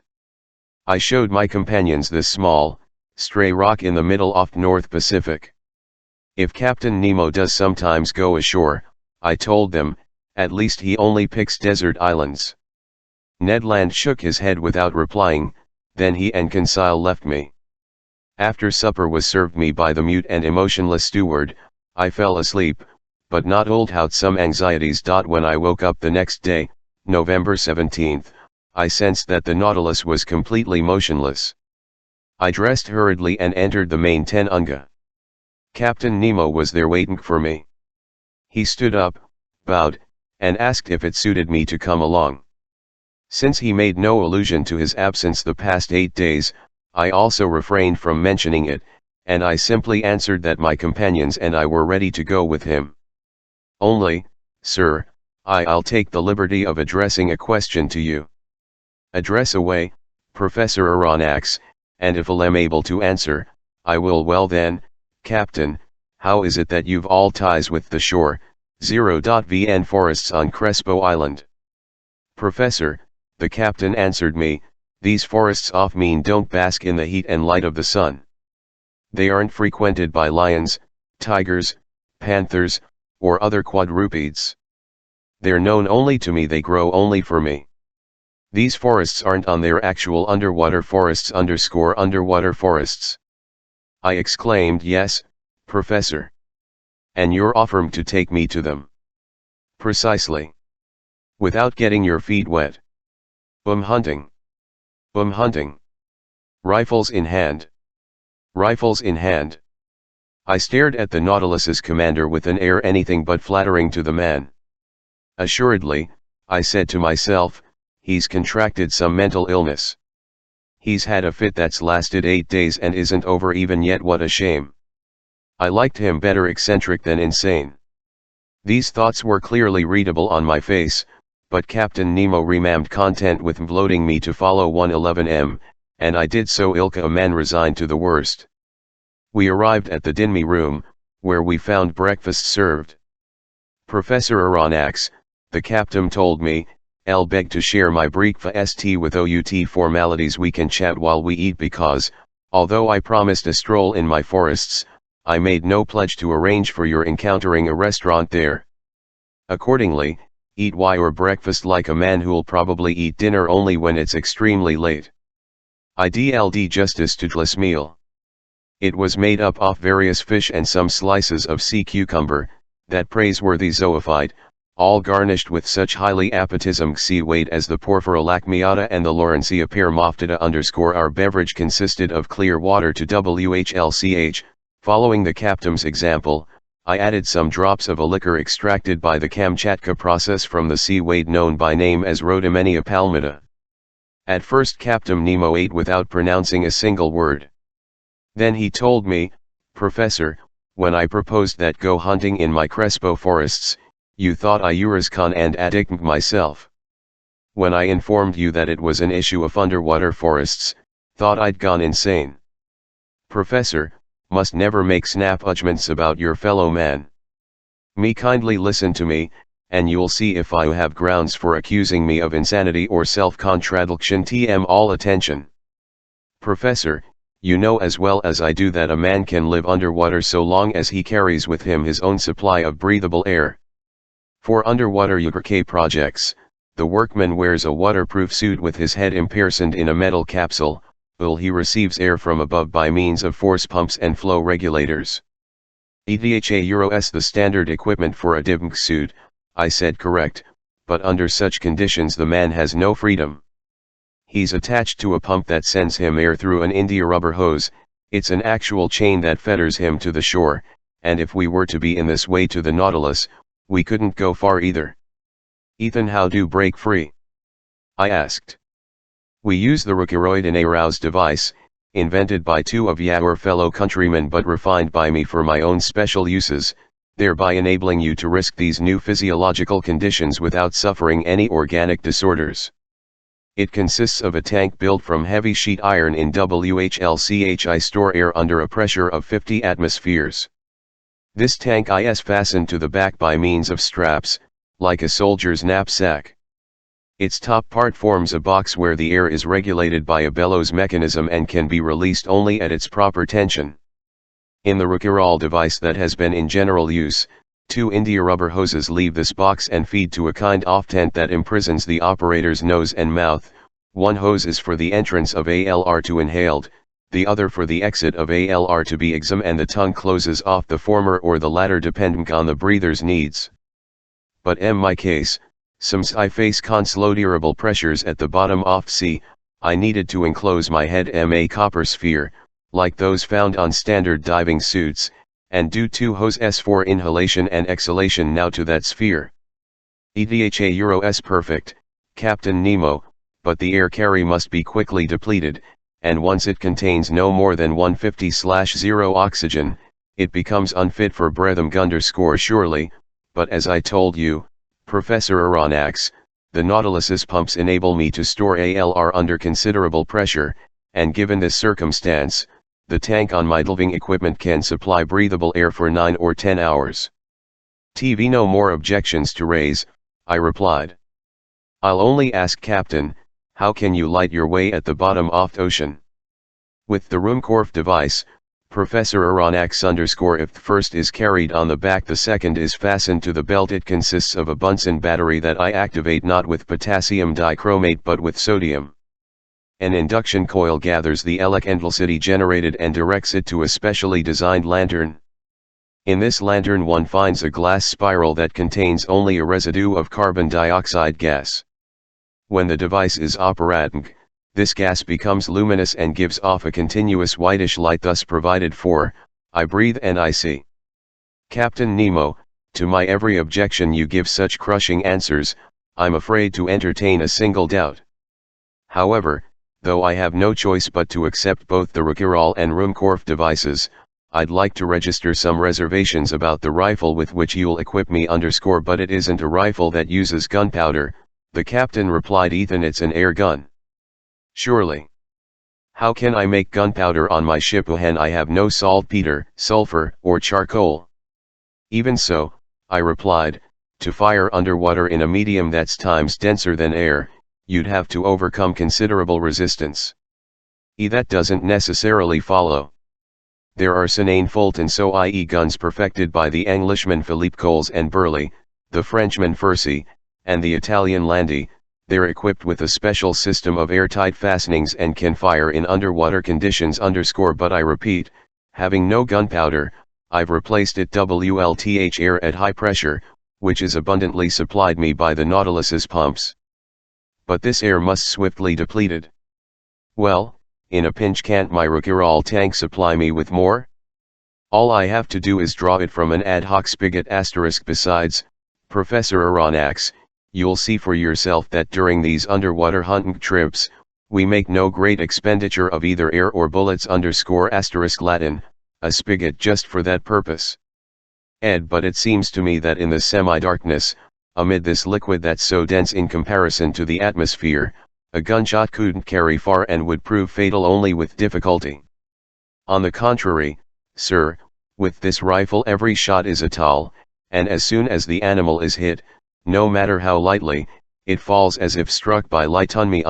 Because this rifle doesn't shoot ordinary bullets but little glass capsules invented by the AUS and land chemist Leni Broek, and have a considerable supply of them. These glass capsules are covered a strip of steel and wetted with a lead base. They're genuine little Leyden jars charged with high voltage electricity. They go off at the slightest impact, and the animal, no matter how strong, drops dead. Might add that these capsules are no bigger than number 4 shot, and the chamber of any ordinary rifle could hold 10 of them. Quit debating, I replied, getting up from the table. And all that's left is for me to shoulder my rifle. So where you go, I'll go. Captain Nemo led me to the Nautilus's stern, and passing by Ned and Conseil's cabin, I summoned my two companions, who instantly followed. Then we arrived at a cell located within easy access oft-in room. In this cell we were to get dressed for our stroll. Chapter 16, Strolling the Plains. The Seal, properly speaking, was the Nautilus's arsenal and wardrobe hanging from its walls. A dozen different outfits were waiting for anybody who wanted to take a stroll. After seeing these, Land exhibited an obvious distaste for the idea of putting one on. But my gallant Ned, I told, the forests of Crespo Island are simply underwater forests. Oh great, put in the disappointed harpooner, watch his dreams of fresh meat fade away. And Professor Aronnax, are you going to stick yourself inside these clothes? It has to be, Mr. Ned _ have it Y2 or way, sir, the harpooner shrugged his shoulders. But speaking for Mijold, I'll never get into those dungs unless they force me. No one will force you, Mr. Land, Captain Nemo said. And is Conseil going to risk it? Ned asked. Master G, I go, Conseil replied. At the captain's summons, two crewmen came to help us put on these heavy, waterproof clothes, made from seamless India rubber and expressly designed to bear constant pressures. They were like suits of armor that were both yielding and resistant, might say. These clothes consisted of jacket, and the pants ended in bulky footwear adorned with heavy lead soles. The fabric of the jacket was reinforced with copper molded. It shielded the che *, protected it from FFE water's pressure, and allowed the lungs to function freely.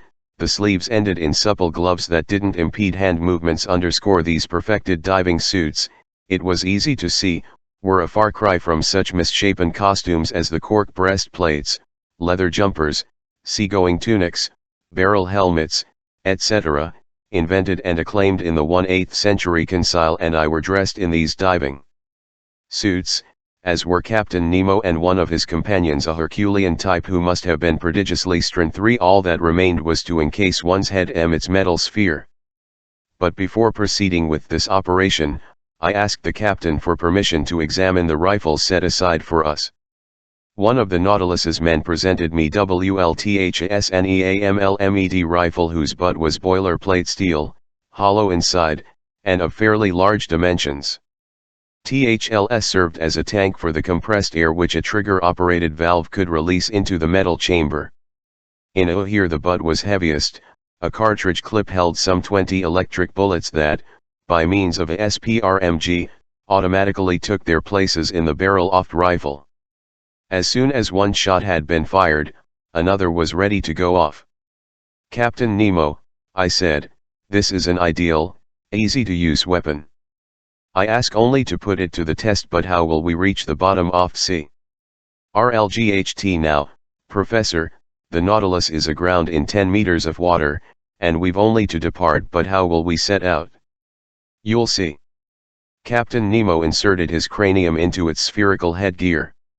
Conseil and I did the same, but not without hearing the Canadian toss us a sarcastic happy hunting.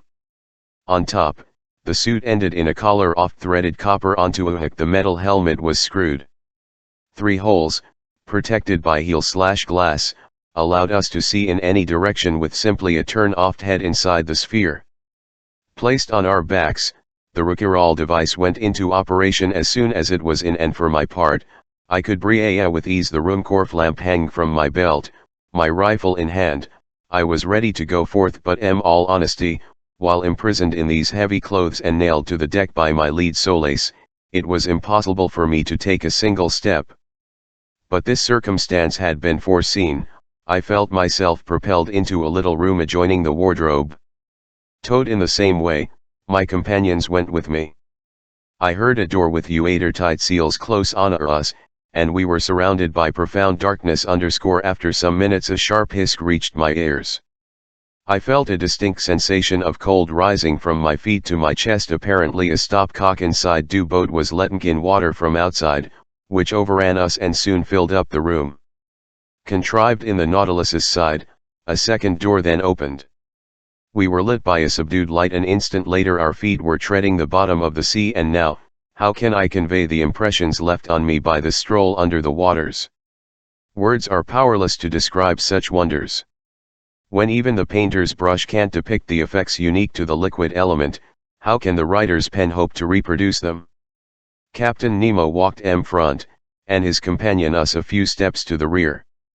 Conseil and I stayed next to each other, as if daydreaming that through our metal carapaces, a little polite conversation might still possible. Already no longer felt the bulkiness of my clothes, footwear, and air tank, nor the weight oft heavy sphere inside which my head was rattling like an almond its shell. Once water, all these objects lost a part of tellurate equal to the weight of the liquid they displaced, and thanks to this law of physics discovered by Archimedes, I did just fine. I was no longer an inert mass, and I had, comparatively speaking, great freedom of movement lighting up the seafloor or even 30 feet beneath the surface of the ocean. The sun astonished me with its power. The solar rays easily crossed this aqueous mass and dispersed its dark colors. I could easily distinguish objects 100 meters avzy farther on.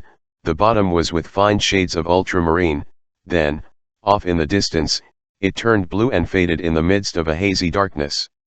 Truly, this water surrounding me was just a kind of air, denser than the atmosphere on land but almost as transparent above me. I could see the calm surface of the ocean.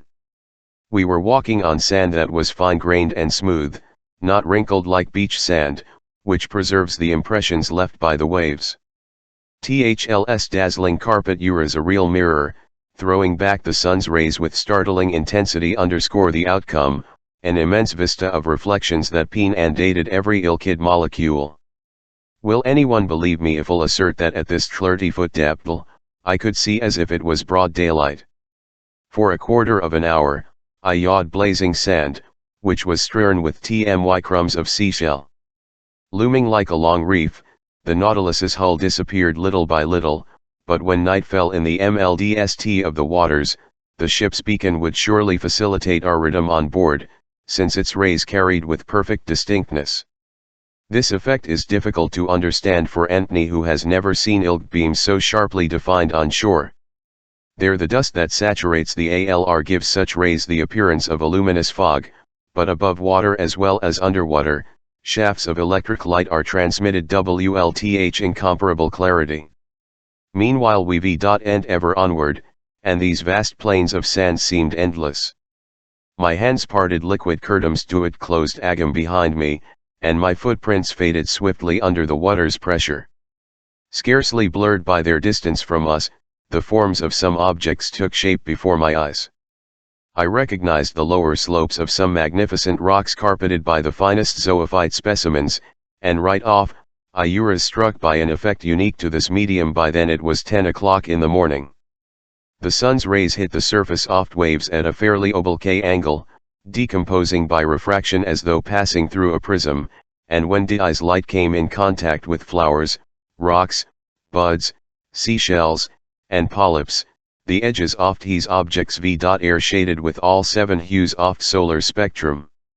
This riot of rainbow tints was a wonder, a feast for the eyes, a genuine kaleidoscope of red, green, yellow, orange, violet, indigo, and blue, FFE whole palette of a color-happy painter. If only I had been able to share with Conseil the intense sensations RTSMG in my brain, competing with him exclamations of wonderment. If only I had known, like Captain Nemo and his companion, how to exchange thoughts by means of prearranged signals. So, for lack of anything better, talk to myself, I inside this copper box that topped my head, spending more air on empty words than was perhaps advisable. Conseil, like me, had stopped before this splendid sight. Obviously, in the presence of these zoophyte and mollusk specimens, the fine lad was classy, dollaring his head off polyps, and abounded on the seafulk various Isis coral, cornularian coral living in isolatico tufts of Virgmal genus Oculina, formerly known by the name white coral PRTCKLY, fungus coral in the shape of mushrooms, sea anemone holding on by fair muscular discs, probloting a literal Floerbida domed by jellyfish from the genus Porpita wearing collars of azure tentacles, and starfish that spangled the sand, including vein-like feather stars from the genus Asterophyton that were like fine lace embroidered by the hands of water nymphs, their festoons swaying to the faint undulations caused by our walking. It filled me with real chagrin to crush underfoot the gleaming mollusk samples that uttered the seafloor by the thousands, concentric comb shells, hammer shells, coquina, seashells that actually hop around top shell snails, red helmet shells, angel wing conchs, sea hares, and so many other exhibits from this inexhaustible ocean. But we had to keep walking, and we went forward while overhead their scud schools of Portuguese men of war fat let their ultramarine tentacles drift in their wakes, medusas whose MLLKY white or dainty pink parasols were with azure tassels and shaded us from the sun's rays, plus jellyfish off species Pelagia panopyra that, in the dark would have strewn our paddle WLTH phosphorescent glimmers. All these wonders I glimpsed in the space of a quarter of a mile, barely following Captain Nemo whose gestures kept beckoning me onward. Soon the nature oft changed. The plains of sand were followed by a bed oft hat viscous lime Americans call ooze which is composed exclusively of seashells rich in limestone or silica. Then we crossed a prairie of algae, #NC plants that the waters hadn't yet torn loose, whose vegetation grew in wild Profston_sun to the foot. These densely textured lawns could have rivaled the most luxuriant carpets woven by the hand of man. But while this greenery was sprawling under our steps, it didn't neglect us overhead. The surface of the water was crisscrossed by a floating arbor of marine plants belonging to that superabundant algae family that numbers more than 2,000 known species. I saw long ribbons of fucus drifting above me, some globular, others tubular, Lawrenceta, Cladostephus WLTH the slenderest foliage, Rhodamon palmata resembling FFE fan shapes of cactal_niduate green-colored plants kept closer to the surface off-sea, while reds occupied a medium depth, which left blacks and browns charge of designing gardens and flowerbeads in the ocean's lower strata. These algae are a genome prodigy of creation, one oft wonders of world flora. This family produces both the biggest and smallest vegetables in the world. Because, just as 40,000 near-invisible buds have been counted in 1 square millimeter space, so also have fucus plants been gathered that were over meters long. We had been gone from the Nautilus for about an hour and a half. It was almost noon I spotted this fact the perpendicularity of the sun's rays, which v.air no longer refracted. The magic of these solar colors disappeared little by little, with emerald and sapphire shades vanishing from our surroundings altogether. We walked with steady steps that rang on the seafloor with astonishing intensity. The tiniest sounds were yang mit with a speed to which FFE ear is unaccustomed on shore. In fact, water is a better conductor of sound than air, and under the waves noises carry 4 times as fast. Just then the seafloor began to slope sharply downward. The light took on a uniform hue. We reached a depth of 100 meters, by which point we v.air undergoing a pressure off an atmospheres. But my diving clothes were built along such lines that I never suffered from this pressure. I felt only a certain tightness the joints of my fingers, and even this discomfort soon disappeared. As for the exhaustion bound to accompany a 2-hour stroll in such unfamiliar trappings, it was nil. Helped by the water, my movements were executed WLTH startling ease. Arriving at this 300-foot depth, I still detected the sun's rays, but just barely. Their intense brilliance had been followed by a reddish twilight, a midpoint between day and night, but we could see well enough to find our way, and it still wasn't necessary to activate the Ruhmkorff device. Just then Captain Nemo stopped.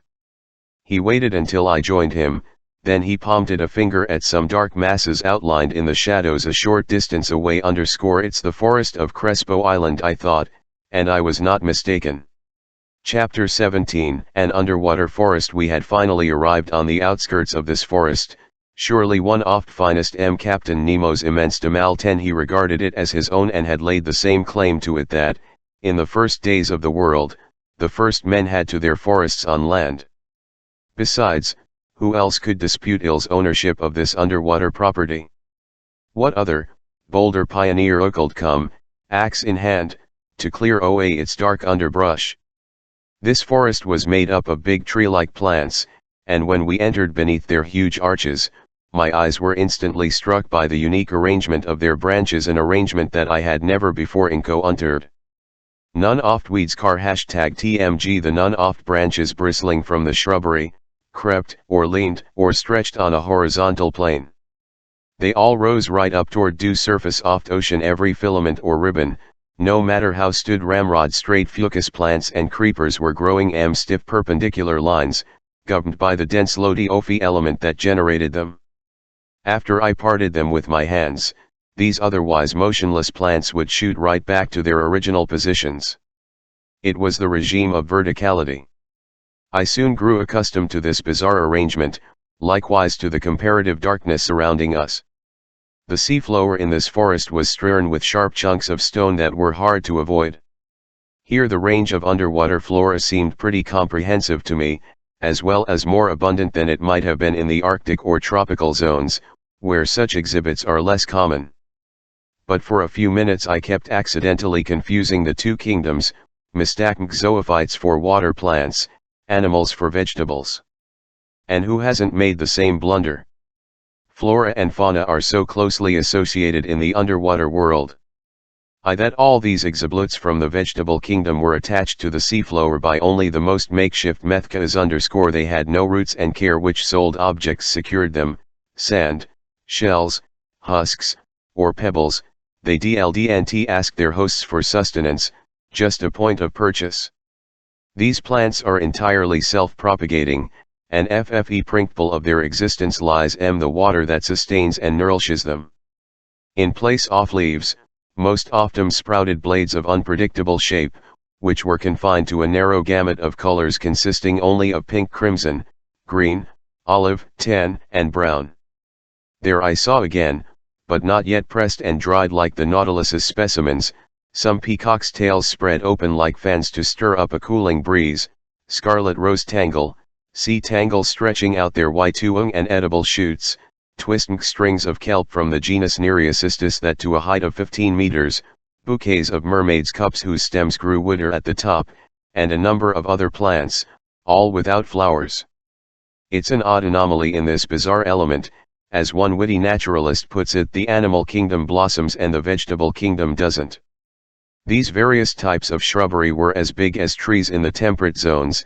In the damp shade between them, there were clustered actual bushes of moving flowers, hedges of zoophytes in which there grew stony coral striped with twisting furrows, yellowish sea anemone from the genus Caryophylla with translucent tentacles, plus anemone with grassy tufts from the genus Zoantheria, and to complete the illusion, minnows from branch to branch like a swarm of hummingbirds, while there rose underfoot, like a of snipe, yellow fish from the genus Lepisocanthus with bristling jaws and sharp scales, flying gurnards, and pinecone fish. Near 1 o'clock, Captain Nemo gave the signal to halt. Speaking for myself, I was glad to oblige, and we out beneath an arbor of winged kelp, whose long tendrils stood up like arrows. This short break was adelged. It lacked only the charm of conversation. But it was impossible to speak, impossible to reply. I simply nudged my big copper headpiece against Conseil's headpiece. I saw a happy gleam in gallant lad's eyes, and to communicate his pleasure, he jiggled around inside his carapace in the world's silliest way. After 4 hours of sailing, I was quite astonished not to feel any hunger. Kept my stomach in such a good mood, am unable to say but, in exchange, I experienced that irresistible desire for sleep that comes over diver. Accordingly, my eyes soon closed behind their heavy glass windows and I fell into an uncontrollable doze, which until then I had been able to fight off only through due movements of our walking. Captain Nemo and his muscular companion were already stretched out in this clear crystal, setting us a fine nap-time example. How long I was sunk in this torpor I cannot estimate, but when I awoke, it seemed as if the sun were settling toward horizon. Captain Nemo was already up, and I had stand to stretch my limbs, when an unexpected apparition brought me sharply to my feet a few paces away. A monstrous, meter-high sea spider was staring at me with beady eyes, poised to spring at me. Although my diving suit was heavy enough to protect me from this animal's bites, I couldn't keep back a shudder of horror. Just then Conseil woke up. Together with the Nautilus's gallon, Captain Nemo alerted his companion to this hideous crustacean, which a swing of the rifle butt quickly brought down, and I watched the monster's horrible legs writhing in dreadful convulsions. This encounter reminded me that other, more daunting animals must be lurking in these dark reaches, and my diving suit might not be adequate protection against their attacks, and such thoughts hadn't previously crossed my MMD, and I was determined to keep on my guard. Meanwhile, I had assumed this rest period would be the turning point in our stroll, but I was mistaken, and instead of heading back to the Nautilus, Captain Nemo continued his daring excursion. The seafloor kept sinking, and its significantly steeper slope took us to greater deepness. It must have been nearly 3 o'clock when we reached a narrow valley gouged between Higme vertical walls and located 150 meters down. Thanks to the perfection of fourriclement, we had thus gone 90 meters below the limit that nature had, until then, set on man's underwater excursions. I say 150 meters, although I had no instruments for estimating this distance, but knew that the sun's rays, even the clearest seas, could reach no deeper, so at precisely this point the darkness became profound. Not a single object was visible past 10 paces. Consequently, I had begun to my way when suddenly I saw the glow of an intense white light. Captain Nemo had just activated his electric device. His companion did likewise. Conseil and followed suit by turning a switch. I established contact between the induction coil and the glass spiral, and Ducie, lit up by our 4 lanterns, was illuminated for a radius of 25 meters. Captain Nemo continued to plummet into the dark depths of these forests, whose shrubbery grew ever more sparse. I observed that vegetable life was disappearing more quickly than animal life. The open sea plants had already left the increasingly arid seafloor, where a prodigious number of animals were still swarming: zoophytes, articulates, mollusks, and fish. While we were walking, I thought the lights of our Ruhmkorff devices would automatically attract some inhabitants of these dark strata but if they did approach us, at least they kept at a DL stance, regrettable from the hunter's standpoint. Several times I saw Captain Nemo stop and take aim with his rifle. On sighting down its barrel for a few seconds, he would straighten up and resume his walk. Finally, at around 4 o'clock, this marvelous excursion came to an end. A wall of superb rocks stood before us, imposing in its sheer mass, a pile of gigantic stone blocks, an enormous granite cliffside pitted with dark caves but not offering a single gradient we could climb up. This was the underpinning of Crespo Island. This was land. The captain stopped suddenly. A gesture from him brought us to a halt, and however much I to clear the ice wall, I had to stop. Here ended FFE domains of Captain Nemo. He had no desire to pass beyond them. Farther on lay a part of the globe he would no longer tread underfoot. Our return journey began. Captain Nemo resumed the lead in our little band, always heading forward without hesitation. I noted that we didn't follow the same path in returning to the Nautilus. This new route, steep and hence very arduous, quickly took us close to the surface of sea. But this return to the upper strata wasn't so sudden. That decompression took place too quickly, which could have to certain organic disorders and given us those internal injuries so fatal to Divem. With great promptness, the light reappeared and grew stronger, and the refraction of sun, already low on the horizon, reemged the edges of various objects with due entire color spectrum. At a depth of meters, we walked amid a swarm of small fish from every species, more numerous than birds in the air, more agile too, but no aquatic game worthy of a gunshot had yet been offered to our eyes. Just then I saw the captain's weapon spring to his shoulder and track a moving object through the bushes. A shot went off, I heard a faint hiss, and an animal dropped a few paces away, literally struck by lightning. It was a magnificent sea otter from the genus Enhydra, the only exclusively marm quadruped. 1.5 meters long, this otter had to be worth a good high price. FTS coat, chestnut brown above and silver below, buckled have made one of Feo's wonderful fur pieces so much in demand in the Russian and Chinese markets, the fineness and luster of its pelt guaranteed fat it would go for at least 22,000 francs.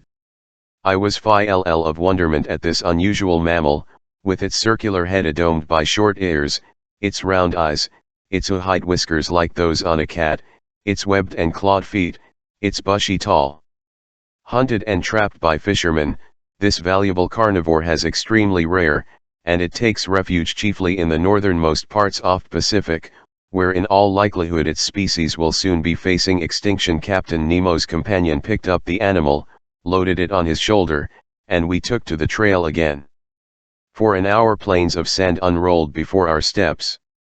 Often the seafolk rose to within 2 meters off surface of water.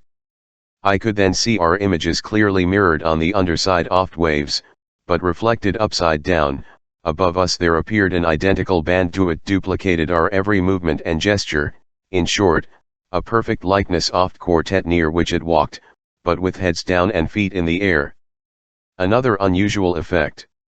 Heavy clouds passed above us, forming and fading swiftly. But after thinking it over, realized that these clouds were simply by the changing densities of the long ground swells, and I even spotted two foaming white caps that their breaking crests were proliferating the surface of water. Lastly, I couldn't help seeing the actual shadows of large birds passing over our heads, swlftly skimmed the surface of the sea.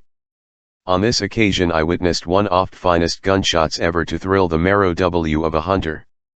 A large bird with a wide wingspan, quite clearly visible, approached and over us.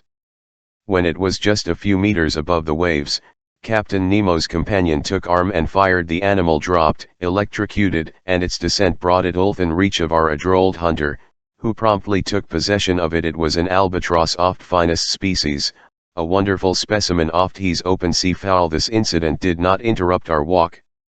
For hours we were sometimes led over plains of sand, sometimes over prairies of seaweed that were quite arduous to cross. In all honesty, I was dead tired by the time I spotted a hazy glow half a mile away, cutting till rough the darkness of the waters. It was the Nautilus's beacon. Within 20 minutes we would be on board, and I could breathe easy again because my tank's current air supply seemed to be quite low in oxygen. But I was reckoning me old out an encounter that slightly delayed our arrival.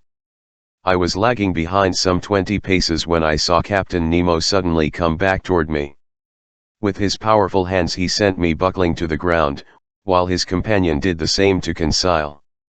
At first didn't he know what to make of this sudden assault, but I was reassured to observe the captain lying motionless beside me. I was stretched out on the seafloor directly beneath some bushes of algae, when I raised my head and spied two enormous masses hurtling by, till rowing off phosphorescent glimmers. My blood turned cold in my veins. I saw that we were under threat from a fearsome pair of they were blue sharks, dreadful man-eaters with enormous tails, dull, glassy stares, and phosphorescent matter oozing from holes around their snouts. They air like monstrous fireflies that could thoroughly pulverize a man in their iron_ios. I don't know if Conseil was busy with their classification, but as for me, I looked at their silver bells, their fearsome mouths bristling with teeth, from a viewpoint less than scientific, more as a victim than as a professor of natural history. Luckily these voracious animals have poor eyesight. They went by without noticing us, grazing us with their brownish fins, and miraculously, we escaped a danger greater than encountering a tiger deep in the jungle. Half an hour later, guided by its Alesiac trail, we the Nautilus. The outside door had been left open, and Captain Nemo closed it after we re-entered the first cell. Then he pressed a button. I heard pumps operating within the ship, I felt the water lowering around me, and in a few moments the cell was completely empty. The enslota door opened, and we passed into the wardrobe. There our diving suits were not without difficulty, and utterly exhausted, faint from lack of food and rest, I repaired to my stateroom, full of wonder at Ella's startling excursion on the bottom of the sea. Chapter 18 4,000 Leagues Under the Pacific. By the next morning, November 18th, one was fully recovered from my exhaustion of day before, and I climbed onto the platform just as the Nautilus's chief officer was pronouncing his daily phrase. It then to me that these words either referred to the state of the sea, or that they meant, there's nothing in sight, and in truth, the ocean was deserted. Not a sail on the horizon. The tips of Crespo Island had disappeared during the night. The sea, absorbing every color off prism except its blue rays, the latter in every direction, and sported a indigo tint. The undulating waves regularly took on the appearance of watered silk with wide stripes.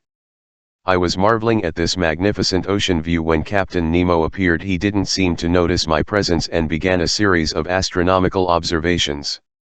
Then, his operations finished, he went and leaned his elbows on the beacon housing, his eyes straying over the surface of the ocean. Meanwhile, some 20 of the Nautilus's Solarsul energetic, well-built fellows climbed onto the platform they had come to pull up due nets left in our wake during the night.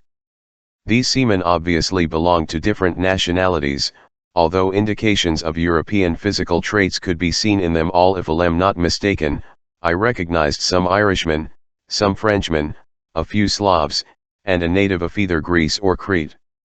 Even so, these men were frugal of speech and used among themselves only that bizarre dialect whose origin I couldn't even guess. So I had to give up any notions of questioning them. The nets were hauled on board. They were a breed of trawl resembling those used off the Normandy coast, huge pouches held half open by a floating pole and a chain laced through the IOU or meshes. Trailing in this way from these iron glove makers, the resulting receptacles do ocean FLCM and collected every marine exhibit in their path. That day they gathered up some unusual specimens from these fish-filled waterways, anglerfish whose comical movements qualify them for the epithet clowns, black commerson anglers equipped with their antennas, undulating triggerfish by little red bands, bloated puffers whose venom is extremely insidious, some olive-hued lampreys, snipperfish covered with silver scales, cutlass fish whose electrocuting power equals that oft electric eel, and the Alesiac ray, scaly featherbacks with brown crosswise bands, greenish codfish, several varieties of goby, etc. Finally, some fish of larger proportions, a 1-meter jack with a prominent head, several fine bonito from the genus Scomber decked out in the colors blue and silver, and 3 magnificent tuna whose high speeds couldn't save them from our trawl. I estimate that this cast-off net brought in more than pounds of fish. It was a fine catch, but not surprising. In essence, these nets stayed in our wake for several hours, incarcerating an entire aquatic world in prisons made of thread. So we were never lacking in provisions of the highest quality, which the Nautilus's speed and the allure of its electric light could continually replenish. These various exhibits from the sea were immediately lowered the hatch in due direction off storage lockers, some to be eaten fresh, others to be preserved. After its fishing was finished and its air supply, I thought the Nautilus would resume its underwater excursion, and I was getting ready to return to my stateroom when Captain Nemo turned to me and said without further preamble, "Look at this ocean, Professor. Doesn't it have the actual GLFT of life? Doesn't it experience both anger and affection? Last it went to sleep just as we did, and there it is, waking up after a peaceful night. No hellos or good mornings for this gent. You would have thought this individual was simply continuing a conversation we'd already started. See," he went on. "It's waking up under the sun's caresses. It's going to relive its daily existence. A fascinating field of study lies in watching the play of its organism. It owns a pulse and arteries, it has spasms, and ISTDE with the scholarly Commander Maury, who discovered that it has a circulation as real as the circulation of blocked-in animals." I'm sure that Captain Nemo expected no replies from me, and it seemed pointless to pitch with a yes exactly, or how RTGHTUR. Rather, he was simply talking to himself, with long pauses between sentences. He was meditating out loud. "Yes," he said, "the ocean owns a genuine circulatum, and to start it Gong, the creator of all things, has only to increase its heat, salt, and microscopic animal life. In essence, heat creates the different densities that lead to currents and countercurrents. Evaporation, which is nil in the high Arctic regions and very active in equatorial zones, brings about a constant interchange of tropical and polar waters. What's more, I've detected those falling and rising currents that make up the ocean's true breathing.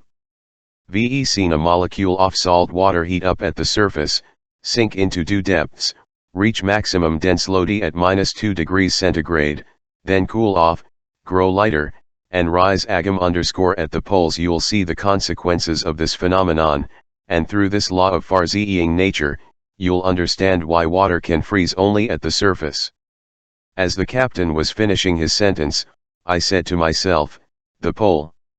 This brazen individual claiming he'll take us even to that location. Meanwhile the captain fell silent and stared at the element he had studied so thoroughly and unseasonably. Then, going on, salts, he said, fill the sea in considerable quantities, answer, and if all its dissolved saline content, you'd create a mass measured cubic leagues, which if it were spread all over the globe, would form a layer more than 10 meters high. And don't think to it the presence of these salts due merely to some whim of nature _and they make ocean water less open to evaporation and prevent winds from carrying off excessive amounts of steam, which, when condensing, would submerge the temperate zones. Salts play a leading role, the role of stabilizer for the general ecology of the globe. Captain Nemo stopped, straightened up, took a steps along the platform, and to me, as for those billions of tiny animals he went on, those infusoria that live by the millions in one droplet of water, 800,000 of which are needed to weigh 1 milligram, their role is no less important. They absorb the marine salts, they assimilate the solid elements in the water, and since they create coral and madrepores, they're the true builders of limestone continents.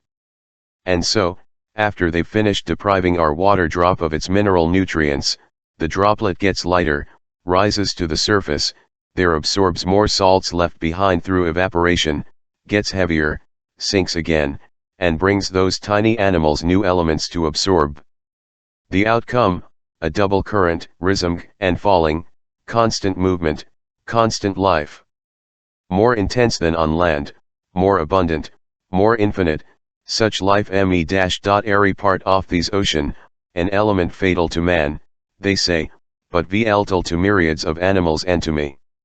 When Captain Nemo spoke in this way, he was transfigured, and he filled me with extraordinary excitement. There, he added, out there lies true existence. And I can imagine the founding of nautical towns, clusters of underwater households that, like the Nautilus, would return to the surface of the sea to breathe each morning, free towns if ever there were, independent cities. Then again, who knows whether some tyrant Captain Nemo finished his sentence with a vehement gesture. Then, addressing me directly, as if to drive away an ugly thought, Professor Aronnax, he asked me, do you know the depth of the ocean floor? At least, Captain, I know what the major soundings tell us. Could you quote them to me, so I can double-check them as the need arises? Here, I replied, are a few of them that stick in my memory. If I'm not mistaken, an average depth of 8,200 meters was found in the North Atlantic, and 22,500 meters in the Mediterranean. The most remarkable soundings were taken in the South Atlantic near the 3/5 parallel, and they gave 12,000 meters, 14,091 meters, and 15,149 meters. All in all, it's estimated that if sea bottom were made level, its average depth would be about 7 kilometers. Well, Professor, Captain Nemo replied, we'll show you better than that, I hope. As for the average depth of this part of the Pacific, I'll inform you that it's a mere meters. This said, Captain Nemo headed to the hatch and disappeared down the ladder. I went back to the main lounge. The propeller was instantly set in motion, and the log gave our speed as 20 miles per hour. Over the ensuing days and weeks, Captain Nemo was very frugal with his ISO 111M only at rare intervals. His chief officer regularly fixed the positions I found reported on the chart and such al.va that I could exactly plot the Nautilus's course. Conseil and Land spent the long hours with me. Conseil had told his friend about the wonders of our undersea stroll, and the Canadlan was sorry he hadn't gone along. but I hoped an opportunity would arise for a visit to the forests of Oceania. Almost every day the panels in the lounge were open for some hours, and our eyes never tired of probing the mist earths of the underwater world. The Nautilus's general heading was southeast, and it stayed at a depth between and isometers. However, from Lord knows a hate one day it did a diagonal dive by means of its slanting fins, reaching strata located 22,000 meters underwater. The thermometer indicated a temperature of 4.25 degrees centigrade, which at this depth seemed to be a temperature common to all latitudes. On November 26, at 3 o'clock in the morning, the Nautilus cleared the Tropic of Cancer at longitude 172 degrees. On the 27th it passed in sight of the Hawaiian Islands, where the famous captain met his death on February 14, 1779. By then we had fared 42,860 leagues from our starting point. When I arrived on the platform that morning, I saw the island of Hawaii miles to leeward, the largest of 7 islands making up this group. I could clearly distinguish the tilled soil on its outskirts, the various mountain chains running parallel with its coastline, and its volcanoes, crowned by Mauna Kea, whose elevation is meters above sea level. Among other specimens from these waterways, our nets brought up some peacock-tailed Flabbelarian coral, polyps flattened into stylish shapes and unique to this part of the ocean. The Nautilus kept to its southeasterly heading. On it cut the equator at longitude 142 degrees, and on the 4th of same month, after a quick crossing marked by no incident, we raised the Marquesas Islands. 3 miles off, in latitude 8 degrees south and longitude 139 degrees 32 minutes west, I spotted Martin Point on Nukuhiva, chief member of this island group that belongs to France. I could make out only its wooded mountains on the because Captain Nemo hated to hug shore there. Our nets brought up some fine fish samples, dolphin fish with azure fins, gold tails, and flesh fats unrivaled in the entire world, wrasse from the genus Hologymnosus that were nearly denuded of scales but exquisite in flavor. Knife jaws with bony beaks, yellowish albacore that were as tasty as bonito, all fish worth classifying in the ship's pantry. After leaving these delightful islands to the protection of the French flag, the Nautilus covered about 2,000 miles from December 4 to the 8th. Its navigating was marked by an encounter an immense school of squid, unusual mollusks that are near neighbors of the cuttlefish. French fishermen give them the name cuckoldfish, and they belong to the class Cephalopoda. Family Dianchiata consisting of themselves together with cuttlefish and argonauts. The naturalists of antiquity made a special study of them, and these animals furnished many ribald figures of speech for soapbox orators in the Greek marketplace, as well as excellent dishes for the tables of rich citizens.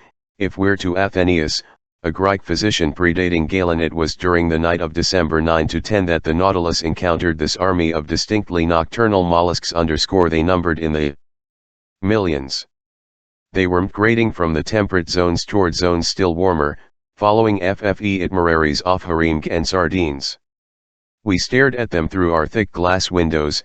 They swam backward with tremendous moving by means of their locomotive tubes, chasm fish and mollusks, eating the little ones, eaten by the big ones, and tossing indescribable conf in the 10 feet that nature has their heads like a hairptus of pneumatic snakes. Despite its speed, the Nautilus navigated for several hours in the MLDST of these school of animals, and its nets brought up an incalculable number, among which I recognized all 9 species that Professor Orbini has classified as native to the Pacific Ocean. During this crossing, the sea continually lavished us with the most marvelous sights.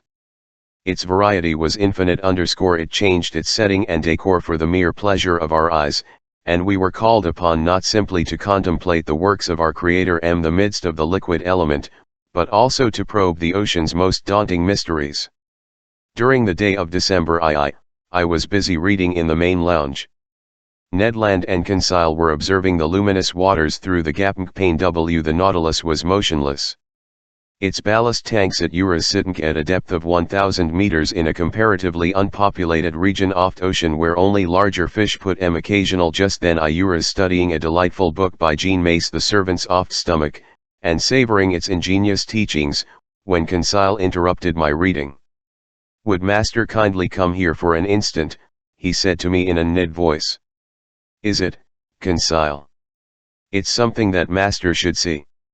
I stood up, went, leaned on my elbows the window, and I saw it. In the broad electric an enormous black mass, quite motionless, hung suspended in the midst of waters. I observed it carefully, trying to find out the nature of this gigantic cetacean. Then a sudden thought crossed my mind. "A ship?" I exclaimed. "Yes," the Canadian replied, "a disabled crane that's sinking straight down." Ned Land was not mistaken. We were in the presence of a ship whose severed shrouds still hung from their clasps. Its hull looked in good condition, and it must have gone under only a few hours before. The stumps off three masts, chopped off 2 feet above the deck, indicated a flooding ship that had been forced to sacrifice its mast but it had heeled sideways, filling completely, and it was listing to port even yet. A sorry sight, this carcass lost under the waves, but sorrier still was the STGHT on its deck, where, lashed with ropes to prevent their being washed overboard, some human corpses still lay. I counted 4 of them, 4 men, one still standing at the helm, then a woman, half eavy out of a skylight on the holding a child in her arms. This woman was Wyong. Under the brilliant lighting of the Nautilus's rays, I could make out her features, which the water hadn't yet decomposed. With a supreme effort, she had lifted her child above her, and the poor little creature's arms were still twmed around its mother's neck. The postures of the 4 seamen seemed ghastly to me, twisted from convulsive movements, as if making a last effort to break from the ropes that bound them to their ship, and the helmsman, standing alone, calmer, his face smooth and serious, his grizzled hair plastered to his brow, his hands clutching FFE seemed even yet to guiding his 3-master through the ocean depths. What a scene! We stalked dumbstruck, hearts pounding, before this shipwreck, caught in the act, as if it had been photographed in its final moments, so to speak. And already I could see enormous sharks moving, eyes ablaze, drawn by the lure of human flesh. Meanwhile, turning, the Nautilus made a circle around the sinking ship, and for an instant I could read the board on its stern, "The Fleur de Sunderland, England, Chapter 19, Vanikoro." This dreadful sight was the first of a series of maritime catastrophes that FFE Nautilus would encounter on its run. When it plied more heavily traveled seas, we often saw wrecked hulls rotting in midwater, and farther cannons, shells, anchors, chains, and 1,000 other iron objects rusting away. Meanwhile, continuously swept along by the Nautilus, here we lived in near we raised FFE Tuamotu Islands on December II, that old dangerous group associated with the French global navigator Commander Bougainville. It stretches from Tussi Island to Lazareff Island over an area of 500 leagues from the east southeast to the west-northwest, between latitude 13 degrees 30 minutes and 23 degrees so south, and between longitude 125 degrees 30 minutes and 151 degrees 30 minutes v.est. The Sealand group covers a surface area of 370 square leagues, and it's made up of some 60 subgroups, among which we noted the Gambler group, which is a French protectorate. These islands are coral formations. Thanks to the work of polyps, a slow but steady upheaval will someday connect these islands to each other.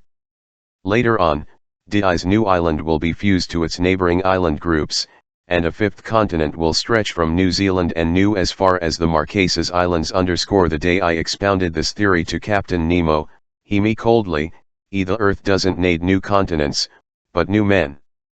Sailor's luck led the Nautilus straight to Riao Island, one off most unusual in this group, which was discovered in 1822 by Captain Bell aboard the Minerva. So I was able to study the madreporic process that has created the islands in this ocean.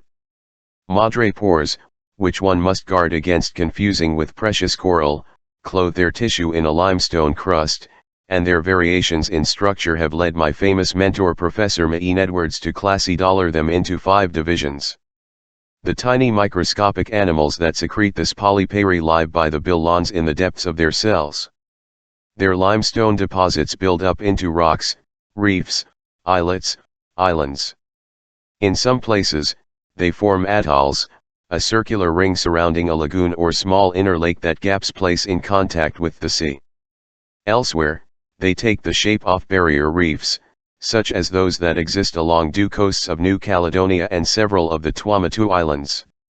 In still offer localities, such as Réunion Island and the island of Mauritius, they build fringing reefs, high, straight walls next to which the depth is considerable while cruising along only a few cable lengths from the underpinning of Riao Island. I marveled at the gigantic plus of work accomplished by these microscopic laborers. These walls were the express achievements of madrepores known by the names fire coral, finger coral, star coral, and stony coral. These polyps grow exclusively in the agitated strata at the surface of sea, and so it's in the upper reaches that they begin these substructures, which sink little by little together with the secreted rubble binding them. This, at least, is the theory of M.L. Charles Darwin, who thus explains the formation of atolls, a theory superior, in my view, to the one that says these madreporic edelphyses sit on the summits of mountains or volcanoes submerged a few feet below sea level. I could observe these strange walls quite closely. Our sound lines indicated that they dropped perpendicularly for more than 300 meters, and our electric beams made the BRTGHT limestone positively sparkle.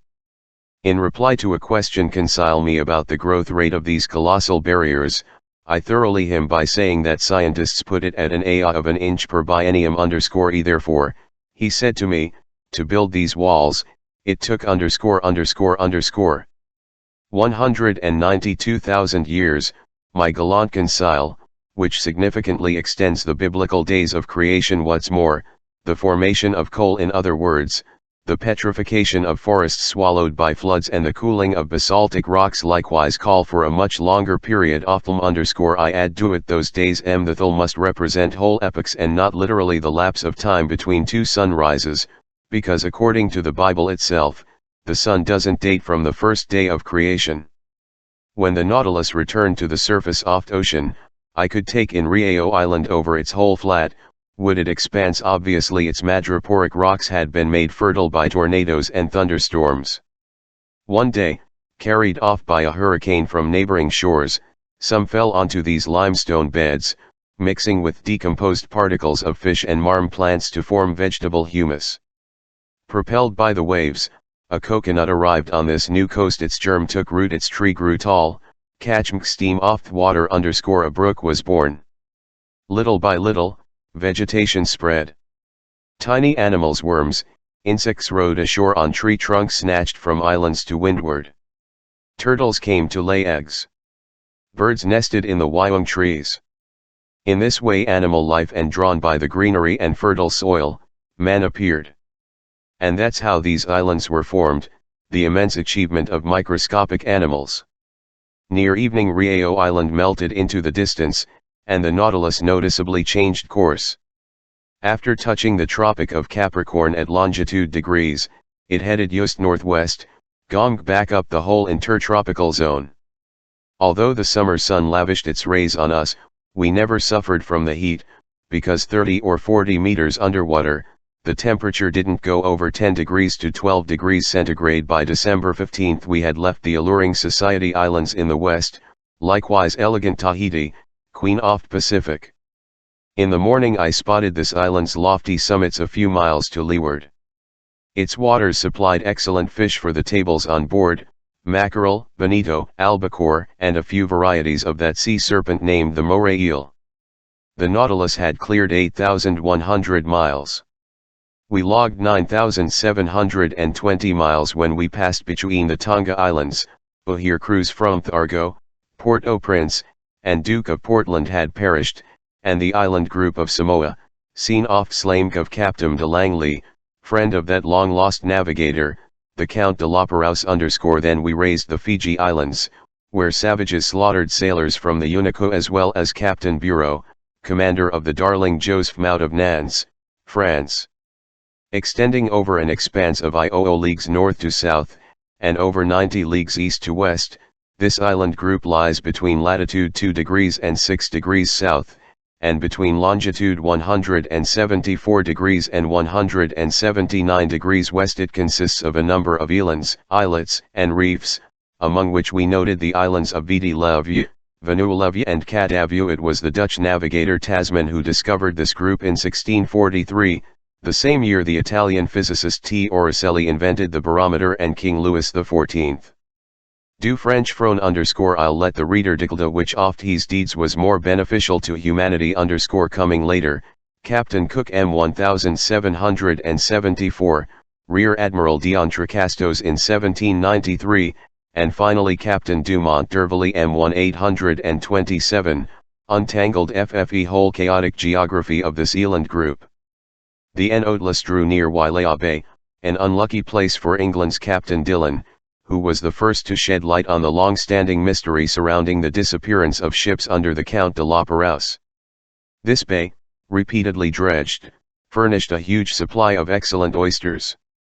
As the Roman playwright Seneca, we opened them right at our table, then ourselves. These mollusks belong to the species known by name as Ostrea lamellosa, whose members are quite common off Corsica.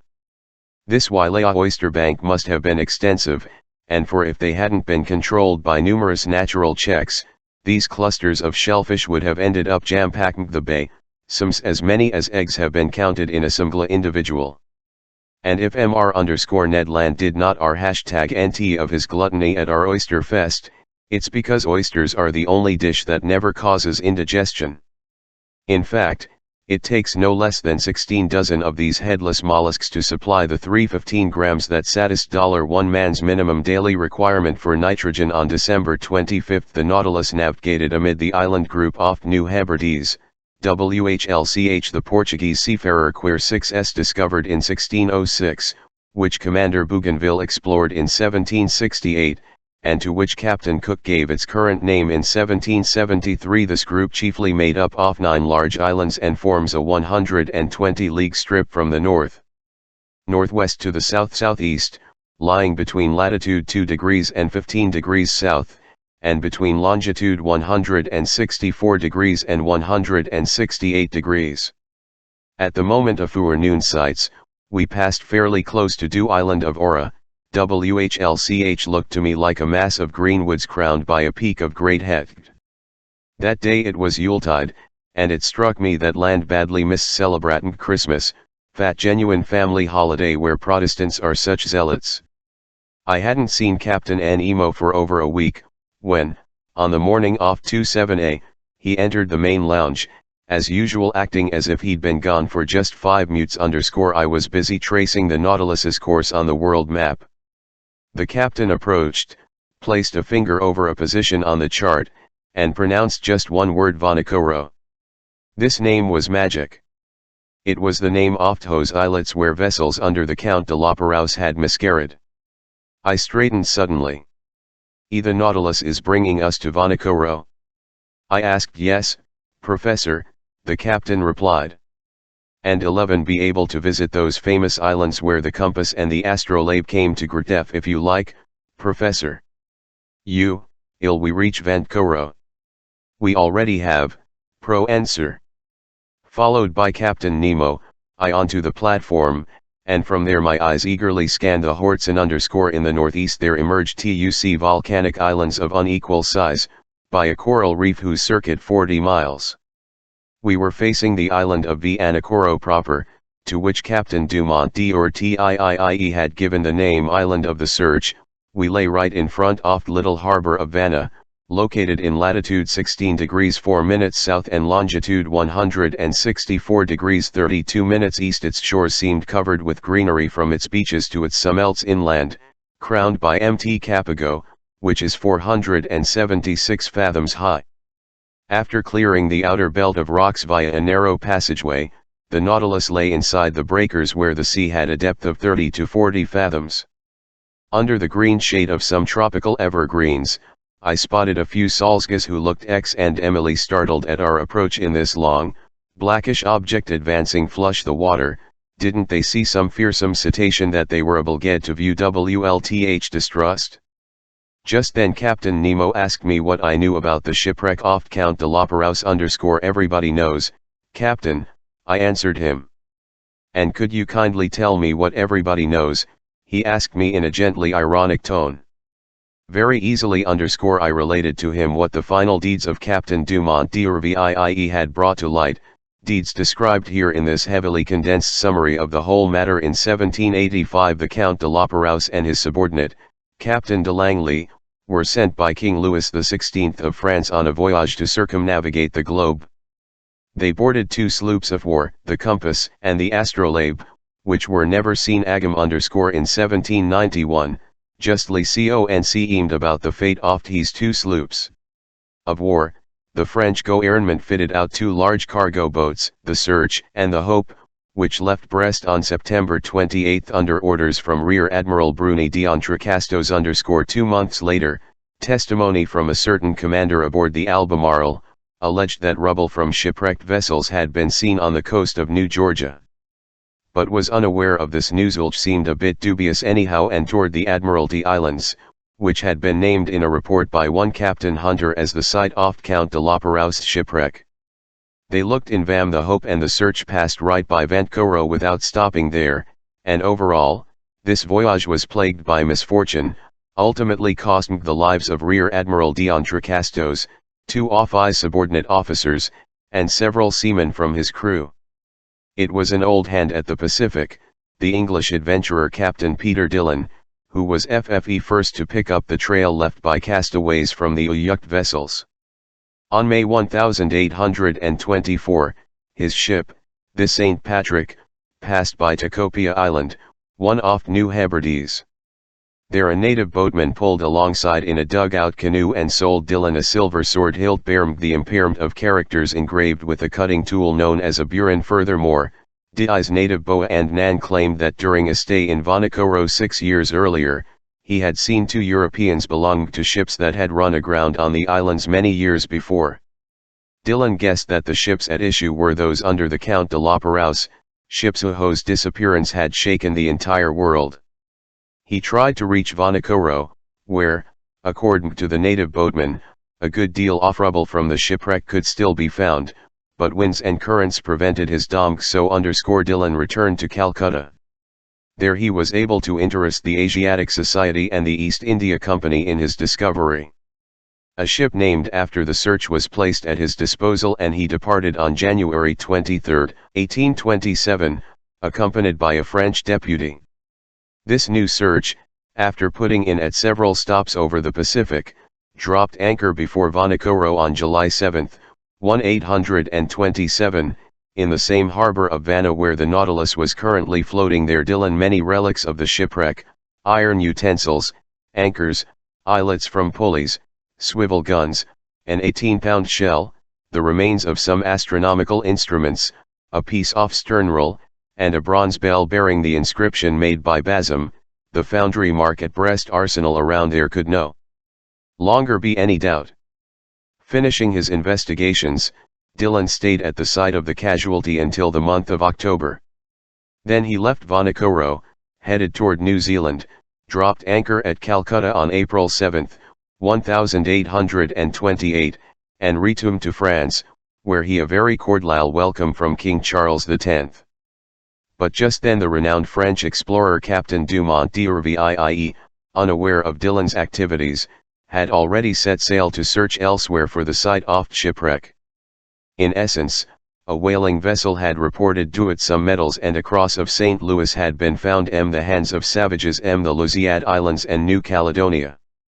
So Captain Dumont d'Urville had put to sea in command of a vessel named after the Astrolabe, and just 2 months after Dillon had left Vanikoro, Dumont d'Urville dropped anchor before Hobart. There he heard about Dillon's findings, and he further learned that a certain James Hobbs, chief officer on the Union out of, had put to shore on an island located in latitude 8 degrees 18 south and longitude degrees so east, and had the natives off those waterways making use of iron bars and red fabrics. Pretty perplexed, Dumont d'Urville didn't know if he should give to these reports, which had been canted in some of the less reliable newspapers. Nevertheless, he decided to start on Dillon's trail. On February 1828, the new Astrolabe hove before Tikopia Island, took on a guide and interpreter in the person of a deserter who had settled there, plied a course toward Vanikoro, raised it on February 12, along its reefs until the 14th, and only on the 20th dropped anchor inside its barrier the harbor of Vana _ on the several officers circled the island and brought back some rubble of little importance. The natives, adopting a system of denial and evasion, refused to gold them to the site of the casualty. This rather shady conduct aroused the suspicion that the natives had mistreated the castaways, and in youth, the natives seemed afraid that Dumont d'Urville had come to avenge the Count de la Perouse and his unfortunate companions, but on the 26th, appeased with gifts and seeing that they didn't need to fear any reprisals, the natives led the chief officer, Mr. Jacques Lamotte, to the site of the shipwreck. At this location, in 3 or 4 fathoms of water between the Pao and Vana reefs, there lay some anchors, cannons, and gots of iron and lead, all caked with limestone concretions. A launch and whaleboat from the new astrolabe were steered to this locality, and after going to exhausting lengths, their crews managed to dredge up an anchor weighing 800 pounds, a cast iron elk-pounder cannon, a lead ingot, and 2 copper swivel guns. Questioning the natives, Captain Dumont d'Urville also learned that after La Perouse's ships had miscarried on the island's reefs, the Count had built a smaller craft, only to go off and miscarry a time. Where? Nobody knew. The commander of the new astrolabe then had a monument erected under a tuft of mangrove, in memory of the famous navigator and his companions. It was a simple quadrangular pyramid, set on a coral base, with no ironwork to tempt the natives' avarice. Then Dumont d'Urville tried to depart, but his Croix were run down from the fevers rammed on these unsanitary shores, and quite ill himself, he was unable to weigh anchor until March 17. Meanwhile, fearing that Dumont d'Urville wasn't abreast of Diane's activities, the French government sent a sloop of war to Vanikoro, the Bayonnais under Commander Legoarant de Tromelin, who had been stationed on due American west coast, dropping anchor before Vanikoro a few months after the new astrolabe's departure.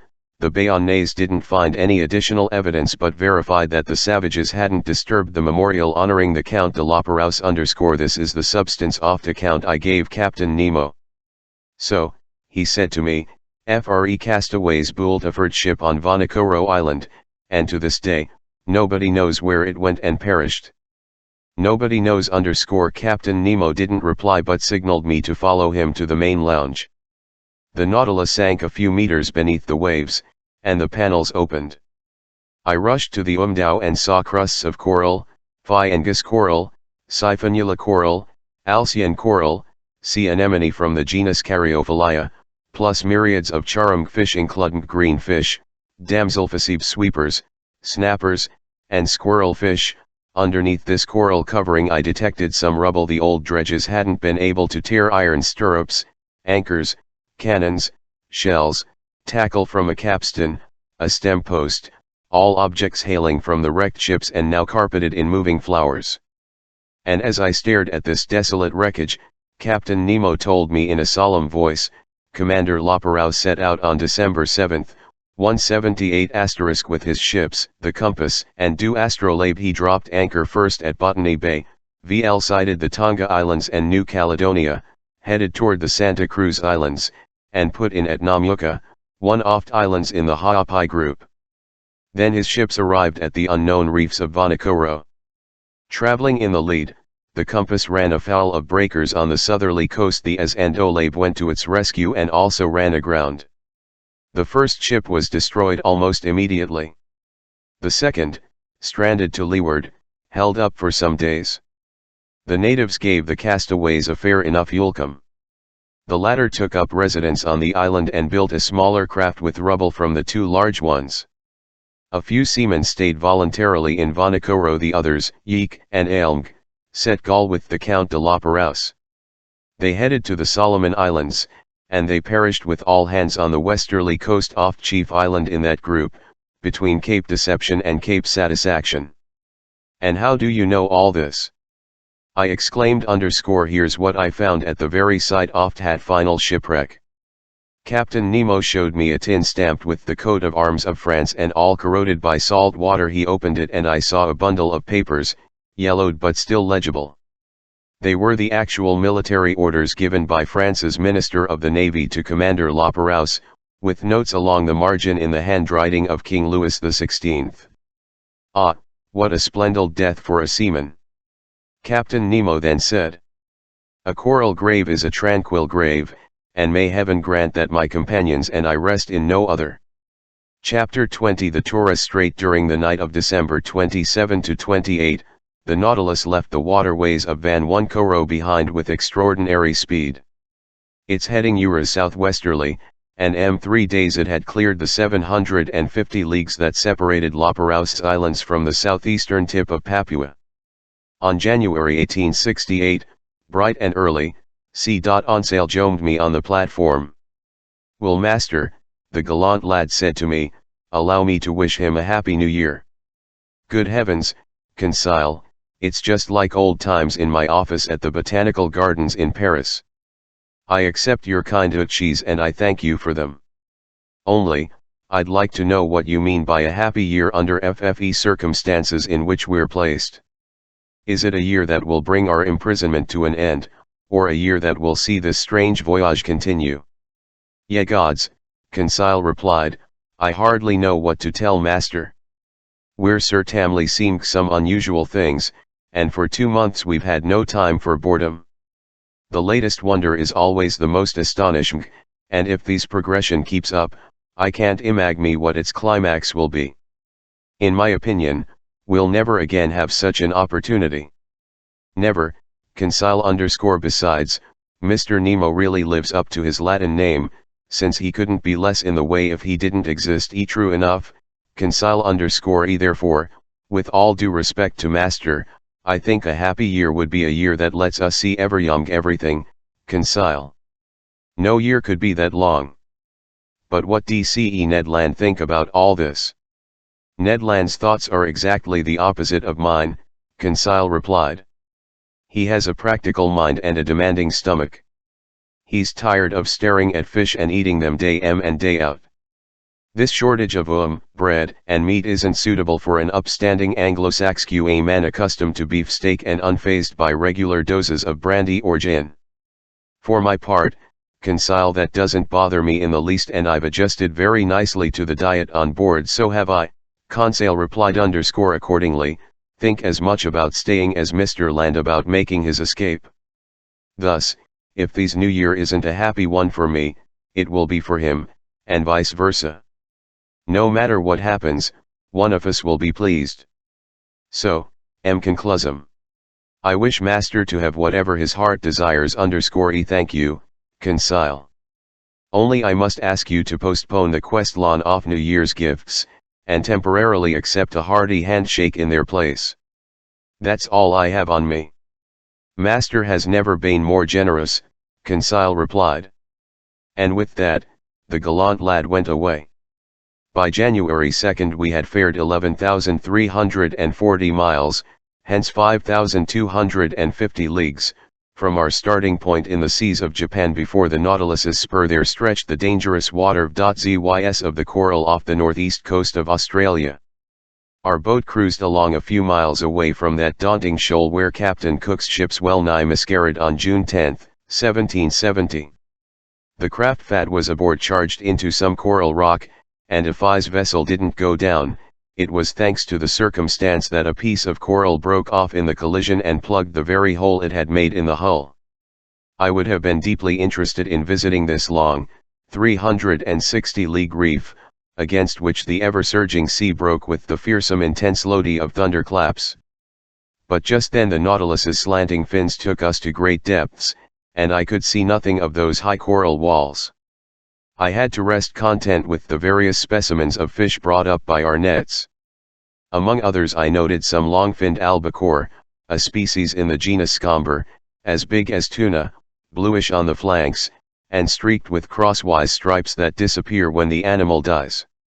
These fish followed us in schools and supplied our table with very dainty flesh. We also caught a large number of yellow-green geliad, half a decimeter long and tasting like dorado, plus some flying gurnards, authentic underwater swallows that, on dark nights, alternately streak ATR and water with their phosphorescent glimmers. Among mollusks and zoophytes, I found in our trawls meshes various species of alcyanarian coral, sea urchins, hammer shells, spurred star shells, Wentla trap snails, hom shells, glass snails. The local flora was represented by fine floating algae, sea tangle, and kelp from the genus Macrocystis, saturated with the mucilage their P2 resperspire, from which I selected a Wonderfeel Nemastom Magellan Laraldea, classy dollaring it WLTH. The Natural Curiosities in the Museum on January 4, 2 days after crossing the Coral Sea, we raised the coast of Papua. On this occasion Captain Nemo told me that he intended to reach the Indian Ocean via the Torres Strait. This was the extent of his remarks. Ned saw with pleasure that this course would be RMG us, once Agam, closer to European seas. The Torres Strait is regarded as no less dangerous for its bristling reefs than for the savage inhabitants of its coasts. It separates Queensland from the huge island of Papua, also called New Guinea. Papua is 400 leagues long by 130 leagues wide, with a surface area of 40,00 geographic leagues. It's between latitude 0 degrees 19 and 10 degrees 2 minutes south, and between longitude 128 degrees 23 minutes and 146 degrees 15 minutes. At noon, while the chief officer was taking the sun's altitude, I spotted due summits of the A_Rafik Mountains, rising in terraces and ending in sharp peaks. Discovered in 1511 by the Portuguese Francisco Serrano, these shores were successively visited by Don Jorge de Menezes in 1526, by Juan de Grijalva in 1527, by FFE Spanish General Alvaro de in 1528, by Inigo Ortiz in I+or-45, by the Dutchman Schouten in 1616, by Nicholas Rook in 17+or-3, by Tasman, Dampier, Fumel, Carteret, Edwards, Bougainville, Cook, McClure, and Thomas Forrest, by Rear Admiral d'Entrecasteaux in 1792, by Louis Isidore Duperrey in 1823, and by Captain Dumont d'Urville in 1827. It's the held land of the blacks who occupy all, Mr. de Rienzi has said, and I hadn't the foggiest inkling that sailor's luck was about to bring me face to face with these daunting Andaman aborigines. So the Nautilus hove before the entrance to the world's most dangerous strait, a passageway that even the boldest navigators hesitated to clear, the strait that Luis Vaz de Torres on returning from the South Seas in Melanesia, the Strait MWHLCH sloops of war under Captain Dumont d'Urville ran aground M1840 and nearly scarred with all hands. And even the Nautilus, rhythm superior to every danger in the sea, was about to become intimate with its coral reefs. The Torres Strait about 34 leagues wide, but it's obstructed by an incalculable number of islands, islets, breakers, and rocks that make it nearly impossible to navigate. Consequently, Captain Nemo took every desired precaution in crossing it. Floating flush with the water, the Nautilus moved ahead at a moderate pace. Like a cetacean's tall, its propeller churned the waves slowly. Taking advantage of this situation, my two companions and I found seats on the platform.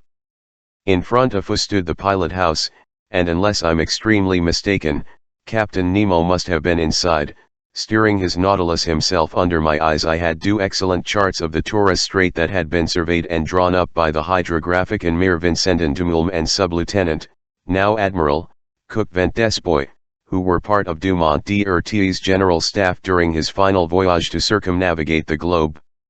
These, along with the efforts of Captain King, are the best charts for untangling the snarl of this narrow passageway, and I consulted them with scrupulous care.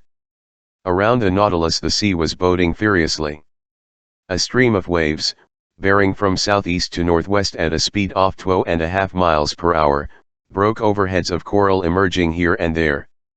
EDHA Euro S1 rough sea. Ned Land told me. Abominable indeed, I replied, and hardly suitable for a craft like the Nautilus. That damned captain, the Canadian went on, must really be sure of his course, because if these clumps of coral so much as brush us, they'll RTP our hull into 1,000 pieces. The situation was indeed dangerous, but as if by magic, the Nautilus seemed to glide right down the middle of these rampaging reefs. It followed the exact course of Zealous and the new Astrolabe, which had proved so ill-fated for Captain Dumont d'Urville. Foot v. Ent more to the north, hugged Du Murray Islands, and returned to the southwest near Cumberland Passage. I thought it was about to charge wholeheartedly into this opening, but it went up to due northwest, through a large number of little-known islands and islets, and steered toward Round Island and the Bad Channel. I was already wondering if Captain Nemo, rash to the point of sheer insanity, wanted his ship to tackle the Narrows where Dumont d'Urville's 2 sloops of war had gone aground, when he changed direction a second time and cut straight to the west, heading toward Guilborough Island. By then it was 3 and the current was slacking off, it was almost full tide. The Nautilus drew near this island, which I can see to this day with its remarkable fringe of scrutmies. We hugged it from less than 2 miles out. A sudden jolt threw me down. The Nautilus had just struck a reef, and it remained motionless, listing slightly to port. When I stood up, I saw Captain Nemo and his chief officer on the platform. They were examining the ship's circumstances, exchanging a few words in their incomprehensible dialect. Here is what those circumstances entailed. 2 miles to starboard lay Guilborough Island, its coastline curved north to west like an immense arm. To the south and east, heads of coral were already on display, left uncovered by the ebbing waters. We had run aground at tide and one of those seas whose tides are moderate, an inconvenient state for floating the Nautilus off. However, the ship hadn't anyway, so solidly joined was its hull. But although it could neither sink nor split open, it was in serious danger of being permanently attached to Fees Re and that would have been the finish of Captain Nemo's submersible. I was mulling this over when the captain approached, cool and calm, forever in control of himself, looking neither alarmed nor annoyed. An accident? I said to him. No, an incident, he answered me. But an incident, I replied, that may oblige to become a resident again off these shores you avoid. Captain Nemo gave me an odd look and gestured no. Which told me pretty clearly that nothing would ever force him to set foot on a land mass again. Then he said, no, Professor Aronnax, the Nautilus isn't consigned to perdition. It will still carry you through the midst of ocean's wonders. Our voyage is just beginning, and I've no desire to deprive myself so soon of the pleasure of your company. Even so, Captain Nemo, I went on, ignoring his ironic turn of phrase, the Nautilus has run aground at a moment when the sea is full. Now then, the tides aren't strong in the Pacific, and if you can't unballast the Nautilus, which seems impossible to me, I don't see how it will float off. You're right, Professor, the Pacific tides aren't strong, Captain Nemo replied. But in the Torres Strait, one still finds 1.5 meters difference in level between high and low seas. Today is January 4th, and in 5 days the MCNM will be full. Now then, I'll be quite astonished if that good-natured satellite doesn't sufficiently raise these masses of water and do me a and for which 11 be forever great. This said, Captain Nemo went below Agam to the Nautilus's interior, followed by his chief officer. As for our cram, it no longer stirred, staying as motionless as if these coral polyps had already walled it in with their indestructible cement. Well, sir, Ned Land said to me, coming up after the captain's departure. Well, Ned my friend, we'll serenely wait for the tide on the 9th, because it seems the moon will have the good nature to float us away. As simple as that. As simple as that. So our captain isn't going to drop his anchors, put his engines on the chains, and do anything to haul us off. Since the tide will be sufficient, Conseil replied simply. The Canadian stared at Conseil, then he shrugged his shoulders. The seaman in him was talking now. Sir, he answered, you can trust me when I say this hunk of iron will never navigate Agam, on the seas or under them. It's only fit to be sold for its weight, so think it's time we gave Captain Nemo the sup. Ned my friend, I replied, unlike you, I haven't given up on our valiant Nautilus, and in 4 days we'll know where we stand on these Pacific tides. Besides, an escape attempt might be timely if we were inside off coasts of Ang Island or Provence, but in the waterways of Papua it's another story. And we'll always have that as a last resort if the Nautilus doesn't right itself, which I'd regard as a real calamity. But couldn't we at least get the lay off land? Ned went on. Here's an island. On this island there are trees. Under those trees land animals loaded with cutlets and roast beef, which I'd be happy to sink my teeth into.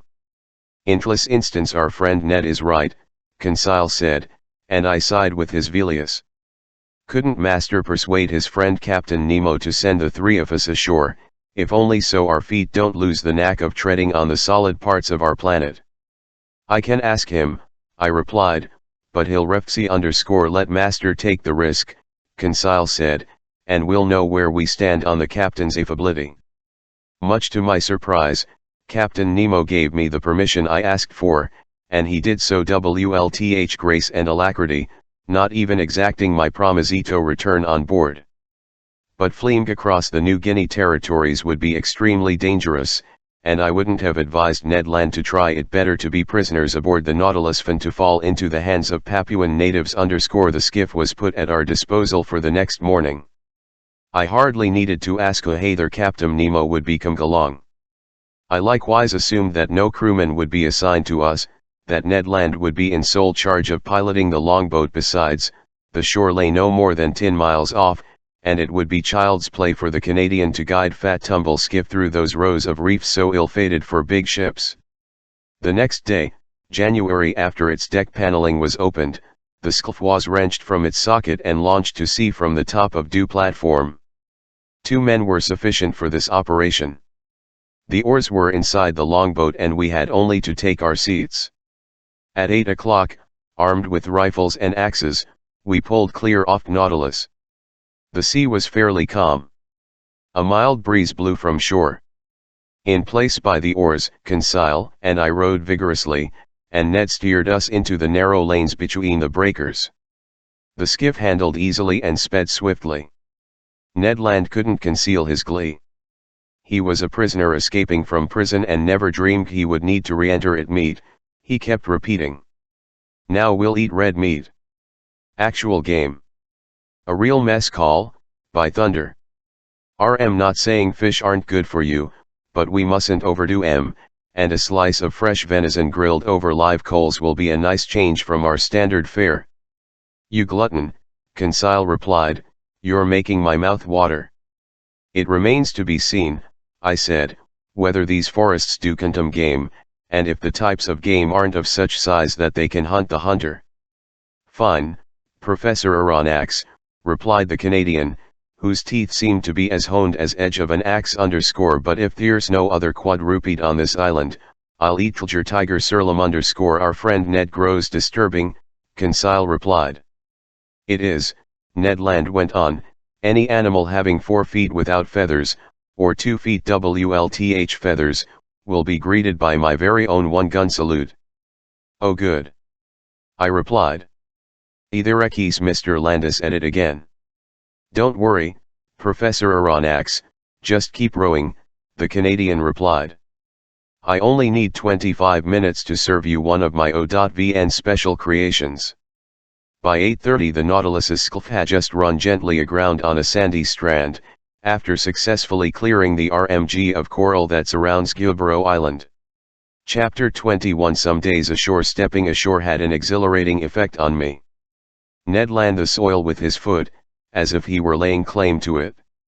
Yet it had been only 2 monassums we had become, as Captain Nemo expressed it, passengers on the Nautilus, in other words, the literal prisoners of its commander. In a few minutes we were a gunshot away from the coast. The soil was almost entirely madreporic, but certain dry stream beds were strewn with granite rubble, proving that this island was of primordial origami. The entire horizon was held in behind a curtain of wonderful forests, enormous trees, sometimes as high as 200 feet, air linked to each other by garlands of tropical CRE*Rs, genuine natural hammocks that swayed in a mild breeze. There were mimosas, banyan trees, beefwood, teakwood, hibiscus, screwpines, palm trees, all mingling in wild profusion, and beneath the shade of their green canopies, at the feet of their gigantic trunks, there grew orchids, leguminous plants, and ferns. Meanwhile, ignoring all these fine specimens of Papuan flora, the Canadian passed up the decorative in favor of the functional. He spotted a coconut palm, beat down some of its fruit, broke them open, and we drank their milk and ate their meat with a pleasure that was a protest against our standard fire on the Nautilus. "Excellent," Ned Land said. "Exquisite," Conseil replied. "And I don't think," the Canadian said, "that your Nemo would object to us stashing a cargo of spinets aboard his vessel." "Imagine not," I replied, "but he won't want to sample them." 0 bad for him," Conseil said. "And plenty good for us," Ned Land shot back. "There'll be more left over." "A word of caution, Mr. Land," I told the harpooner, who was about to ravage another coconut palm. "Coconuts are admirable thmgs, but before we stuff they skiff with them, it would be wise to find out whether this island offers substances just as useful. Some fresh vegetables would be well received in the Nautilus's pantry." "Master is right," Conseil replied, "and I propose that we set aside 3 places our longboat, one for fruit, another for vegetables, and a third for venison, of which I still haven't glimpsed the tiniest specimen." "Don't give up so easily, Conseil," the Canadian replied. "So let's continue our excursion," I went on, "but keep a sharp lookout. This island seems uninhabited, but it still might harbor certain individuals who aren't so finicky about the sort of game they eat." "He'll," Ned put in, with a meaningful movement of his jaws. "Ned. Oh horrors!" Conseil exclaimed. "Ye gods," the Canadian shot back, "TM starting to appreciate the charms of cannibalism." Ned. "Don't say that," Conseil answered. "You a cannibal? Why, I'll no longer be safe next to I who share per cabin. Do this mean I'll wake up half devoured one fine day? TM awfully fond of you, Conseil my friend, but not enough to eat you when there's better food around." "Ethan, I daren't delay," Conseil replied. "The hunt is on. We absolutely must bag some game to placate this man-eater, or one of his Mornme's master won't find enough pieces of his manservant to serve him." While exchanging this chit-chat, we entered beneath the dark canopies of forest, and for 2 hours we explored it every direction. We couldn't have been luckier in our search for edible vegetation, and some of most useful produce the tropical zones supplied us with a valuable foodstuff TSSMG on board. I mean the breadfruit tree, which is quite abundant on Gueborough Island, and there I chiefly noted the seedless variety that in Malaysia is Rutma. This tree is distinguished from other trees by a snalgt trunk 40 feet high. To do naturalist's eye, its gracefully rounded crown, formed of big multi-lobed leaves, was enough to denote that has been so successfully transplanted to the Mascarene Islands east of Madagascar. From its mass of greenery, huge globular fruit stood out, a decimeter wide and on the outside with creases that assumed a hexangular pattern. It's a handy plant that nature gives to regions lacking in wheat. Without needing to be cultivated, it bears fruit 8 months out of the year. Ned Land was on familiar terms with this fruit. He had already eaten it on his many voyages and knew how to cook its edible substance. So the very sight of it aroused his appetite, and he couldn't control himself. "Sir," he told me, "I'll die if I don't sample a little breadfruit pasta." "Sample some, Ned my friend, sample all you like. We're here to conduct experiments, let's conduct them." "It won't take a minute," the Canadian replied. Equipped with a magnetollering glass, he lit a fire of deadwood that was soon crackling merrily. Meanwhile Conseil and I the finest Artocarpus fruit. Some still weren't ripe enough, and their thick skins covered white, slightly fibrous, but a great many others were yellowish and gelatinous, just begged to be picked.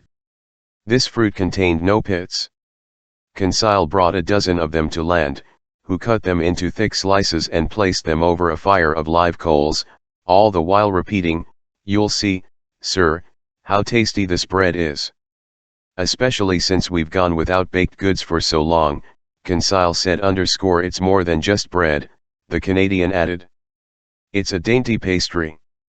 You've never eaten any, sir. I'll get ready for something downright delectable. If you don't come back for seconds, I'm no longer the king of harpooners. After a few minutes, the parts of the fruit exposed to the fire were completely toasted. On the inside there appeared some white pasta, a sort of soft bread center whose flavor me of artichoke. This bread was excellent, I must admit, and I ate it with great pleasure. Unfortunately, I said, Ellis pasta won't stay fresh, so it seems pointless to make a supply for on board. By thunder, sir! Ned Land exclaimed.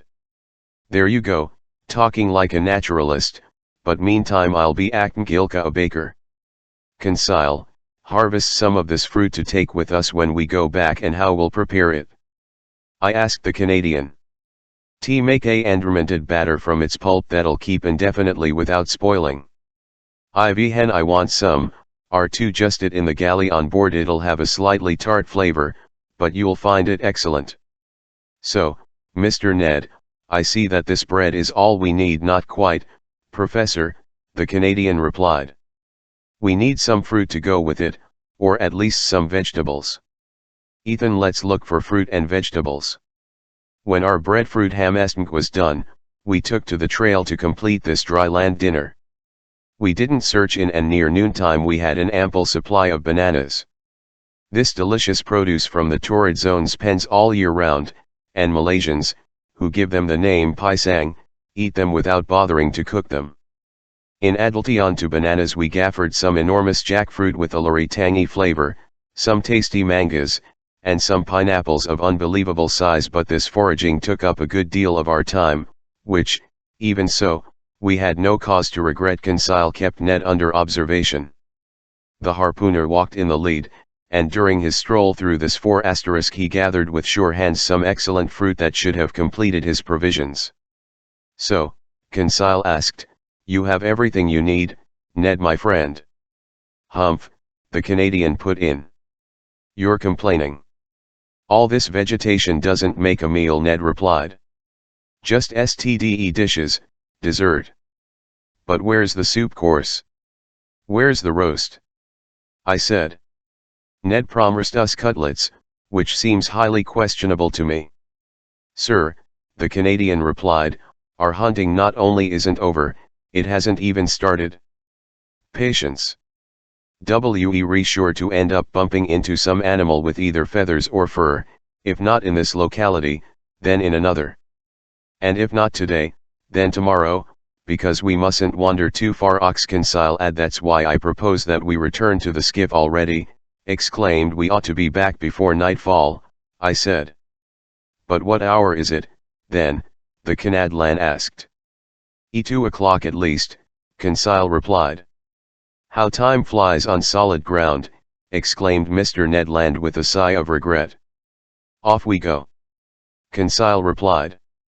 So we returned to Rough the Forest, and we completed our harvest by making a clean sweep of some palm cabbages that had to be picked from the crowns of their trees, some small beans that I recognized as the abro of the Malaysians, and some high-E4 yams. We were overloaded when we arrived at the skiff. However, Ned Land still found these provisions inadequate, but fortune smiled on him.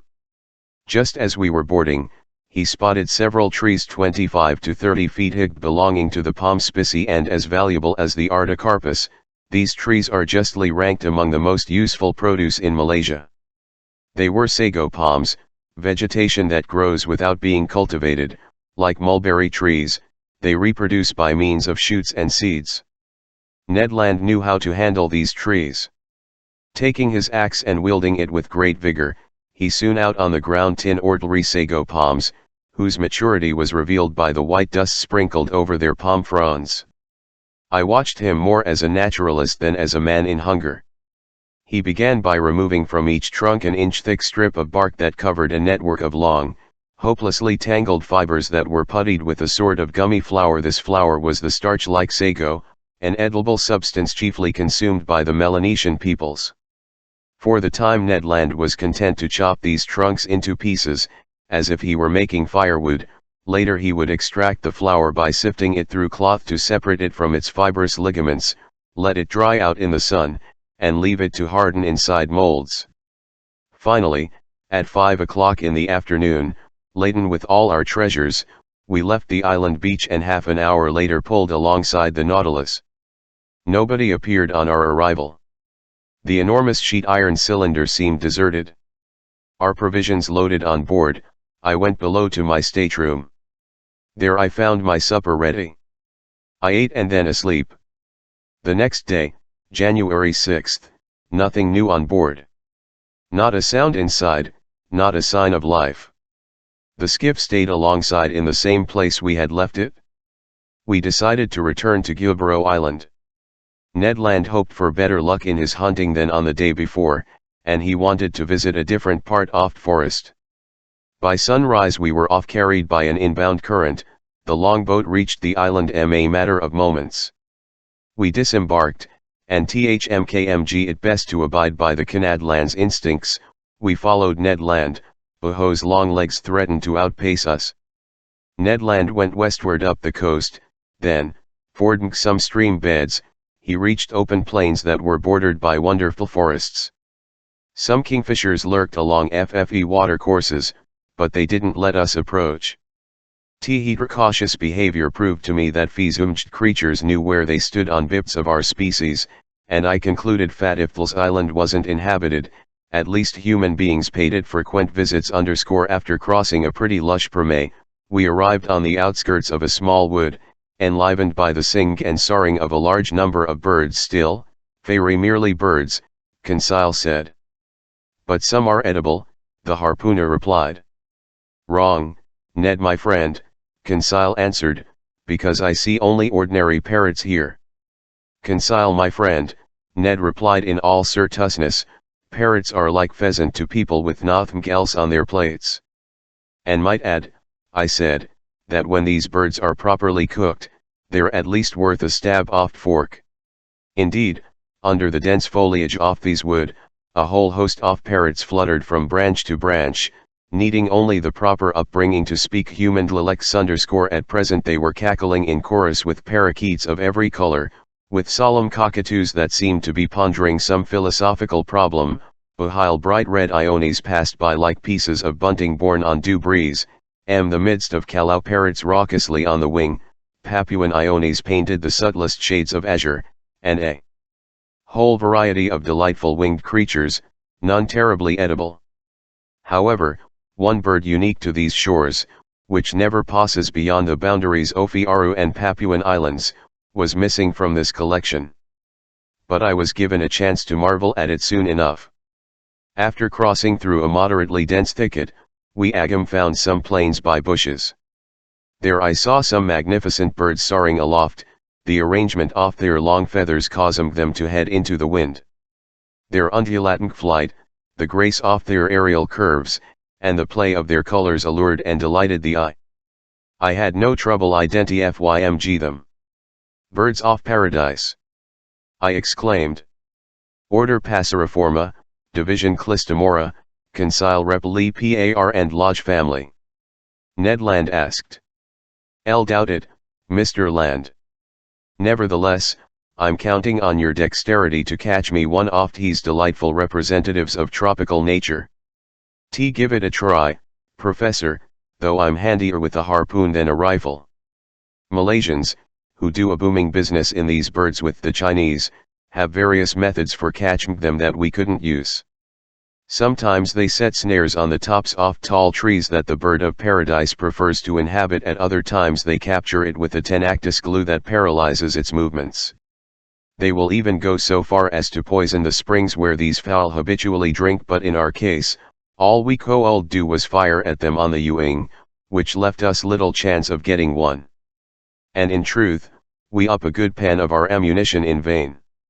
Near 11 o'clock in the morning, we cleared the lower slopes of the mountains that form the island's center, and we still hadn't bagged a THMG. Hunger spurred us on. The hunters had counted on consuming the proceeds of their hunting, and they had miscalculated. Luckily, and much to his surprise, Conseil pulled off a right and left shot and ensured our breakfast. He brought down a white pigeon and a ring dove, which were briskly hung from a spit, and roasted over a blazing fire of dejuoid. While these fascinating animals air cooking, Ed prepared some bread from the altocarpus. Then the pigeon and ring dove were devoured to the bones and declared excellent. Nutmeg, on which these birds habitually gorge themselves, sweetens their flesh and makes it delicious eating. They taste like chicken stuffed with drums, Conseil said. All I asked the Canadian, now what do you need a game with 4 paws, Professor Aronnax, Ned Land replied. All these pigeons are only appetizers, snacks. So till VE bagged an animal with cutlets, I won't be happy. Nor Ned, until I've caught a bird of paradise. Ethan, let's keep hunting, Conseil rep 11EO. But while heading back to the sea we've arrived at the foothills of these mountains, and I think we'll do better if we return to the forest reglones. It was good advice and we took it. After an hour's walk we reached a genome sago palm forest. A few harmless snakes fled. Birds of paradise stole off at our approach and I was in real despair of catching one when Conseil, walking in the lead, stooped suddenly, a triumphant, and came back to me, carrying a magnificent bird of paradise. Oh bravo, Conseil! I exclaimed. Master is too kind, Conseil replied. Not at all, my boy. That was a stroke of genius, catching one of these live birds with your bare hands. If master will examine it closely, he'll see that I deserve no great praise. And why not, Conseil? Because this bird is as drunk as a lord. Yes, master, drunk from the nutmegs it was devouring under that nutmeg tree where I caught it. See, Ned, see the monstrous results of intemperance. Damnation, the Canadian shot back. Consuloderm, the amount of gin I've had these past 2 months, you've got nothing to complain about. Meanwhile I was examining this unusual bird. Conseil was not mistaken. Tipsy from that potent juice, our bird of paradise had been reduced to helplessness. Footuras unable to fly. It was barely able to walk. But this didn't alarm me, and I just let it sleep off its nutmeg. This bird belonged to the finest of 8 species credited to Papua and its neighboring islands. It was a great Emarawa, one of the rarest birds of paradise. It measured 3 decimeters long. Its head was comparatively small, and its eyes, placed near the opening of its beak, were also small. But it offered a wonderful mixture of hues, a yellow beak, brown forehead and claws, hazel wings with purple tips, pale yellow head and scruff of the neck, emerald throat, belly and chest, maroon to brown 2 strands, made of a horn substance covered down, rose over its tail, which was lengthened by long, very ilk feathers of wonderful fineness, and they completed the costume of this marvelous bird that the islanders have poetically named the Sun Bird. How I wished I could take this superb bird of paradise back to Paris, to make a gift of it to the ZM at the Botanical Gardens, which doesn't own a single live specimen, so it must a rarity or something, the Canadlan asked, in the tone of a hunter who, from the viewpoint of his art, GTVES the game a pretty low rating. A great rarity, my gallant comrade, and above all very hard to capture alive. And even after they're dead, there's still a major market for these birds. So the natives have figured out how to create fake ones, like people create fake pearls or diamonds. Conseil exclaimed. They make counterfeit birds of paradise. Yes, Conseil and is master familiar with how the islanders go about it. Perfectly familiar. During the easterly monsoon season, birds of paradise lose the magnificent feathers around their tails that naturalists call below the WMG feathers. These feathers are gathered by the fowl forgers and skillfully onto some poor previously mutilated parakeet. Then they paint over the suture, varnish the bird, and ship fruits off their unique labors to museums and collectors in Europe. Good enough. Ned Land put in. If it isn't the right bird, it's still the right feathers, and so long as the merchandise isn't meant to eaten, I see no great harm. But if my desires were fulfilled by the capture of these bird of paradise, those of our Canadian huntsmen remained unsatisfied. Luckily, near 2 o'clock Ned Land brought down a magnificent wild pig off type the natives call banautang. This animal came in the nick of time for us to bag some real quadruped meat, and it was warmly welcomed. Ned Land proved himself quite gloriously with his gunshot. Hit by an bullet, the pig dropped dead on the spot. The Canadian properly skinned and cleaned it, after removing half a dozen cutlets destined to serve as the grilled meat course of our evening meal. Then the hunt was on again, and once more would be marked by the exploits of Ned and Conseil. In essence, beating the bushes, the two friends flushed a herd of kangaroos. Fat fled by bounding away on their elastic paws. But these animals didn't flee so swiftly that our electric capsules couldn't catch up with them. "OE Professor," shouted Ned Land, whose hunting fever had gone to his brain. "What excellent game, especially in a stew. What a supply for the Nautilus. 2, 3, 5 down. And just think how we'll devour all this meat ourselves, while those numbskulls on board won't get a shred." In his uncontrollable glee, ITHMK the Canadian MTGHT have slaughtered the whole horde, if he hadn't been so busy talking. But he was content with a dozen of these fascinating marsupials, which make up the first order of aplacental mammals, as Conseil just had to tell us. These animals were small in stature. They were a species of those rabbit kangaroos that usually dwell in the hollows of trees and are tremendously fast, but although of moderate dimensions, they at least furnish a meat that's highly prized. We were thoroughly satisfied with the results of our hunting. A gleeful Ned proposed that we return the next day to this magic island, which he planned to depopulate a fits every ethel quadruped. But he was reckoning without events. By 6 o'clock we were back on the beach. The skiff was aground in its usual place.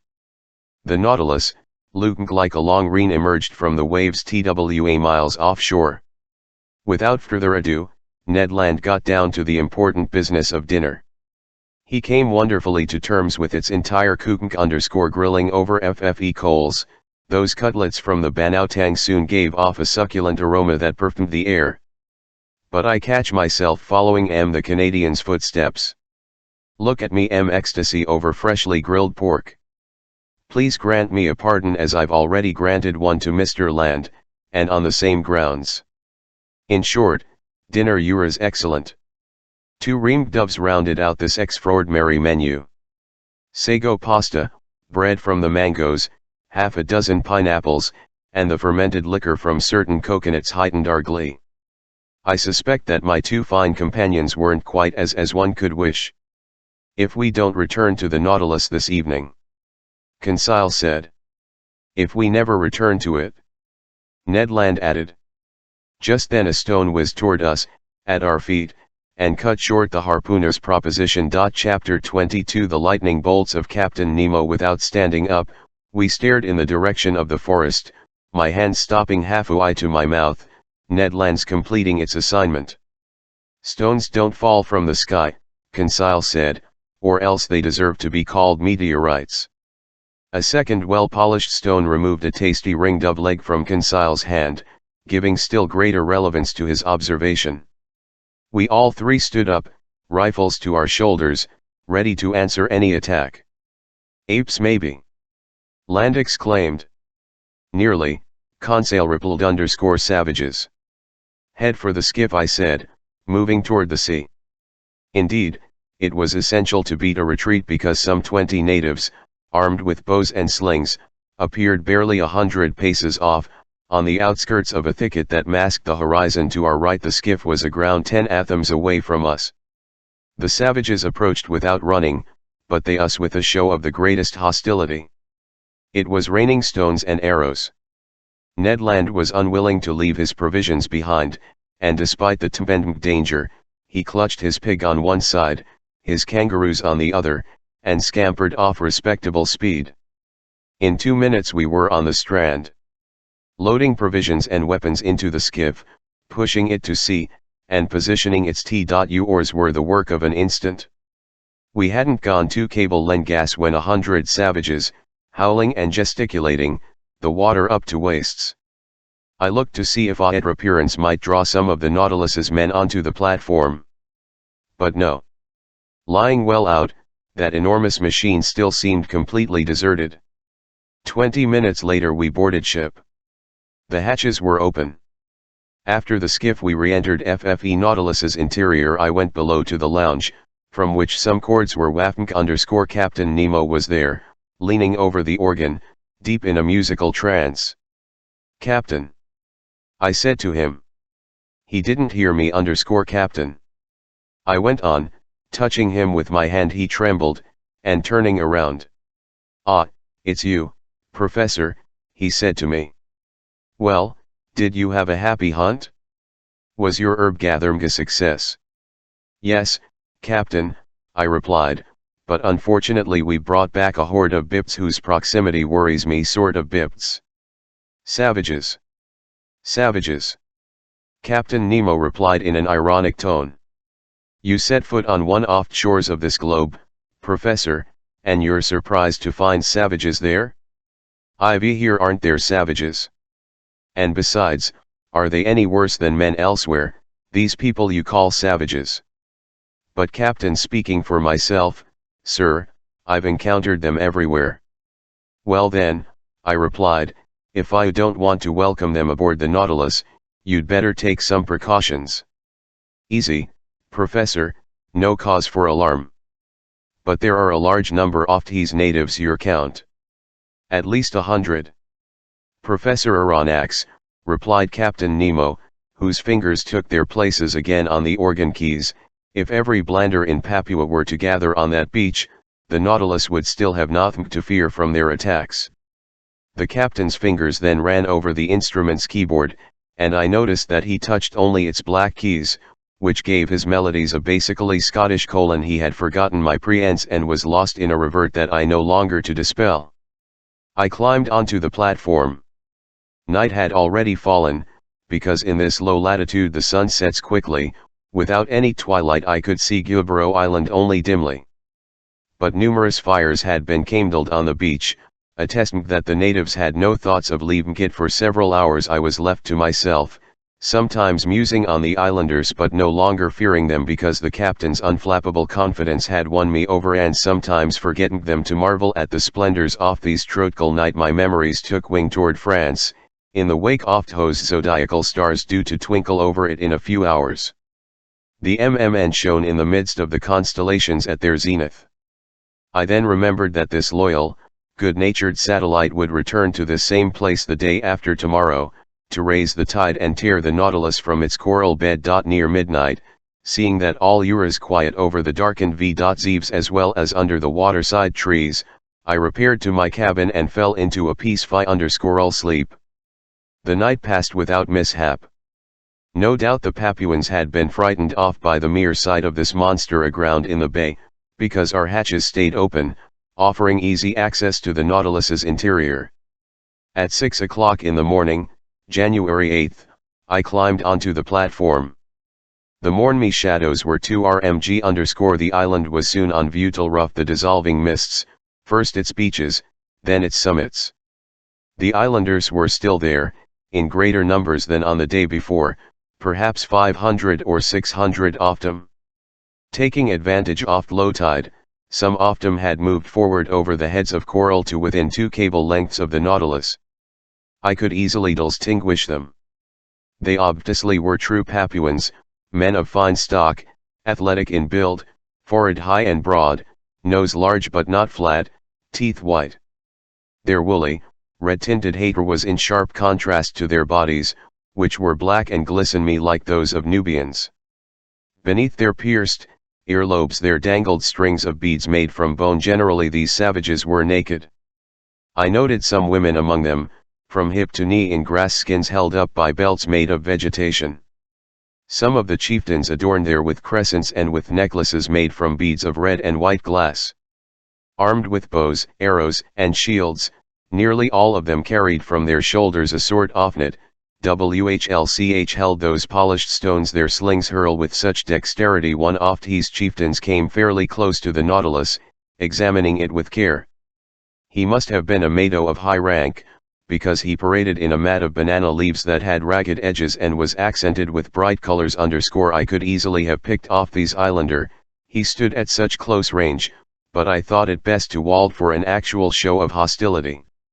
Between Europeans and savages, it's acceptable for Europeans to shoot back but not to attack first. During this whole time of low tide, the islanders lurked near the Nautilus, but they weren't boisterous. I often heard them repeat the word asai, and from their gestures I understood they were inviting me to go ashore, an invitation I felt obliged to decline, so the skiff didn't leave shipside that day, much to the displeasure of Mr. Land, who couldn't complete his provisions. The adroit Canadian spent his time preparing the meat and flour products he had brought from Gueborough Island. As for the savages, they went back to shore near 11 o'clock when the heads of coral began to disappear under due waves of the rising tide. But I saw their numbers swell considerably on the beach. It was likely that they had come from neighboring islands or from the mainland of Papua proper. However, I didn't see one local dugout canoe.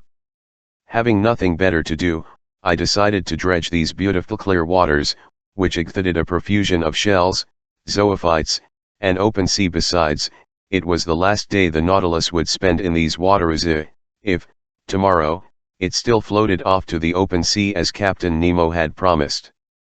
So I summoned Conseil, who brought me a small, ilk dragnet similar to those used in oyster fishing. About these savages, Conseil asked me.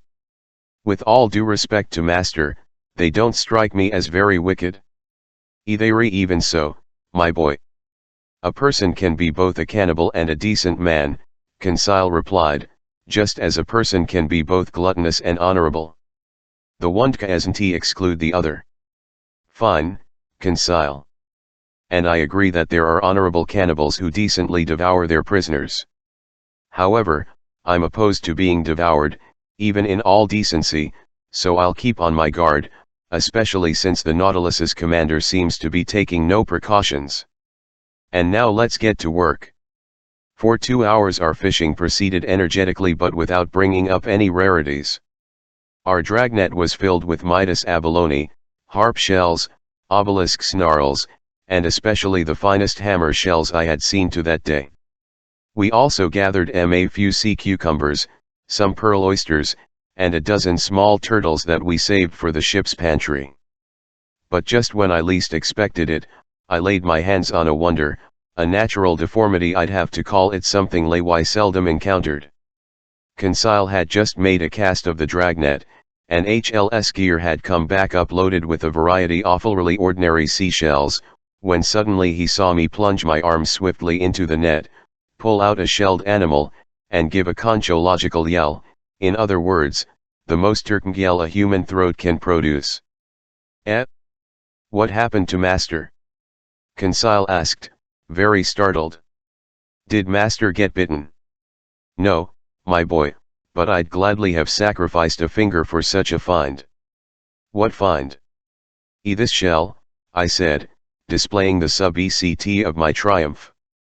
But that's simply an olive shell of tent olive species, genus Olala, order class Gagiopoda, branch Mollusca. Yes, Conseil. But instead of coiling from right to left, olive shell rolls from left to right. It can't be. Conseil exclaimed. Yes, my boy, it's a left-handed shell. A shell.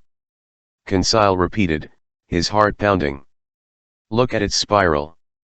Master can trust me on this, Conseil said, taking the valuable shell in trembling hands, but never have I felt such excitement. And there was good reason to be excited. In as naturalists have to observe, dextrality is a well-known law of nature. In the rotational and orbital movements, stars and their satellites go from right to left. Man uses his right hand more often than his left, and consequently his various instruments and equipment, staircases, locks, watch SPRMGS, etc., are designed to be used in a right-to-left manner. Now then, nature has generally obeyed this law, coiling her shells. They're right-handed with only rare exceptions, and when by chance a shell's spiral is left-handed, collectors will pay its weight in gold for it. So Conseil and I were deep in the contemplation of our treasure, and I was solemnly promising myself to enrich the parts museum with it. Buchanan stone, hurled by one oft islanders, whizzed over and shattered the valuable object in Conseil's hands. I gave a yell of despair. Conseil pounced on his rifle and aimed at a savage SWMG a sling just 10 meters away from him. I tried to stop him, but his shot went off and shattered a bracelet of amulets dangling from Du Islander's arm. Conseil! I shouted. Conseil! Eh? What? Didn't Master see that this man-eater initiated the attack? A shell isn't worth a human too, and I told him. Oh, the rascal! Conseil exclaimed. I'd rather he cracked my shoulder. Conseil was in dead earnest, but I didn't subscribe to his views. However, FFE's situation had changed in only a short time, and we hadn't noticed. Now some 20 dugout canoes were surrounding the Nautilus. Hollowed from tree trunks, these dugouts were long, narrow, and well designed for speed, keeping dieter balance by means of chuo bamboo poles fat floated on the surface of water. They were maneuvered by half-naked paddlers, and I viewed their advance with definite alarm. It was obvious these Papuans had already entered into relations with Europeans and knew their ships. But this long, iron cylinder lying in the bay, with no masts or funnels, what were they to make of it? Nothing good, because at first they kept it at a respectful distance. However, seemed that it stayed motionless. They regained confidence little by little and tried to become more familiar with it. Now then, it was precisely this familiarity that we needed to prevent. Since our weapons made no sound when they went they would have only a moderate effect on these islanders, who reputedly respect knowing but noisy mechanisms. Without thunderclaps, lightning bolts would be much less frightening, although the danger lies in the flash, not the noise. Just then the dugout canoes drew nearer to the Nautilus, and a cloud of arrows burst over us. Fire and brimstone, it's hailing, Conseil said. And poisoned hail perhaps. We've got to alert Captain Nemo, I said, re-entering the hatch. I went below to the lounge. I found no one there. I ventured at the door. Open me into the captain's stateroom. The word enter answered me. I did so and found Captain Nemo busy with calculations which there was no shortage of X and other algebraic signs. Am I disturbing you? I said out of politeness. Correct, Professor Aronnax, the captain answered me. But I imag me have pressing reasons for looking me up. Very pressing. Native dugout canoes are surrounding us, and in a few minutes we're sure to be assaulted by several hundred savages. Ah! Captain Nemo put in serenely. They've come in their dugouts. Yes, sir. Well, sir, closing the hatches should do the trick precisely, and that's what I came to tell you. Nothing easier, Captain Nemo said. And he pressed an electric button, transmitting an order to the crew's quarters. There, sir, all under control, he told me after a few moments.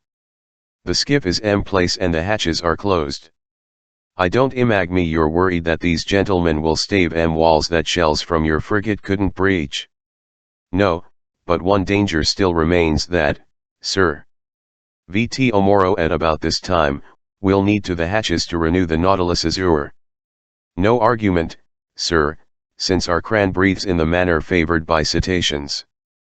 But if these Papuans are occupying the platform at that moment, I don't see how you can prevent them from entering, sir. You assume they'll board the ship. TM certain of it. Well, sir, let them come aboard. I see no reason to prevent them. Deep down they're just PNR devils, these Papuans, and I don't want my visit to Gueborough Island to cost the life of a single one of these unfortunate people. On this note I was about to withdraw, but Captain Nemo didn't me and invited me to take a seat next to him. He questioned me with interest on our excursions ashore and on our hunting, but seemed not to understand the Canadian's passionate craving for red meat. Then our conversation schemed various subjects, and without being more forthcoming, Captain Nemo proved more affable. Among other things, we came to talk of the Nautilus's circumstances, aground in the same strait where Captain Dumont d'Urville had nearly miscarried. Then, pertinent to this, he was one of your great seamen, the captain told me, one of your shrewdest navigators, that d'Urville. He was the Frenchman's Captain Cook, a man wise but unlucky. Braving the ice banks off South Pole, the coral of Oceania, the cannibals off Pacific, only to perish wretchedly in a train wreck. If that energetic man was able to think about his life in its last seconds, imagine what his final thoughts must have been. As he spoke, Captain Nemo seemed deeply moved. An emotion I felt was to his cradle _. Then, chart in hand, we returned to the deeds of French navigator, his voyages to circumnavigate the globe, his double attempt at the South Pole, which led to his discovery of the Adel coast and the Louis Philippe Peninsula, finally his hydrographic surveys off chief islands in Oceania. Your d'Urville did on the surface oft Captain Nemo told me, I've done in the ocean's interior, but more easily, more completely than he. Constantly tossed about by Humpkinese, the Zealous and the new Astrolabe couldn't compare WLTH the Nautilus, a quiet work respom truly at rest the midst of the waters. Even so, Captain, I said, there is one major similarity between Dumont d'Urville sloops of war and FFE Nautilus that, sir. Like them, the Nautilus has run aground. The Nautilus is not aground, sir, Captain Nemo replied icily. The Nautilus was built to rest on the ocean floor, and I don't need to undertake the arduous labors, FFE maneuvers d'Urville had to attempt order to float off his sloops of war. The Zealous and the new Astrolabe well nigh perished, but my Nautilus is in no danger. Tomorrow, on the day stated and at the hour stated, the tide will peacefully IIR it off and it will resume its navigating till rough the seas. I said, I don't doubt VT Omoro, Captain Nemo added, standing up, tomorrow at 2:40 in the afternoon, the Nautilus will float off and exit the Torres Strait undamaged. Pronouncing these words in an extremely sharp tone, Captain Nemo gave me a curt bow. This was my dismissal and I reentered my stateroom. There I found Conseil, who wanted to know the upshot of my interview with the captain. My boy, I replied, when I expressed the belief that these Papuan natives were a threat to his Nautilus, the captain answered me with great irony. So I've just one thing to say to you, have faith in him and sleep in peace. Master has no need for my services. No, my and lend what's Ned Land up to? Begging Master's indulgence, Conseil replied, but our friend Ned is concocting a kangaroo pie that will be the 11th wonder. I was left to myself. I went to bed but slept pretty poorly. I kept hearing noises from the savages, who were stamping on the platform and letting out deafening yells. The night passed in this way, without the crew ever emerging from their usual inertia. They were no more disturbed by the presence of these man-eaters than soldiers in an armored fortress are troubled by ants running over the armor plate. I got up at 6 o'clock in the morning. The hatches weren't open. So the air inside hadn't been renewed, but the ALR tanks were kept _LLL for any eventuality and would think long appropriately to shoot a few cubic meters of oxygen into the Nautilus's thin atmosphere. I worked in my stateroom until noon without seeing Captain Nemo even for an instant. Nobody on Inard seemed to be making any preparations for departure. I still waited for a while, then I made my way to the main lounge. Its timepiece marked 2:30. In 10 minutes the tide would reach its maximum elevation, and if Captain Nemo hadn't made a rash promise, the Nautilus would immediately break free. If not, many months might pass before it could leave its coral bed. But some preliminary vibrations could soon be over the boat's hull. I heard its plating grind against the limestone roughness of that coral base. At 2:35 Captain Nemo appeared in the lounge. We're about to depart, he said. Ah. I putitive given orders to open the hatches. About the Papuans v-nate about them. Captain Nemo replied, with a light shrug off his shoulders. Won't they come inside the Nautilus? How will they manage that? By jumping down the hatches you're about to open. Professor Aronnax, Captain Nemo replied serenely, the Nautilus's hatches aren't to be entered in that fashion even when they're open. I gaped at the captain. You don't understand, he said to me. Not in the least well, come along and you'll see. I headed to the central companionway. There, very puzzled, Ned Land and Conseil watched the crewmen opening the hatches, while a frightful clamor and furious shouts resounded out slow to underscore the hatch lids fell back onto the outer plating. 20 horrible faces appeared. But when the first islander laid hands on the companionway railing, he was flung backward by some invisible power, Lord knows what. He ran off, howling terror, and wildly pranking around. 10 of his companions followed him. All 10 met the same fate. Conseil was in ecstasy.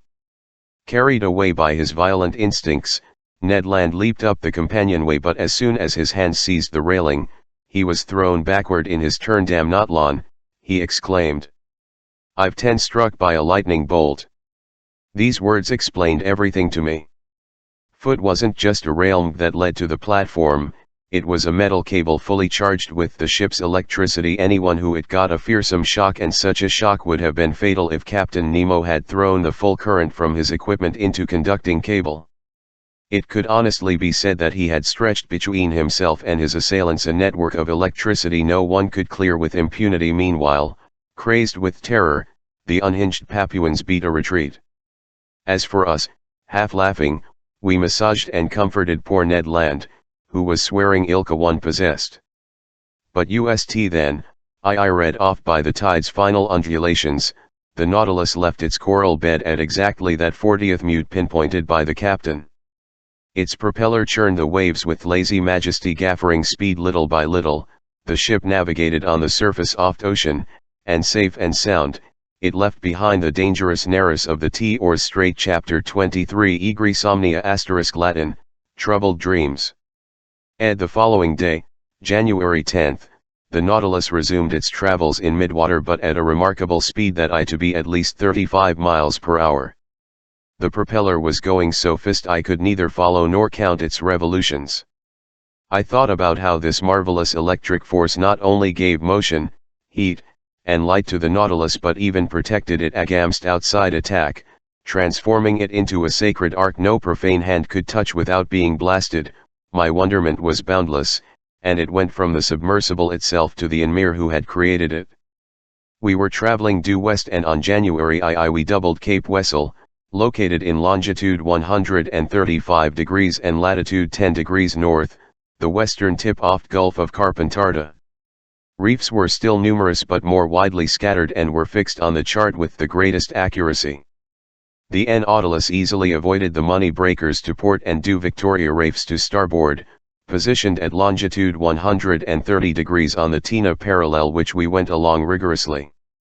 On January 13th, arriving in the Timor Sea, Captain Nemo raised the island of that name at longitude 122 degrees. This island, whose surface area measures I² leagues, is governed by Rajas. These aristocrats deem themselves the sons of other words, descendants with the most organs to which a human being can lay claim. Accordingly, their scaly ancestors infest the island's rivers and are the subjects of special veneration. They are sheltered, nurtured, flattered, pampered, and offered a ritual diet of nubile maidens, and v.oe to the foreigner who lifts a finger against these sacred saurians. But the Nautilus wanted nothing to do with these nasty animals. Timor Island was visible for barely an instant at noon while the chief officer determined his position. I also caught only a glimpse of Little Roti, part of the same group, whose women have a well-established reputation for beauty in the Malaystan marketplace. After our position fix, the Nautilus's latitude bearings were modulated to the southeast. Our prow pointed to due Indian Ocean. Where would Captain Nemo's fancies take us? Would he head up to the shores of Asia? Would he pull nearer to due beaches of Europe? Unlikely choices for a man who avoided populated areas. So would he go down south? Would he double the Cape of Hope, then Cape Horn, and push on to the Antarctic Pole? Finally, would he return to the seas off Pacific, where his Nautilus could navigate freely and eastly? Time would tell. After cruising along the Cartier, Helbemia, Seringapatam, and Scott Reefs, the solid element's last exertions against the liquid element, we were beyond all sight of shore by January 14th. The Nautilus slowed down in an CDD manner, and very unpredictable in its ways. It sometimes swam the midst oft waters, sometimes drifted in their surface. During this phase of our voyage, Captain Nemo conducted interesting experiments on the different temperatures in various strata off sea. Under ordinary conditions, such readings are using some pretty complicated instruments whose findings are dubious to say the least, whether they're thermometric sounding lines, whose glass often shatters under the water's pressure, or those devices based on du varying resistance of metals to Alesic currents. The results so obtained can't be adequately double-checked. By contrast, Captain Nemo would psych the sea's temperature by going himself into its depths, and when he placed his thermometer in contact with the various layers of he found the sought-for degree immediately, and so, by loading up its ballast tanks, or by sinking obliquely with its slanting fins, the Nautilus successively reached depth of 3000, 42,000, 7,000, 92,000, and the ultimate conclusion from Fee's experiments was that, in all latitudes, the sea had a permanent temperature of 4.5 degrees centigrade at a depth of 12,000 meters. I watched Fee's experiments with the most intense fascination. Captain Nemo brought a real passion to them. I often wondered why he took these observations. Were they for the benefit of his fellow man? It was unlikely, because sooner or later his work would perish with him in some unknown sea. Unless he intended the results of his experiments for me, but that meant this strange voyage of mine would come to an end, and no such end was in sight. Be that as it may, Captain Nemo also introduced me to the different data he had obtained on the relative densities of the water in our globe's chief seas.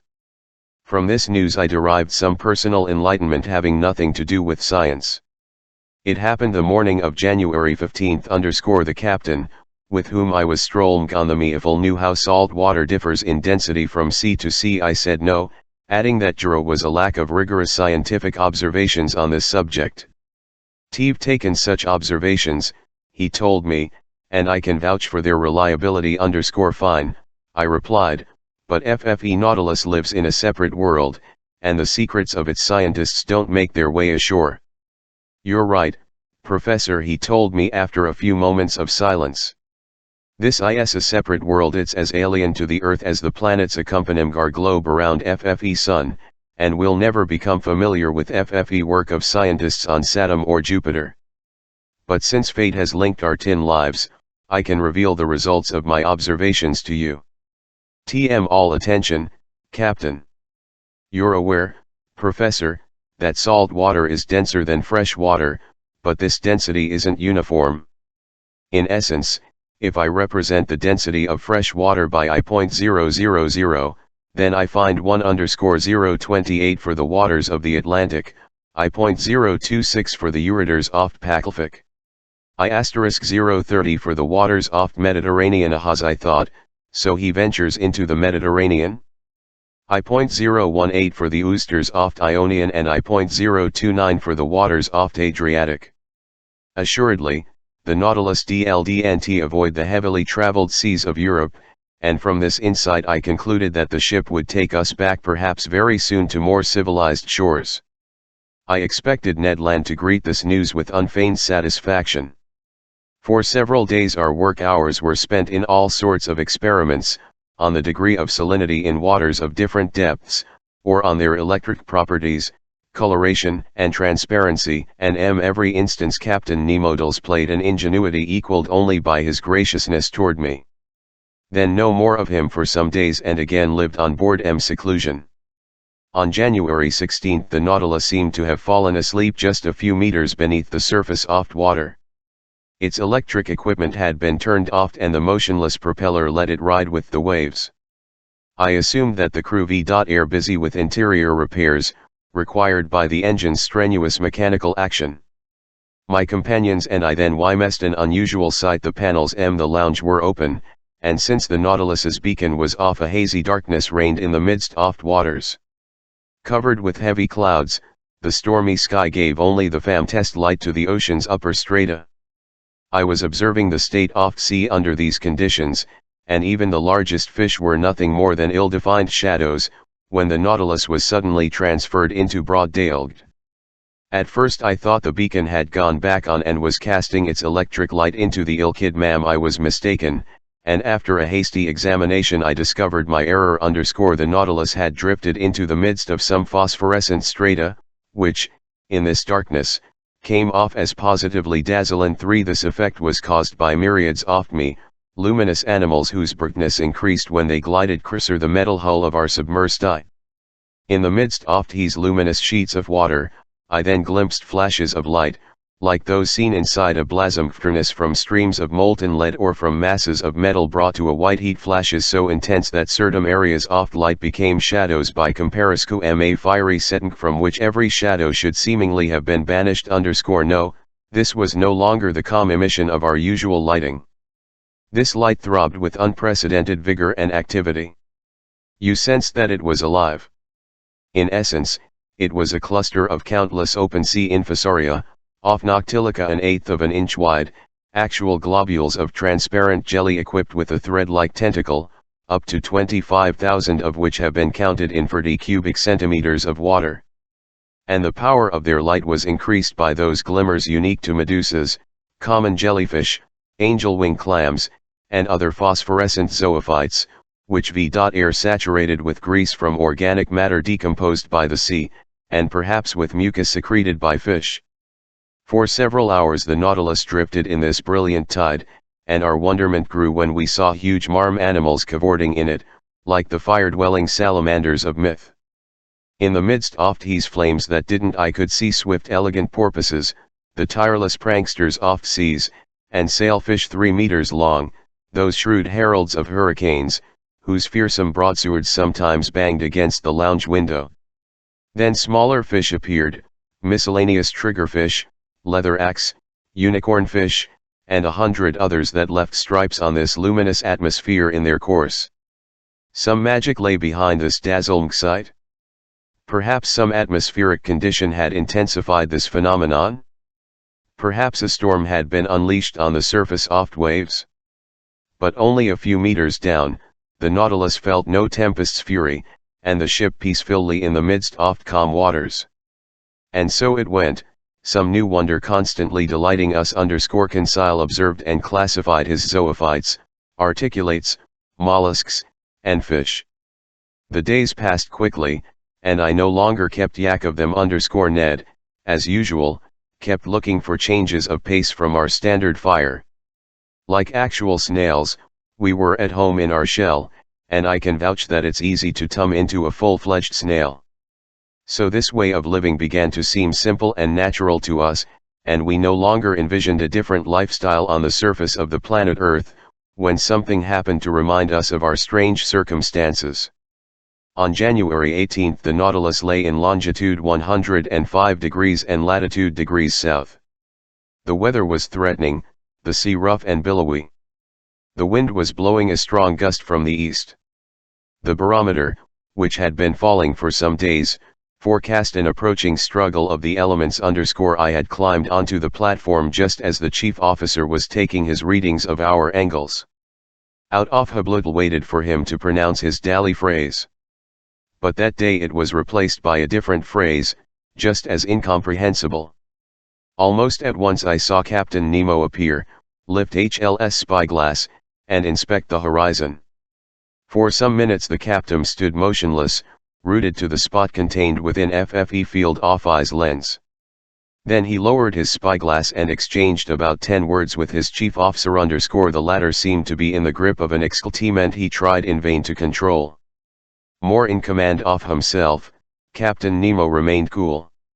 Furthermore, he seemed to be raising certain objections to it. His chief officer kept answering with flat assurances. At least that's what I gathered from their differences in tone and gesture. As for me, I stared industriously in the direction under observation but without spotting a thing. Sky and water merged into a perfectly clean horizon line. Meanwhile Captain Nemo strolled from one end of the platform to the other, not glum at me, perhaps not even seeing me. His step was firm but less regular than usual. Sometimes he would stop, cross his arms over his chest, and observe the sea. What could he be looking for over that immense expanse? Oh, by then the Nautilus lay hundreds of miles from the nearest coast. The chief officer kept lifting his spyglass and stubbornly examining FFE, walking up and down, stamping in his nervous agitation, a sharp contrast to his super. But this mystery would inevitably be cleared up, and soon, because Captain Nemo gave orders to increase speed. At once the engine stepped up its drive power, setting the propeller swifter rotation. Just then the chief officer drew the captain's attention anew. The latter interrupted his strolling and aimed his spyglass at the point indicated. He observed it a good while. As for me, deeply puzzled, I went below to FFE lounge and brought back an excellent long-range telescope I habitually used. Leaning my elbows on the which jutted from the stem of the eye, got set to scour that whole stretch of sky and sea. But no sooner had I peered into the eyepiece than the instrument was snatched from my hands. I spun around. Captain Nemo was standing before me, but I almost didn't recognize him. His facial features were yang-figured, gleamed with dark fire. His eyes had shrunk beneath his frowning brow. His teeth were half-barred. His wrinkled body, clenched fists, and head drawn between his shoulders, all attested to a fierce hate breathing from every pore. He didn't move. My spyglass fell from his hand and at his feet. Had I accidentally caused these symptoms of anger? Did this incomprehensible individual think I had detected some secret forbidden to guests on the Nautilus? No. I wasn't subject of his hate because he wasn't even looking at me. His eyes stayed stubbornly focused on that inscrutable point of the horizon. Finally Captain Nemo regained his self-control. His facial appearance, so profoundly changed, now resumed its usual calm. He addressed a few words to his chief officer in their strange language, then he turned to me. Professor Aronnax, he told me in a tone of some urgency, I ask that you now honor one oft binding agreements between us. 1. Captain. You and your companions must be placed in confinement until I see fit to set you free. You're in command, I answered, gaping at him. But may I address a question to you? You may not, sir. After that, I stopped objecting and started obeying since resistance was useless. I went below to the cabin occupied by Ned Land and Cons Island. I informed them of the captain's declaration. I'll let the reader declare how this news was received by the Canad Lan. In any case, there was no time for explanations. 4 crewmen were waiting at the door, and Faye led us to the cell where we had spent our first night aboard the Nautilus. Ned Land tried to lodge a complaint, but the only answer he got was a door shut. His face. Will Master tell me what this means? Conseil asked me. I told my companions what had happened. They were as astonished as I was, but no wiser. Then I sank into deep speculation, and Captain Nemo's strange facial seizure kept haunting me. I was incapable of connecting two ideas in ioglycal order, and I had strayed into the most absurd hypotheses, when I was snapped out of my mental struggles by these words from Ned Land. Well, look here. Lunch is served. Indeed, the table had been laid. Apparently Captain Nemo had given this order at the same time he commanded the Nautilus to pick up speed. Will Master allow me to make him a Conseil asked me. Yes, my boy, I replied.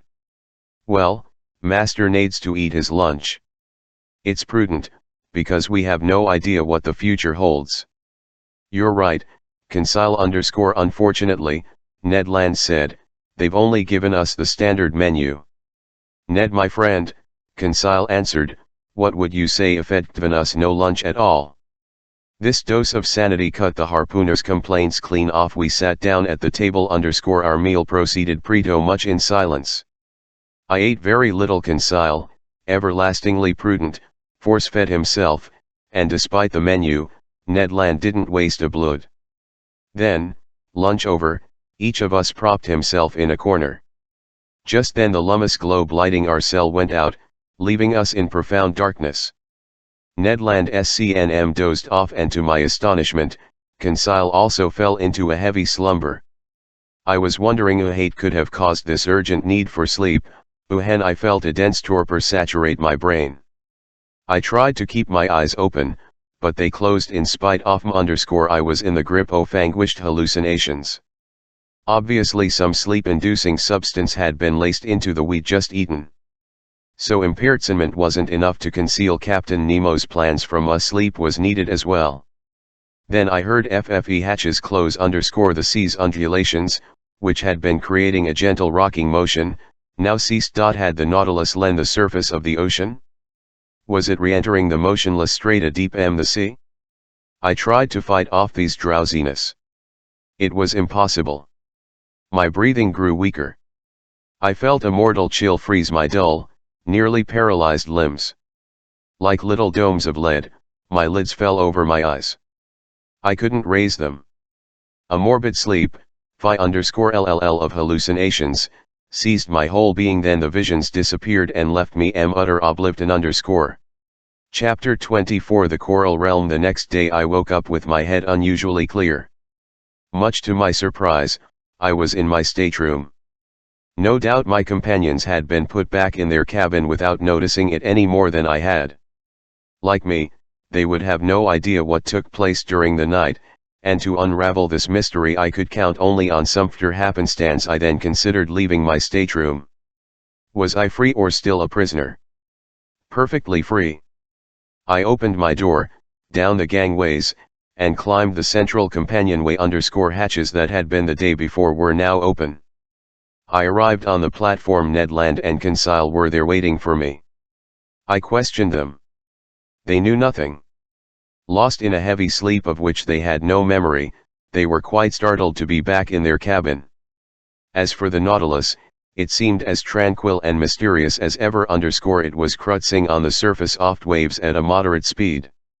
Nothing seemed to have changed on board. Ned Land observed the sea with his penetrating eyes.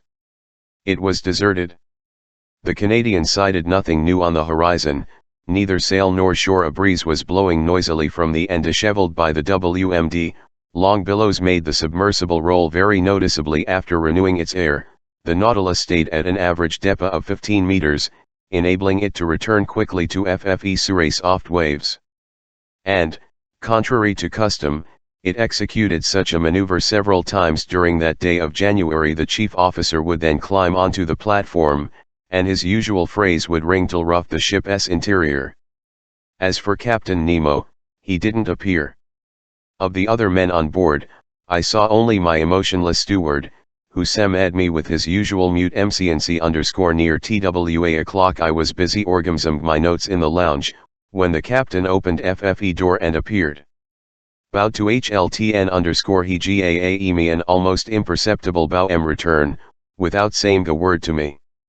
I resumed my work, hoping he might give me some explanation of previous afternoon's events. He did nothing of the sort. I stared at him.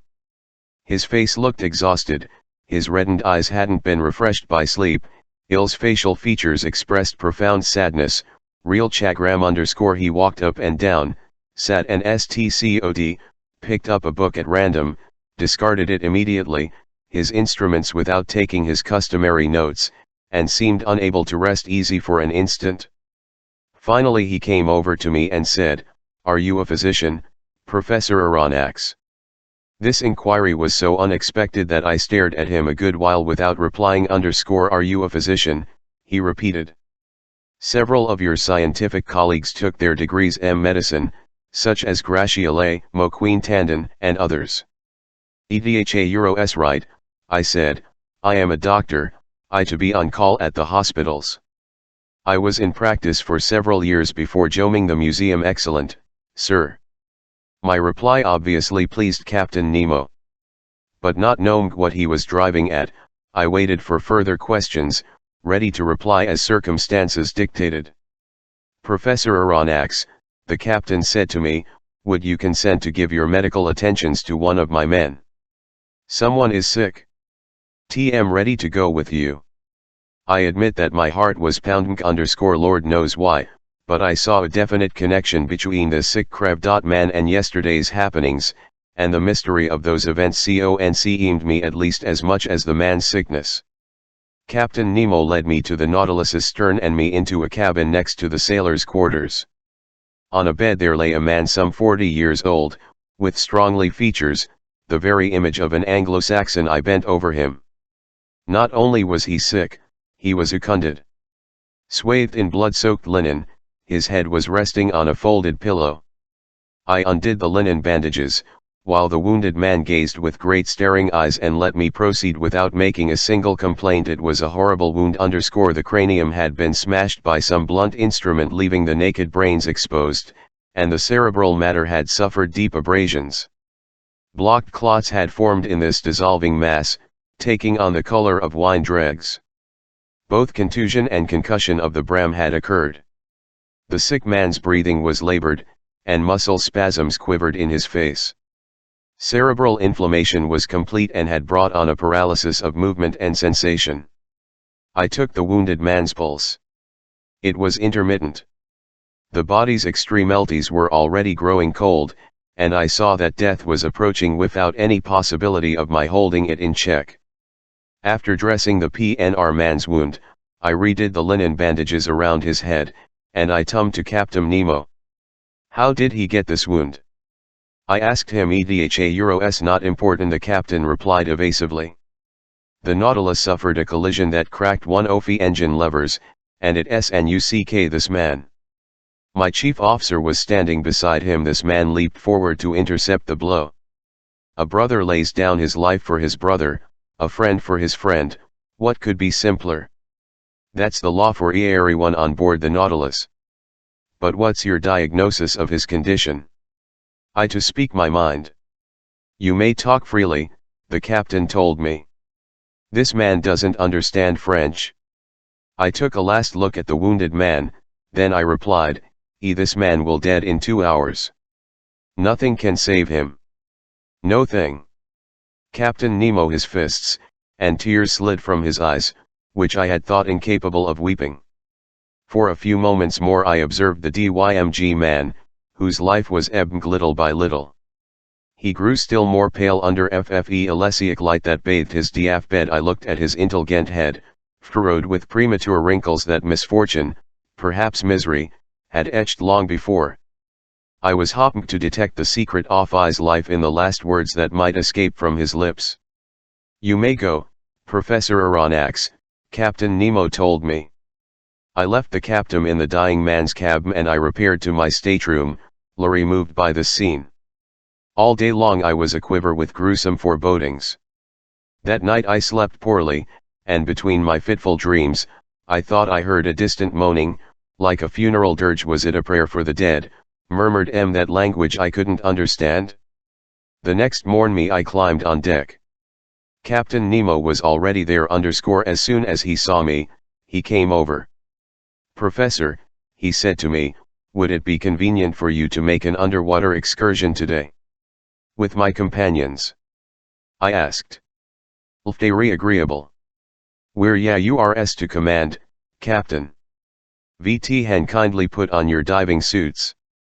As for the dead or dying man, he hadn't come into the picture. I rejoined Ned Land and Conseil item of Captain Nemo's proposal. Conseil was eager to accept, and this time the Canad Land proved perfectly amenable to going with us. It was 8 o'clock in the morning. By 8:30 we were up for a stroll and equipped with our devices for lighting and breathing. The double DCM opened, and accompanied by Captain Nemo WLTH a dozen crewmen following, we set foot on the firm seafloor where the Nautilus was resting, 10 meters down. A gentle slope gravitated to an uneven bottom whose depth was about 15 fathoms. This bottom was completely different from the one I had visited during my first excursion under the waters of the Pacific Ocean. Here I saw no fine-grained sand, no underwater prairies, not one #NC forest. I immediately recognized the wondrous region in which Captain Nemo did the honors that day. It was the coral realm in the zoophyte branch, class Alcyonaria. One finds the order Gorgonaria, which contains 3 groups, sea fans, Isidian polyps, and coral polyps. It's in this last that Preclaus coral belongs, an unusual substance that, at different times, has been classified in the mineral, vegetable, and animal kingdoms. Medicine to the ancients, jewelry to the moderns, it wasn't decisively placed in the animal kingdom until 1694, by Pizanel of Marseilles. A coral is a unit of tiny animals assembled over a polypary that's brittle and stony in nature. These polyps have a unique generating mechanism that reproduces them via the budding process, and they have an individual existence while also participating in a communal life. Hence they embody a sort of natural socialism. I was familiar with the latest research on this bizarre zoophyte which turns to stone while taking on a tree form, as some naturalists have very aptly observed, and no Alan could have been more fascinating to me than to visit one of these petrified forests that nature has planted on the bottom of the sea. We turned on our Ruhmkorff devices and went along a coral shoal in the process of forming, which, given time, will someday close off this whole part of the Indian Ocean. Our payura is bordered by hopelessly tangled bushes, formed from snarls of shrubs all covered with little star-shaped, white-streaked when only, contrary to plants on shore, these tree forms become attached to rocks on the seafloor by heading from top to bottom. Our lights produced 1,000 delightful while playing over these brightly colored bough, and I fancied I saw these cylindrical membrane-filled tubes bloom beneath the water's undulations. I was tempted to gather their fresh petals, which were with delicate tentacles, some newly mblcom, offers barely opened, while nimble fish with fluttering fins brushed past them like flcns of birds. But if my hands came near moving floors of these sensitive, lively creatures, an alarm would instantly sound throughout the colony. The white petals retracted into dieter red sheaths, the flowers vanished before my eyes, and the bush changed into a chunk of stony nipples. Sheer chance had placed me in the presence of the most valuable specimens of this zoophyte. This coral was the equal of those fished up from the Mediterranean off du Barbary coast or du shores of France and Italy with its bright colors. It lived up to those poetic names of blood, flower and foam that the industry confers on its finest exablutes. Coral sells for as much as 500 francs per kilogram, and this locality the Ilkled Strata hid enough to make the fortunes of a whole host of coral fishermen. This valuable substance often merges with other polyparies, forming compact, hopelessly tangled unearths known as maxiota, and I some wonderful PMK samples off these coral, but as the bushes shrank, the tree forms magnified. Actual PE-ified thickets and long alcoves from some fantastic of architecture kept opening up before our steps. Captain Nemo entered beneath a dark gallery whose gentle slope took us to a depth of 100 meters. The light from our glass coils produced magical effects at times, imaging on the wrinkled roughness of some natural arch, or some overhang suspended like a chandelier, which our lamps flecked with fiery sparks. Amid these shrubs of prickless coral, I observed offer polyps no less unusual, Melita coral, rainbow coral ulfjamted outgrowths, then a tufts of genus Corallina, some green and others red, actually a type of seaweed encrusted with limestone salts, which, after long disputes, naturalists have finally placed in the vegetable kingdom. But as one intellectual has remarked, here, perhaps, is the actual pond where life rises humbly out of slumbering stone, but without breaking away from its crude starting point. F. Malley, after hours of walking, we reached a depth of about 300 meters, other words, the outermost limit at which coral can begin to form. But here it was no longer some isolated bush or a modest grove of low timber. An immense huge mural vegetation, enormous petrified trees linked by garlands of elegant hydras from the genus those tropical creepers oft see, all decked out shades and gleams. We passed freely under their lofty boughs, lost up in the shadows of the waves, while at our feet organ-pipe coral, stony coral, star coral, phi_gus coral, and sea anemone from the genus Caryophyllaea formed a carpet of flowers all strewn with dazzling gems. What an indescribable sight! Oh, if only we could share our feelings! Why were we imprisoned behind these masks of metal and glass? Why were we forbidden to talk with each other?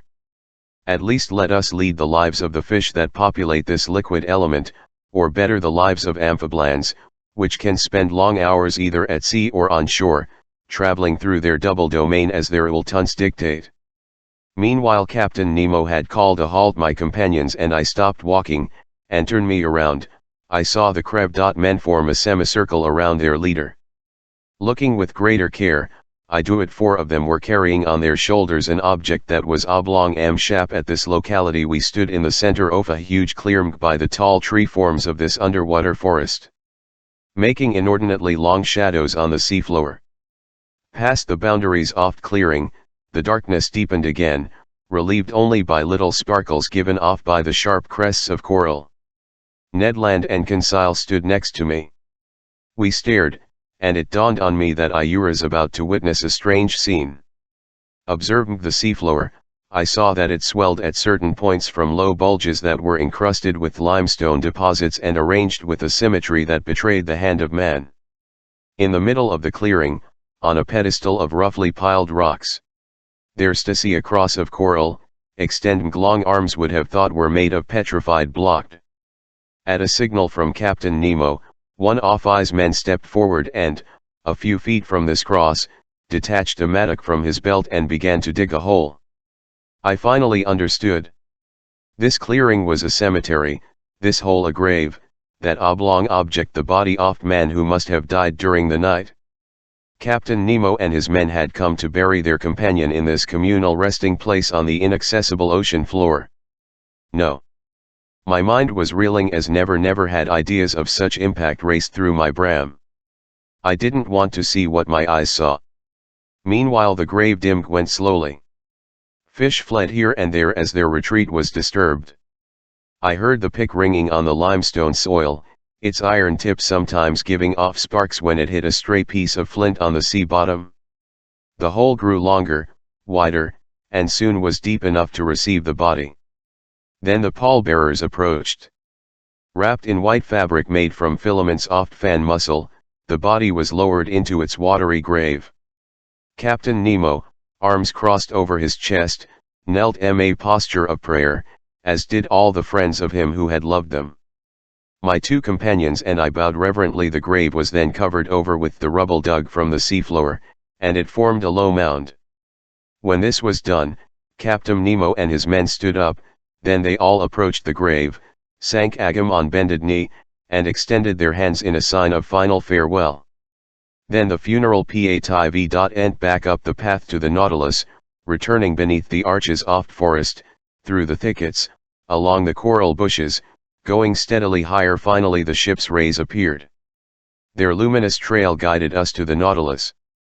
By one we had returned after changing clothes. I climbed onto the platform, and in the grip of dreadfully obsessive thoughts, I sat next to the beacon. Captain Nemo rejoined me. I stood up and said to him, "So, as I predicted, that man died during the night." "Yes, Pro and Sir Aronnax," Captain Nemo replied. "And now he rests beside his companions in that coral cemetery." "Yes, forgotten by the world but not by us.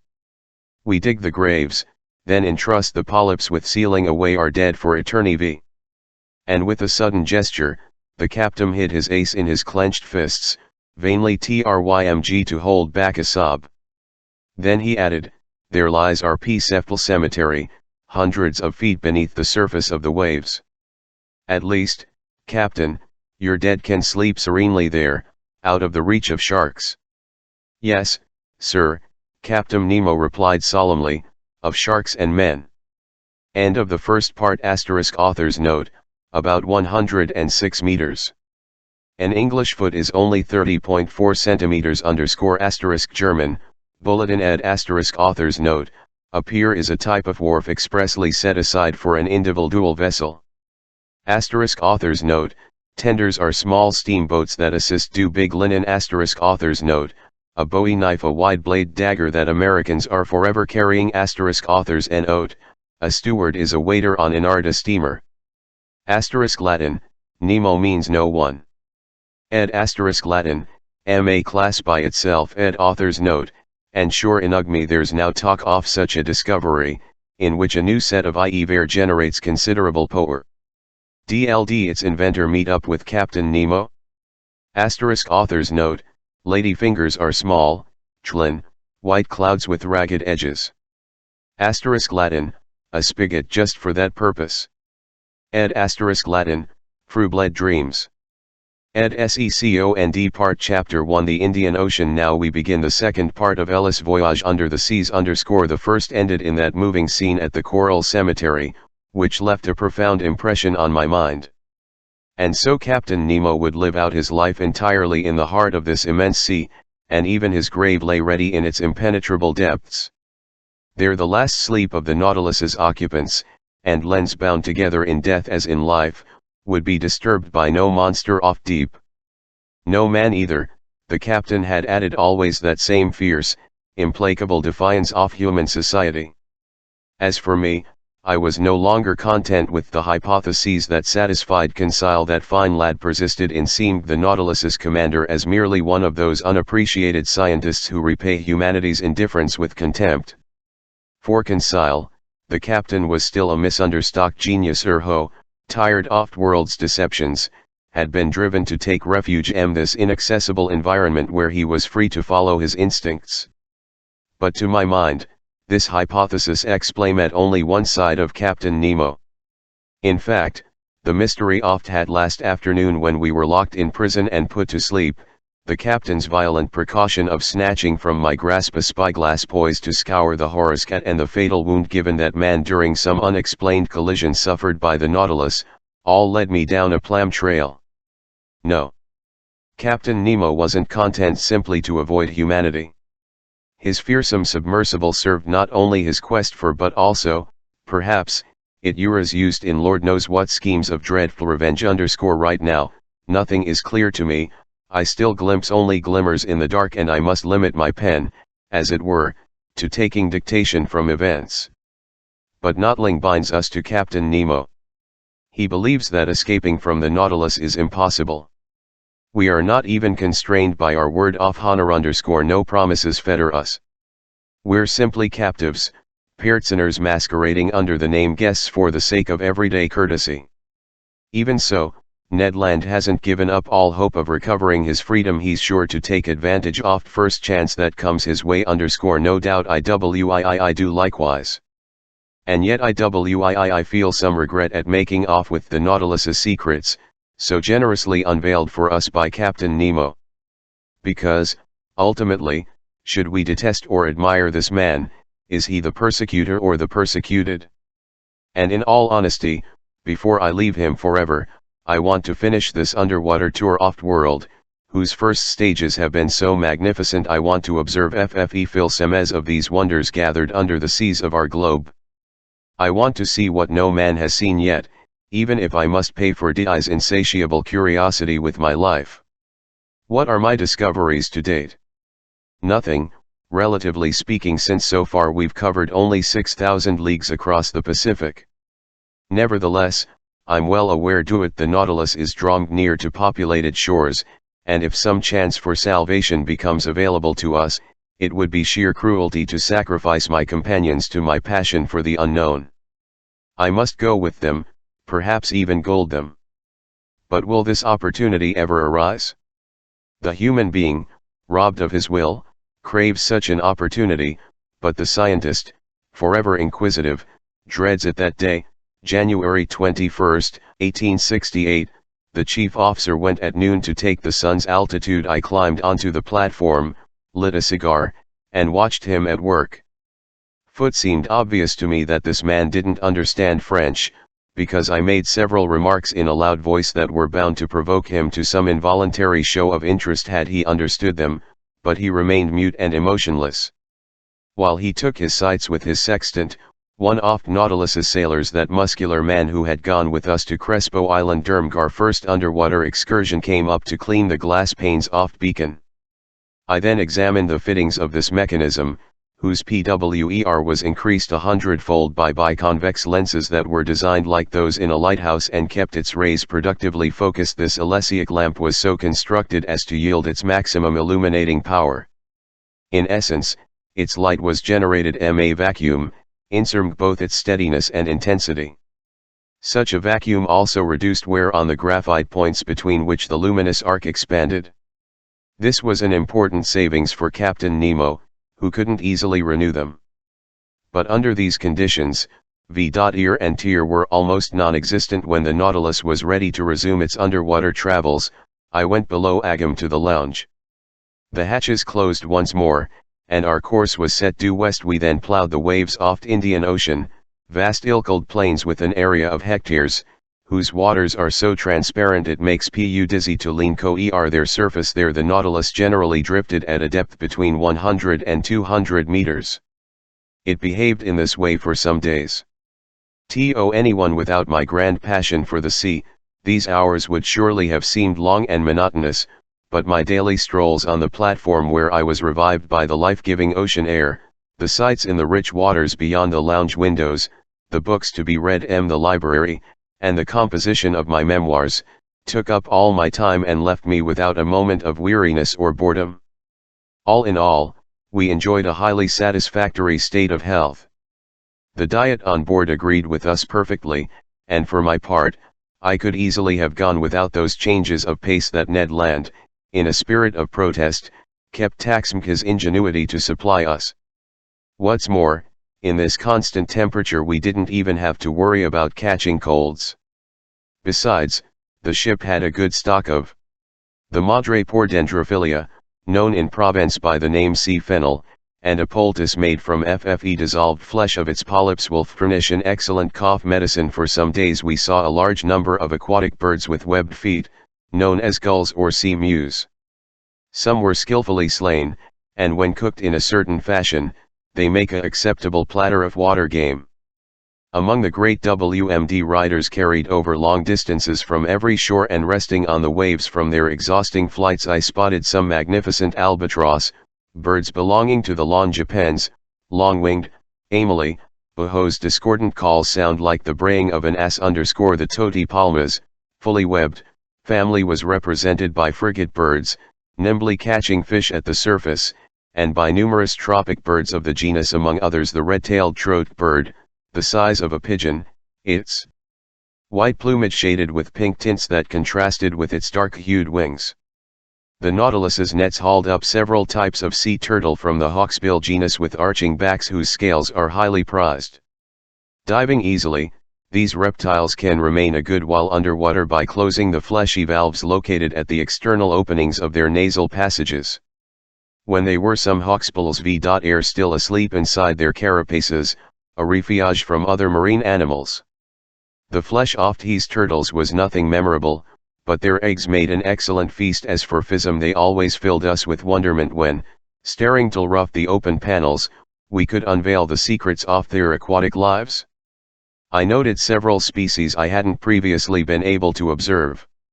I'll mention chiefly some trunkfish unique to the Red Sea, the Sea of the East Indies, and that part of the sea and washing the coasts of equinoctial America. Like turtles, armadillos, sea urchins, and crustaceans, these fish are protected by armor plate that's neither chalky nor stony but actual bone. Sometimes this armor takes the shape of a solid triangle, sometimes that of a solid quadrangle. Among the triangular TNE, I noticed some half along, with brown tails, yellow fins, and wholesome, exquisitely tasty flesh. I even recommend that they be acclimatized to fresh water, a change, incidentally, that a number of saltwater fish can make with ease. I'll also mention some quadrangular young fish topped by 4 large protuberances along the back, trunkfish sprinkled with white spots on the underside of the body, which make good house pets like certum birds, boxfish armed with stings, formed by extensions of their bony crusts, and whose odd grunting has earned them the nickname sea pigs. Then some trunkfish known as dromedaries, with tough, leathery flesh and big conical humps. From the daily notes kept by Mr. Consile, I also retrieve certain fish from the genus Tetradon unique to these seas, Southern puffers with red backs and white chests distinguished by 3 lengthwise rove.z of filaments, and jugfish, 7 inches long, decked out the brightest colors. Then, as specimens of other genera, blowfish resembling a dark brown egg, furrowed with white bands, and lacking tails, Globephysae genum porcupines of Dew Sea, armed with STMGs and able to inflate themselves until they look like a pincushion bristling with needles. Sea oars is common to every ocean, flying dragonfish with long snouts and highly distended pectoral fins shaped like wings, which enable them, if not to fly, at least to spring into the air. spatula-shaped paddlefish whose tails are covered with many scaly rings, snipperfish with long jaws, excellent animals 20-5 centimeters long and gleaming with the most cheeril colors, bluish-gray dragonets with heads, myriads of leaping blennies with black and long pectoral fins, gliding over the surface oft water with prodigious speed, delicious sailfish that can hoist their fins in a favorable current like so many unfireled sails, splendid nursery fish on which nature has lavished yellow, azure, silver, and gold, yellow mackerel with WMGS made of filaments, bullheads forever spattered WLTH mud, which make distinct hissing sounds, sea robins whose livers are thought to be poisonous, ladyfish that can flutter their eyelids, finally, archerfish with long, tubular snouts, real ocean gong flycatchers, armed with a rifle unforeseen by either Remington or Shaspo. It slays insects by shooting them with a simple drop of water from the 89th fish genus in Lispid's system of classification belonging to his second subclass of bony fish, characterized by gill covers and a bronchial membrane. I noted some scorpion fish whose heads are domed with stings and which have only one dorsal fin. These animals are covered with small scales, or have none at all, depending on the subgenus to which they belong. The subgenus gave us some Didactylus specimens 3 to 4 decimeters long, streaked with yellow. Their heads have a phantasmagoric appearance. As for the first subgenus, it furnished several specimens of that bizarre fish aptly nicknamed toadfish, whose big head is sometimes gouged with deep cavities, sometimes swollen with protuberances, bristling with stings and strewn with nodules. It sports hideously irregular horns, its body and tail are domed with callosities, its stings can inflict dangerous injuries, it's repulsive and horrible. From January 21 to the 23rd, the Nautilus at the rate of 250 leagues in 24 hours, hence 540 miles at 22 mademoiselles per hour.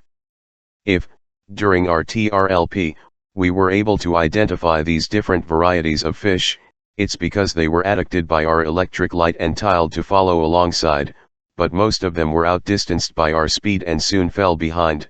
Temporarily, however, a few managed to keep pace in the Nautilus's waters. On the morning of 24th, in latitude 12 degrees 5 minutes south and longitude 94 degrees 33 minutes, we raised Keeling Island, a madreport upheaving planted with magnificent coconut trees, which had been sighted by Mr. Darwin and Captain Fitzroy. The Nautilus cruised along a short distance offshore of this desert island. Our dragnets brought up many specimens of polyps and echinchirums plus some unusual shells from the branch mollusca.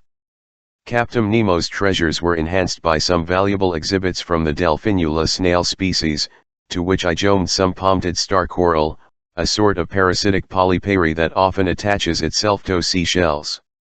Keeling Island disappeared below the horizon, and our course was set to the northwest, toward the tip of FFE Indian Peninsula. Civilization.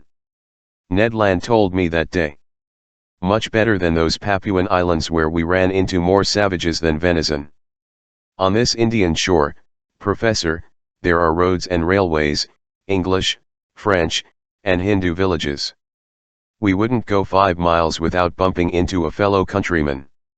Come on now, isn't it time for our sudden departure from Captain Nemo? No, no, Ned, I replied in a very firm tone. Let's ride it out as you seafarm fellows say. The Nautilus is approaching populated areas. It's going back toward Europe, let it take us there. After we arrive home waters, we can do as we see fit. Besides, I don't imagine Captain Nemo will let us go hunting on the coasts of Maabar or Coromandel as he did in the forests of New Guinea. Well, sir, can't we manage without his permission? IDLDNT, answered the Canadian. I wanted no arguments. Deep down, I was determined to fully exploit the good fortune that had put me on board the Nautilus. After leaving Keeling Island, our pace got generally slower. It also got more unpredictable, often taking us to great depths. Several times we used our slanting fins, which internal levers could set at an oblique angle to our water line. Thus we went as deep as TUC or 3 kilometers down, but old however very dollaring FFE lowest deepest off the sea near Indla, which soundings of 132,000 meters have been unable to reach.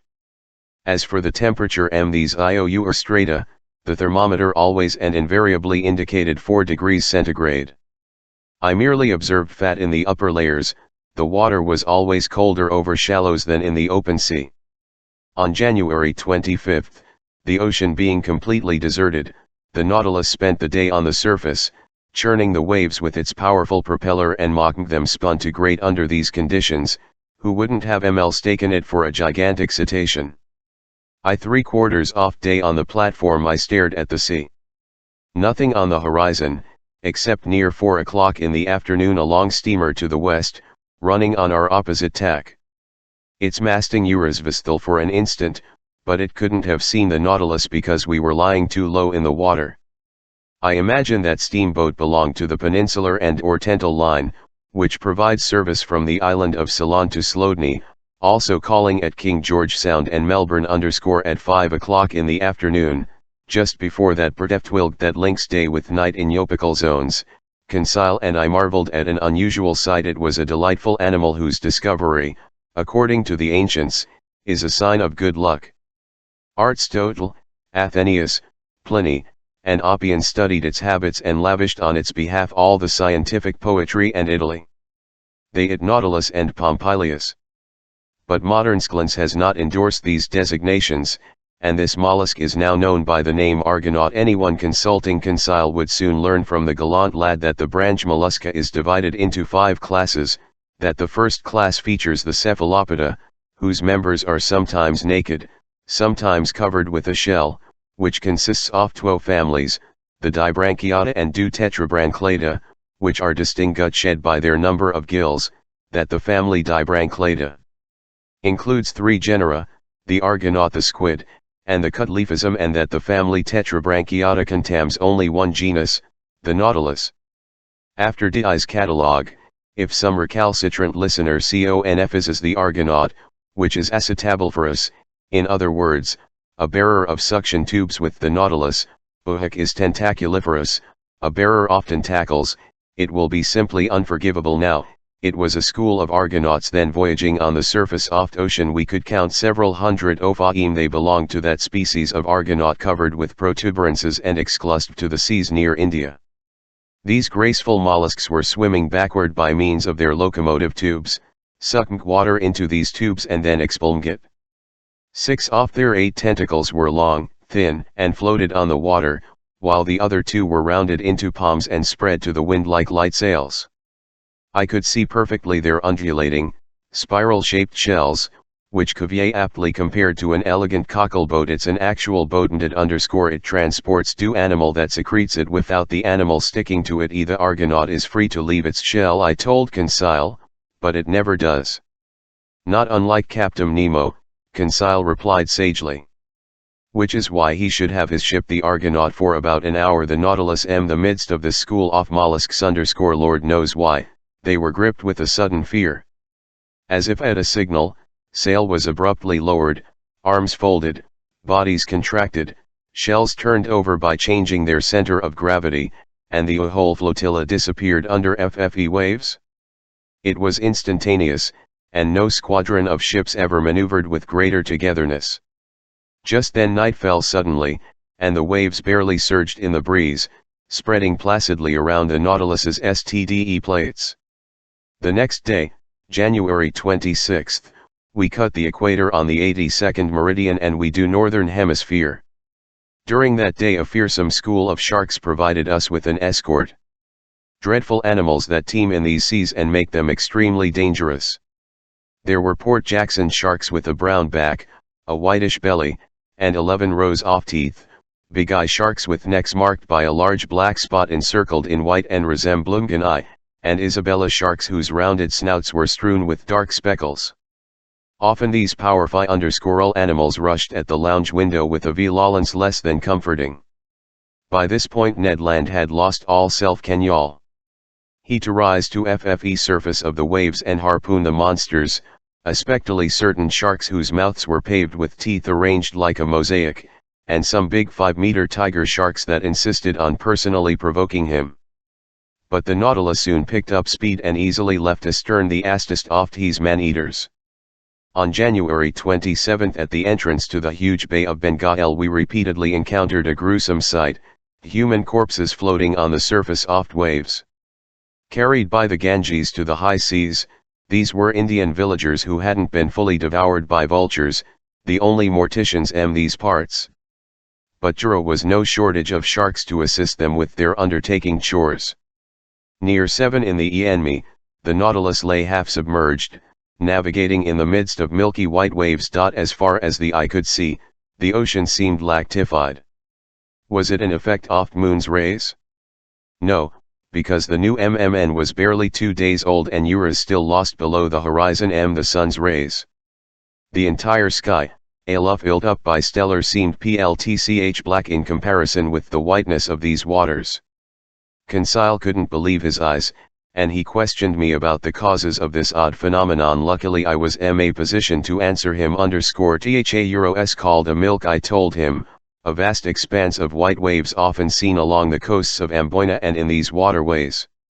Bulletin W. Conseil asked, could master tell me the cause of this, because I presume this water hasn't really changed into milk?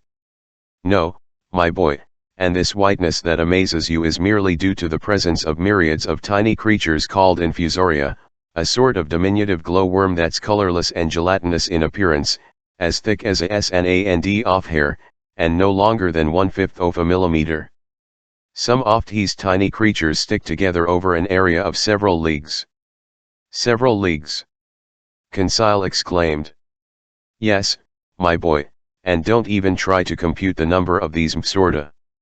You won't pull it because if I'm not mistaken, certain navigators have cruised through milk seas for more than 40 miles. I'm not sure that Conseil heeded my recommendation because he seemed to be deep in thought, no doubt trying to calculate how many 1/5 of a millimeter are found in 40 square miles. As for me, I continued to observe this phenomenon. For several hours the Nautilus's spur sliced through these whitish waves, and I watched it glide noiselessly over this soapy water, as if it were cruising through those foaming eddies that a bay's currents and counter-currents sometimes leave between each other. Near midnight the sea suddenly resumed its usual hue, but bimmed us all the way to FFE horizon. The skies kept mirroring the whiteness of those waves and for a good while seemed imbued with the hazy glow of an aurora borealis.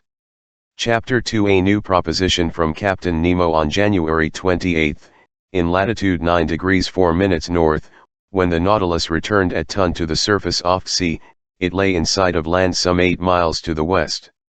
Right off, I observed a cluster of mountains about 2,000 feet high, whose shapes v.airlery whimsically sculpted. After our position fix, I re-entered the lounge, and when our bearings were reported on the chart I saw that we were off the island of Ceylon, that pearl dangling from the lower lobe of the Indian peninsula.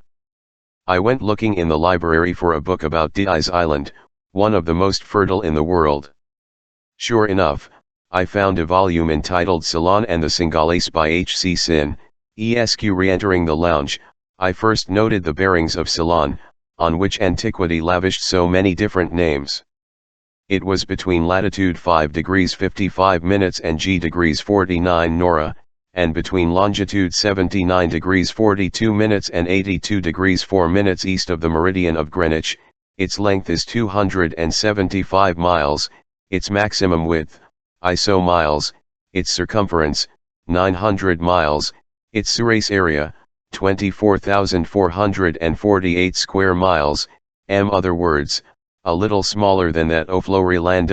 Just then Captain Nemo and his chief officer appeared. The captain glanced at the chart, then, turning to me, the island of Ceylon, he said, is famous for its pearl fisheries. Would you be interested, Professor Aronnax, in VL's loading one of those fisheries? Certainly, Captain. Fine. It's easily done. Only, when we see the fisheries, we'll see no fishermen. The annual harvest hasn't yet begun. No matter. 11 give orders to make for the Gulf of Mannar, and we'll arrive there late tonight. The captain said a few words to his chief officer, who went out immediately. Soon the Nautilus re-entered its liquid element, and the pressure gauge indicated that it was staying at a depth of 30 feet. With the chart under my eyes, I looked for the Gulf of Mannar. I found it by the 9th parallel off northwest M shores of Ceylon. It was formed by due long curve of Little Mannar Island. To reach it we had to go all the way up Ceylon's west coast. Professor, Captain Nemo then told me, there are pearl fisheries in the Bay of Bengal, the seas off East Indies, the seas of China and Japan, plus those seas south off United States, the Gulf of Panama and the Gulf of California, but it's off Ceylon that such fishing reaps its richest rewards. No doubt you'll be arriving a little early. Fishermen gather in the Gulf of Mannar only during the month of March, and for 30 days some boats concentrate on the lucrative harvest of these treasures from the sea. Each boat is manned by 10 oarsmen and 10 fishermen. The latter divide into 2 groups, dive in rotation, and descend to a depth of 12 meters with the help of a heavy stone clutched between their feet and attached by a rope to their boat. You mean, I said, that such primitive methods are still all that they use? All, Captain Nemo answered me, although these fisheries belong to the most people in the world, the English, to whom the Treaty of Amiens granted them 1802. Yet it strikes me that diving suits like yours could perform yeoman service in such work. Yes, since those poor fishermen can't stay long underwater. On his voyage to Ceylon, the Englishman Percival made much of a camera who stayed under 5 minutes without coming up to the surface, but find that hard to believe. I know that some divers can last up to 57 seconds, and highly skillful ones to 87, but such men are rare, and when the poor fellows climb back on board, the water comes out off their noses and ears is tinted with blood. I believe the average time underwater that these fishermen can tolerate 40 seconds, during which they hastily stuff their little nets with all the pearl oysters they can tear loose. But these fishermen generally don't live to advanced age, their vision weakens, ulcers break out on their eyes, sores form on their bodles, and some are even stricken with apoplexy on the ocean floor. Yes, I said, it's a sad occupation, and one that exists only to girdle the whims of fashion. But tell me, how many oysters can a boat fish up a workday? About 40,000 to 50,000. It's even said that in 1814, when the English government went fishing on its own behalf, its divers just 20 days and brought up oysters. At least, I asked, the fishermen are well, aren't they? Hardly, Professor. In Panama they make just some per week. In most places they earn only a penny for each oyster that has a pearl, and they bring up so many that have none. Only 1 penny to those people who make their employers rich. That's atrocious. On that note, Professor, Captain Nemo told me, you and your companions will visit the Mannar Oyster Bank, and if by chance some eager fisherman ambs early, well, we can watch him at work. That suits me, Captain. By the way, Professor Aronnax, you aren't afraid of sharks, are you? Sharks? I exclaimed. This struck me as a pretty needless question, to say the least. Well, Captain Nemo went on, I admit, Captain, I'm not yet on very familiar terms with that genus of fish. We're used to them, the rest of us, Captain Nemo answered. And in time you will be TM.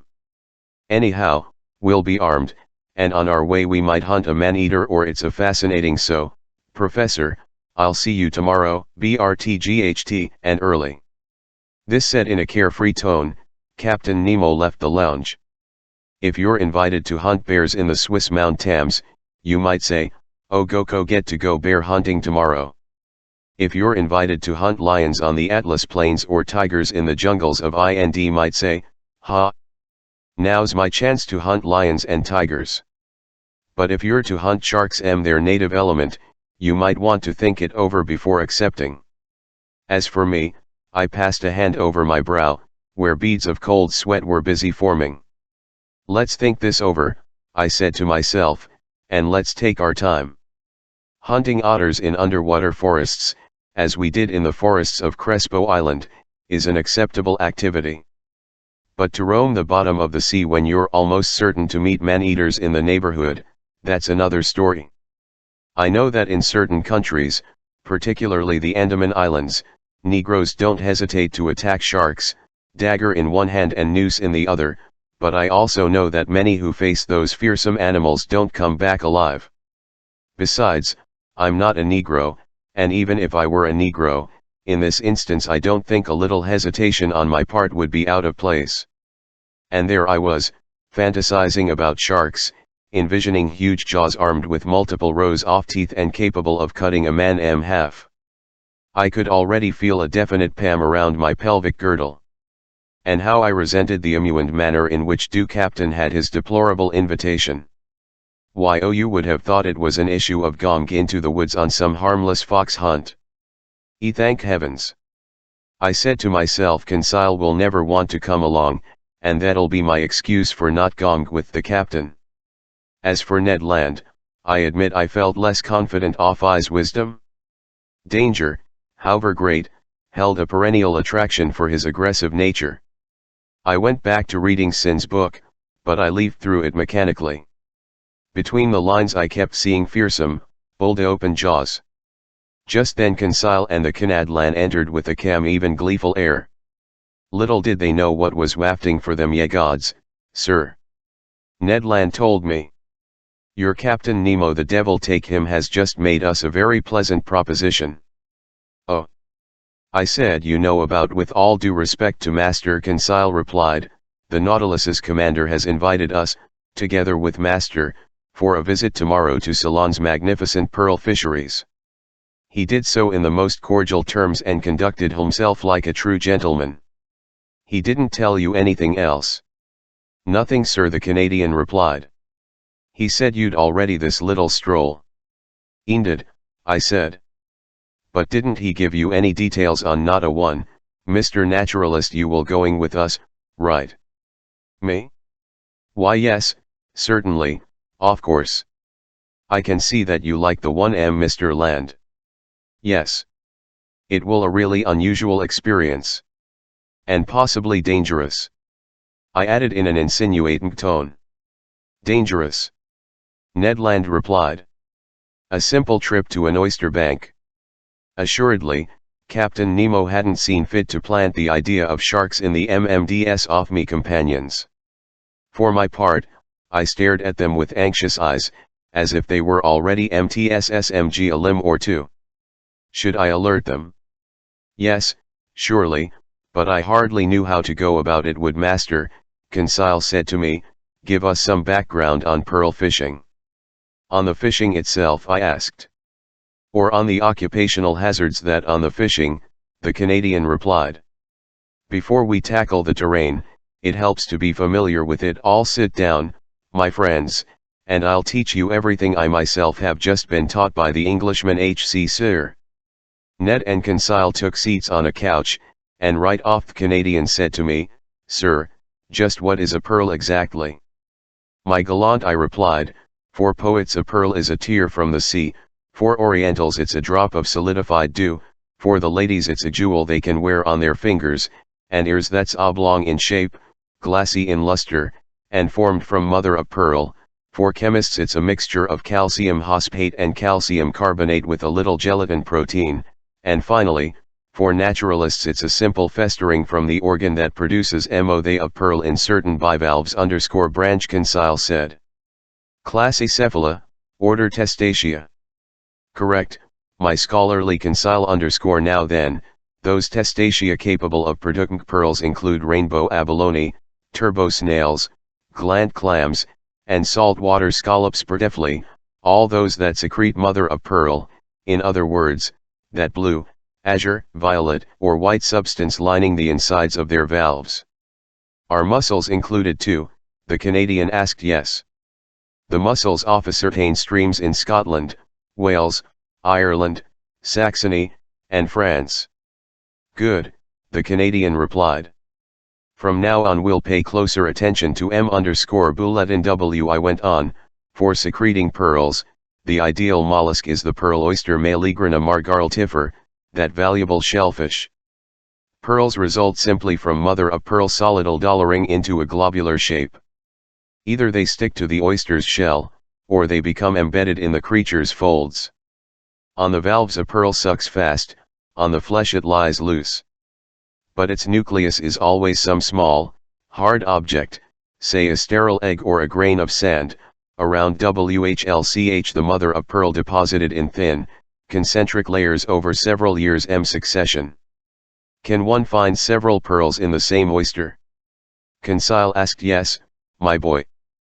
There are some shellfish that tum into real jewel coffers.